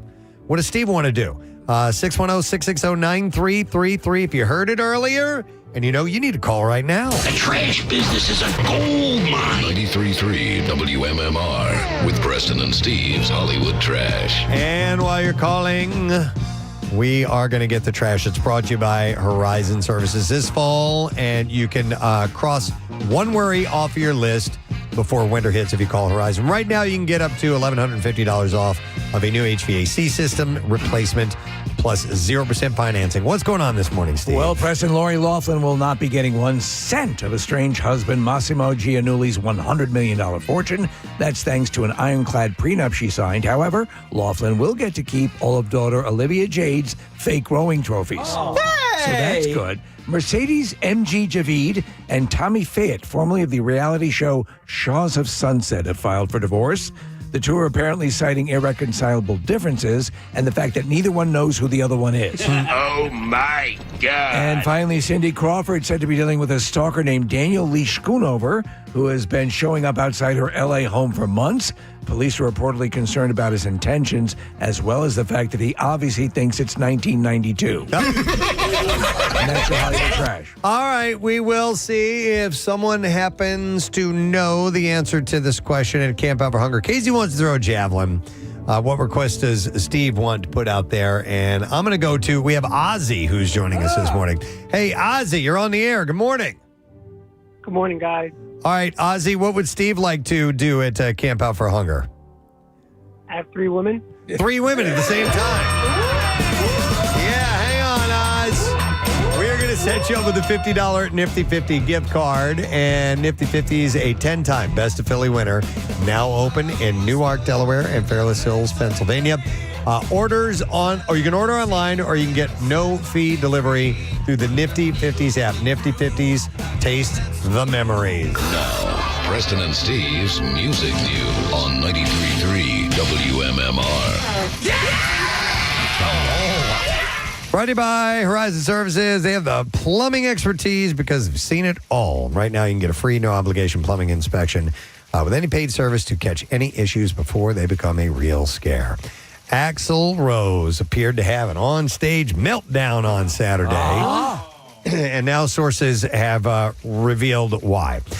During the opening moments of the Welcome to the Jungle during the opening moments of the song, Welcome to the Jungle, at Estadio Huracan in Buenos Aires, at the band's latest concert, Rose appeared to lose his temper mid-song. He turned his rage toward the band's new drummer, Isaac Carpenter, and eyewitness footage shows the frontman flinging his microphone directly at Carpenter's drum kit. He's a flaming turd. He then ripped off his leather jacket and stormed off stage before the band had even finished the first song. He's a little upset then. Later in the set, Rose was seen climbing the drum riser again, this time to kick the bass drum. Wow. Axl told the crowd earlier in the performance, so I'll just try and wing this. A cryptic comment that's only fueled speculation about whether the meltdown stemmed from technical issues on stage, tension, or both. And a source has now claimed that Axl was so upset because technical difficulties made it hard for him to hear. Said he couldn't finish his third piece of pie. They said in his ear monitors, he could only hear the percussion instruments and nothing else. Well, it's not the drummer's fault. The tech team was able to fix the issue by the third song, and the show went on smoothly. The moment has reignited questions about the band's internal dynamics following a recent shakeup. Longtime drummer Frank Ferrer, who held the Six since 2006, exited in March in what was initially described as an amicable parting. Ferrer later suggested otherwise, expressing disappointment that his tenure had ended. And he wrote on Instagram, "The outpouring of love I felt from the incredible fans of Guns N' Roses, my peers over the past 24 hours has been tremendous." And he said, "I'll have immense gratitude and love always for Axl and the band, while at the same time disappointed that this chapter came to an end. It's been an incredible..." Where's that sound coming from? 19 years, Guns N' Roses has been has given me life-changing memories and experiences, and a huge thanks to the management, the crew, and I hope to see you sometime soon. So, yeah, I mean, listen, dude, you don't have to freak out. You don't. You can even tell the audience, hey, we're having a problem. An issue. Yeah. Give us 5 minutes. Yeah. And we will fix this. I'm and be hangry. back. Yeah. So they should do one of those old Snickers commercials. The hangry one. Yeah. That would be great with Axl on But it. you don't complain so that the drummer doesn't have sway over the mix. That you're getting in your earbuds. And then one more quick story. The track list for the soundtrack to the Bruce Springsteen biopic Deliver Me From Nowhere has been released. Features the film star Jeremy Allen White singing the Springsteen parts, joined by Jake and Sam F. Kiska of Greta Van Fleet, Jay Buchanan, Axl Coe, and Bobby Emmett. Just like the real songs, but not as good. 5 songs will be released this Friday to coincide with the film's release. The album will be available on December 5th across CD, vinyl, and digital. I'd be curious to see how he handles the. Yes. You don't do a straight up impression, but you have to do something that sits in the ballpark. So the track listing is Born in the USA, which Jeremy Allen White is singing. Yeah. He's also singing Nebraska, Atlantic City, Mansion on the Hill, Highway Patrolman, State Trooper, My Father's House, Reason to Believe, I'm on Fire. And then Jay Buchanan, Jay Kiska, and Sam Kiska play Lucille, Boom Boom, and I Put a Spell on You. So that is the track listing. A lot of people don't know that there's people that live out in space, and they come from space. We don't know what to do, but they're called space people. Correct me if I'm wrong, but I'm on Fire is not on the Nebraska album. No, neither is Born in the USA. Yeah, a lot of those songs. What are. am with that? Is Atlantic City on that one? Atlantic City's on Nebraska. It is? Yeah. Okay, because I listened to Nebraska. The Chicken Man. I don't. The Chicken Man. Maybe it was earlier this year because I had never listened to it before. I didn't really love it. Nebraska, I thought was actually a very innovative album. As depicted in the movie, he records it on a digital recorder in his house, basically. And like they did with the Dylan movie, they're focusing in on what they consider pivotal moment. Rather than doing an entire story of the person's life. But so, is it that pivotal? That's my question. I mean, it was a departure, but it's like, I don't know, man. I don't know if they're going to let me do it after all. I'm only a multi-million album selling star. Can the man keep me down? I guess it's just... Well, Bruce, if that's the way you like... Okay, but stop fighting me on this. I guess it's just, making a departure. I gotta change. Gotta be true to who I am. Yeah. I gotta do it for the chicken, man. Yes, I agree. Yeah. You like chickens, Gene? Sure do, bud. Imagine if Kiss had taken a turn like Nebraska. That's right. That would have been a I want to departure. record this on my Walkman. It's not a recorder. It sure is. Get that chicken. Put that chicken on the microphone right. But I'm interested because A Complete Unknown, I really didn't have much interest in. Right. And it turned out to be fantastic. Yes. So it's possible they may do the same thing with this. That I'm not was really sure. I think, a more. I'm maybe just being picky. That was a more seismic thing for Dylan. That shift, as opposed to I kind of like to do a new album. Yeah, don't know. All right, but the movie, when is it coming out? It's very, very soon. I've been doing the press, or is it? It's coming out, I think, next week. Okay. Next Friday. Thanks, Bruce. I'm going to be riding a light cycle in it, Preston. And if you cross my beam in the back, you get cut in half. Wait, that's Tron Ares. this is- Okay. yeah. Okay. Deliver us from Tron Ares. Wouldn't that be great if in the middle of Bruce is recording He in the just hunches studio over. and then a light cycle crashes through the window? The hell is that? I didn't know they had them. It's a new crossover that they do. Hey, Clarence. All right. It's this Friday. It's Friday. Okay. Clarence. Hop on the back of my bike. Hop on the back. No, he slid off and got cut in half. You don't know. All right. I'm a little lukewarm on this one. I don't know why. Is my reasoning holding water with you? Not so much that, Steve. And I really like Jeremy Allen White, and I really like Bruce a lot. There's something about this that's just not grabbing me, and I'll watch it eventually. But there's just like I don't know. I was more interested in A Complete Unknown, and this one is not grabbing me. To me, it just doesn't seem like that much of an up. I remember it was a departure when the album came out, and people were wondering. But I mean. Also, Bruce is like still touring. He's still active. And I know Dylan is too, but I don't know. Is it a Jeremy Allen White impression of Bruce the whole 2 hours plus or whatever? What they should have done was done a remake of Rush Hour with Dylan and Springsteen. Oh, yeah. Do you understand the words that are coming out of my mouth? Can't understand. Right? Or would have Bob said that line? That's right. Yeah. I don't understand what you say. You understand? Wait, I don't. Were you from Hong Kong? I'm not from Hong Kong. All right. Well, we'll have to wait and see. It's 67% on Rotten Tomatoes right now. All right. Okay. I'm sure I'll watch it eventually. Right. All right. All right. It's time to take a break. I think it is. All right. All right. We're going to take a break. When we come back, Advertise. we'll wrap up the. We will wrap up our show, and we'll get the letter today for Award of the Week prize. So make sure you stay with us. We'll be back in just a moment. For a company that does not take care of you, you're going to do the bare minimum. No, I agree. Yeah. I'm going to say something that'll only make sense to you guys, but recently there's been some requests of what I would call going above and way beyond. Right. And we've all it's ignored like, it. come on, man. Come on. Yeah. We're already working a lot, and that happens in all kinds of businesses. We say, oh, by the way, you also need to do this now. Right. Like, wait, what? What? Yeah. I'm sorry. How about? I quit. Yeah. I quit. Hang on. Let me go to Larry because he's got an example of quietly quitting. Hi, Larry. Good morning. Yo, you guys ever heard of Jerkmate? You've ever heard of Jerkmate? Yo, ever heard of Jerkmate? What's up, Larry? Yo, how are you guys? I work Good. for a very big, very corporate, and that's the one word that I think hasn't really come up in this conversation. Very corporate company. Mm-hmm. So at this point, they were pretty good throughout the pandemic, and I stepped up, took the job above me. Was waiting for basically somebody to open up so that the job title would open up, and I could kind of step into that. And when it did, they denied me my promotion and a raise.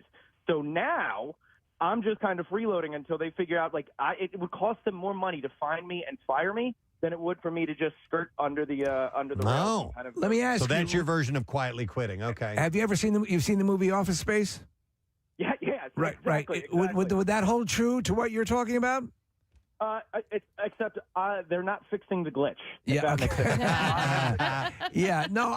But I agree too. We happen to work for a company that is very supportive and really wants to be a participant in helping us realize our maximum capabilities. I wonder though. There's got to be like people out there who have had a job for a long time who like actually, because there's so many people in the workforce, don't actually have to do anything. They just go in, clock in or whatever. Well, kind of hang out. Like the guys you see who work for the city who they've never shown up for in years, never show up for work. And, go get the vehicle, go home. I think of Tom Hanks and Joe versus the Volcano, Preston, that kind of job. As mundane as it could possibly be. No, but there's got to be coworkers who are not doing that, who are going to call that person out, or at least, you know what I mean? There's no way that can go on for years and years. Somebody's going to say something. Yeah. We hear from so many people about how hard they work, and I appreciate that. But Casey made me think of something. Who listening now has the easiest job in the world? Mm-hmm. Yeah. I want to hear that. Well, 215-263 WMMR, because you rarely do you hear people boasting about how easy their job is. But the easiest job or has a job where they really just they don't care, so they don't do much. Maybe it's both. You know what I mean? Because like you were talking about us taking work home with us. Like to me, yes, it is work. But if I'm sitting on my couch at home reading an article that we're going to talk about the next day, like I don't really see that as work. I mean, it is. It's considered work. It's considered prep. But like for me, you're not capping an oil fire. Yeah, like I'm just at home reading. Yeah. But it is all relative. I see it as work. But I mean, and I probably do it differently than you do. I'm scouring all kinds of stuff. I'm printing things up. I edit. You don't have a glass of wine and bond box. No, I categorize. I try to. I've got. My feet are up. I'm like, I'm working. Now, listen, it's not hard work. It's not physical hard labor. It's time consuming and time consuming is what it is. Yeah, for sure. Do you at like your prep though? Sometimes are you like, oh God, I do not feel like doing this? Oh yeah. Oh, you do? Okay. Oh my God, yes. Okay. Absolutely. But then I'm like, get it done, do it, get it over with. Well, also that's why sometimes too, like, because you do a lot of prep. Like, if I see stuff, if I see articles, I'll send it to you because I think that I know that's something that you could use and maybe a little less work for you. Right. No, I appreciate that. And ultimately I've got to figure out if we're going to go to it or not. But man, there was a point I was going to make and I don't remember what I kept talking. That's okay. Why don't you tell Kathy how much she turns you on? No, that was oh God. That was not what I was. Quit. I quit so hard. I'm so quitted. Yeah, I forgot what I was going to say. Okay, let me go to some calls. Easy jobs. All right, we'll go to John. Hey, John. Good morning. Morning. What's up, John? So I work at a golf store in Wilmington, and it's probably the easiest job in the world. I just talk to people about golf all day. And do you love what you do? Oh, absolutely. I used to work in finance. When COVID hit, I found this job, luckily, and I've never been happier. So, there's sometimes because you excel at a job, it has the feeling of being easy, and that's always the axiom, one of the axioms my father conveyed to me, which is do something you love and you'll never work a day in your life. Absolutely. You're still working, but it's fulfilling. Outside of the hours that we lead, I consider our job to be pretty damn easy. It's amazing. Yeah. I mean, I'm lucky as hell. Yeah. And I love doing it. What I don't love doing is getting up when we get up and doing that whole thing because it messes up the rest of your day. But I'm lucky that I can say, yeah, my job's, this is not something I dread, and I'm not going crazy from the amount of time I spend on it. The prep work is a little arduous, but I still love doing this job. So I'm not bragging. No, I'm just saying we're good at what we do. Oh, well, and so therefore it makes it this that advice much easier. Is part of the other great advice I've gotten. Listen, and I tell this to other people. If you do something you love, you're going to invest more time into it, even in the beginning stages. If you do that, and I think by sheer force, you will get good at something, and then hopefully the monetary compensation will come down the way. But I mean, that's all a chain of events. And that's the ultimate desire, is that you do something you love and you are paid well for it. You know what I do love is mindless labor. And when I was getting ready for the bike ride for the Tour de Shore, I had all these team jerseys that were sent to me, and I needed to make sure that they were getting to the right people. So I was just like basically sorting and stuffing, and I had to do it for a couple of hours. And I loved it. Yeah. You know what I mean? You like, want to work in retail now? No, because I don't want to deal with people, right? Yeah. Like, you don't have to. You I can work in a warehouse. Yeah, I could do that. I could do that. But look at an Amazon fulfillment plan. I just threw headphones in. I stood here for like 2 hours, and I just stuffed names and cooling towels into these bags and. I do like the organizing factor of things like that. I'm actually volunteering at a nonprofit today, and we're putting together packages. So to me, that's perfect for you. I'm gonna make sure each package has 2 of this and 1 of that. I love sometimes if you get to put a little bow on it or something like that. I can tie the bows. The studio that I have in my room in my house in one of the rooms. I love. Oh, today I'm gonna rearrange the wires so that everything sits properly. I like that sort of. Yes, that's sort of where I can just check out and do that. I do love that kind of work as well. You know what I was going to tell you guys back to, you mentioned, the bad part of our job is, getting up so early. That 2-week vacation, I know you're going to make fun of me, but I'm not kidding you. I'm dead serious. During that 2-week vacation, at the end of it, I swear to God, I woke up and I looked in the mirror and I was like, I look a little bit younger. Oh my God, I'm beautiful. Look at me. Have I always glowed like this? Listen, my nipples are like erasers. I did. I had color in my face. Yeah. I felt like my wrinkles weren't as bad. The bags under my eyes were gone. So beautiful. Did the gentleman stitch naturally appear? Oh my God. Oh my God. I've gotten tighter. It's gotten tighter. And more moist. Oh, wow. By the way, I know someone who got that. Oh, really? I thought that was just an urban legend. Oh, no, and it's a major, it's not a little, we're going to put a little stitch in. No, it's like really? a major. Yeah. I always thought that was an apocryphal. It's basically like having a baby. Wow, Kath, what is their first and last name? I want to hear more about that. But I got all these callers on the line. No, it's but okay. I want to hear more Talk about that. Jennifer's on. Hi, Jennifer. Good morning. Good morning. Jennifer, you have an easy job? I think it is right now. Okay, share. Are you doing it right Yeah, now? I know. Seriously. Yeah, she's a blacksmith. No, I'm actually shopping at the moment. Oh, okay. All right, you can stop. My day off. Okay. All right. All right. I work at a casino as a sportsbook writer. You work I can't. as a sports book what? Writer. I write tickets for sports bets. Okay. She writes tickets for sports books. Or the Eagles. Yeah. But we're real slow at this time of the year. Okay. So I spend half of my day just staring at TV, watching sports. Well, okay. Well, that's not bad. But what about the other half of the year when everything is kicked in? Is it very difficult? It gets crazy when people are trying MetLife. All right, That's the sorry. hard part of it. We're sorry to interrupt your shopping, Jennifer. Yeah. We'll let you get back to Sounds that. like but she's thank you for the fighting a call. robot. We appreciate it. All right, let me go next to Brandon. Hey, Brandon, good morning. Yeah. Uh-oh, here we go. MFM 93.3 WMMR. It is 10:38. Our program coming to a close for this Tuesday morning on a beautiful day, 72 degrees. Lots of sunshine, just a light little breeze at the moment. It's gorgeous. Tomorrow's sunny, high 64. We cool off as the week goes on. Thursday, Friday, Saturday, it's going to be closer to 60 degrees at our high temp, but we're looking at mainly sunny skies. So that's where we are. Fall, don't you know it, my friend.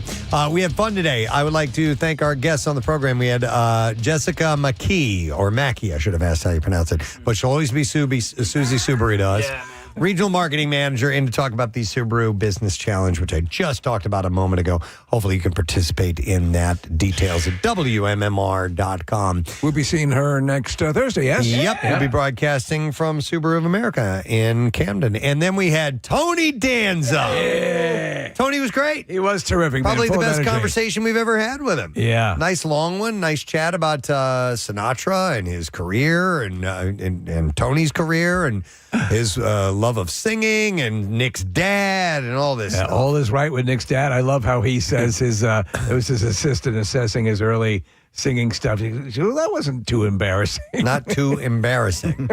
So he is performing at Sinatra and Stories Saturday at Soul Joel's in the historic Sunnybrook Ballroom, which somebody texted in and said actually Frank played there. Oh, is that back right? in the day. Yeah, so that's pretty cool. So I'm familiar, obviously, the comedy that they do out there and stuff, which is cool, and the folks who run it are really cool and a lot of fun. But I didn't know they had that whole capacity as well. Yeah, it's got a history to it. So souljoels.com. And then we had Tank Brocklehurst. Yeah. Tank is from, he's the lead auctioneer from Archive Auction, and he helped me sell some stuff, collectible things that I had that I wanted to get rid of. And he came in and gave us a really cool, educated look at the process of all of that. I'm fascinated by it, and I know you personally feel good that those shot glasses went to someone who's really going to enjoy them. Yep. That does mean a lot. Yep, absolutely. So it was a nice group of guests that we had on the show today. Enjoyed it.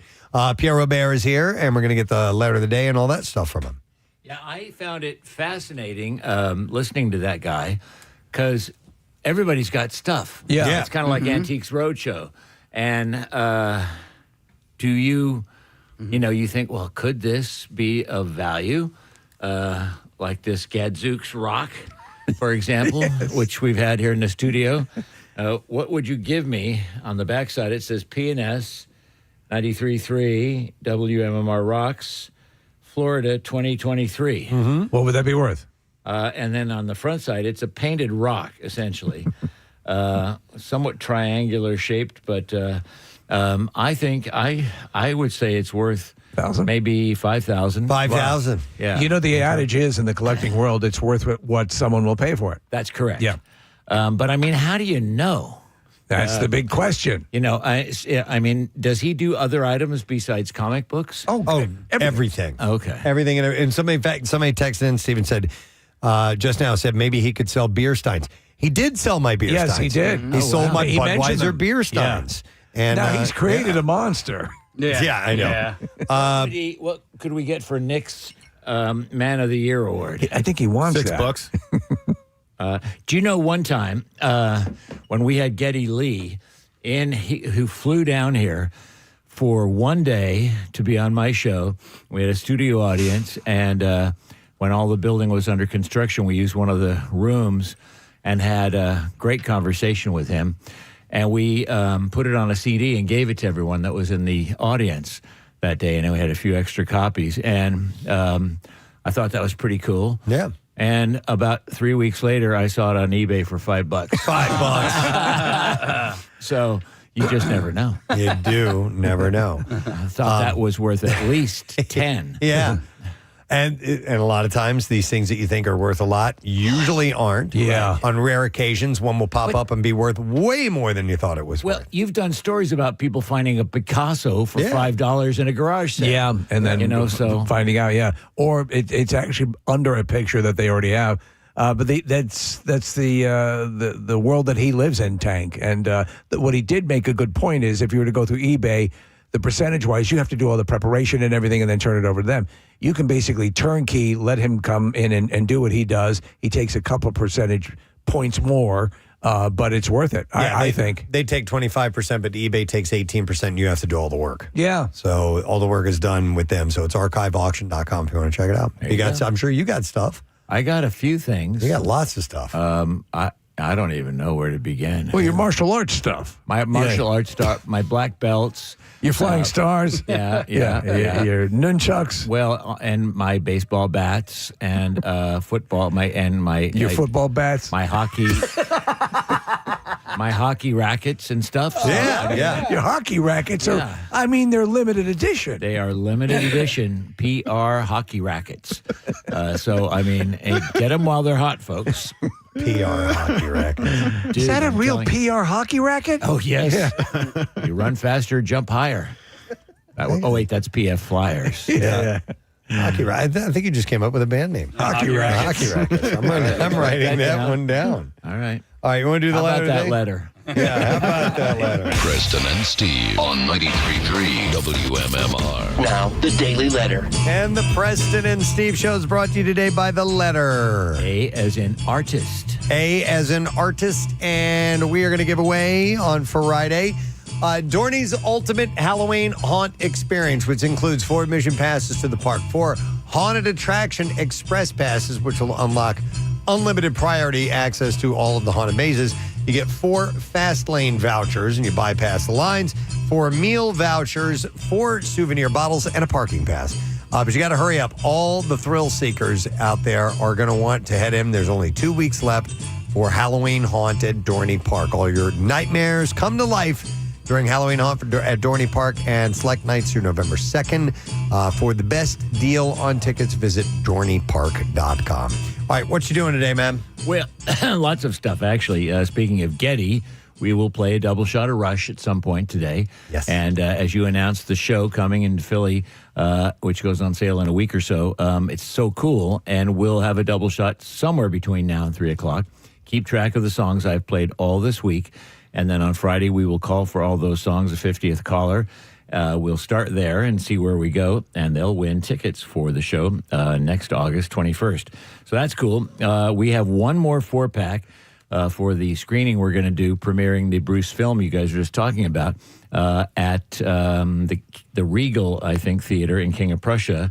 That'll be tomorrow evening. We have an MMR screening of the film in advance of its release, and it does mark the time he was star, but I don't think he was superstar. He had done all those legendary albums, but then he did Nebraska, and then Born to Run put him in that Uber stratosphere a couple of years later. Born to Run wasn't before. Born in the USA. Born in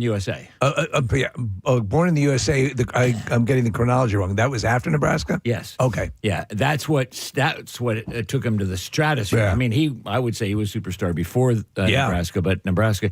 And your point was really a good one, Steve. Was like, why are they focusing on this rather odd period of his life? But I'm going to the film, so I'll have. No, I mean, if you're any remotely a level of Springsteen fan, you'd have to go. I got an email from a listener who said it's about from a book by Warren Zanes that's called Delivered from Nowhere. And Bruce was coming off of about a depression where he'd had success and with money and the river tour and everything. And so Nebraska was sort of like this point in his life where he was figuring out who he was and what he wanted to become. And so whether or not he'd been successful financially beforehand, he wasn't quite sure where he wanted to go as an artist. So that's why it was sort of a pivotal point in his professional career. When did the divorce occur?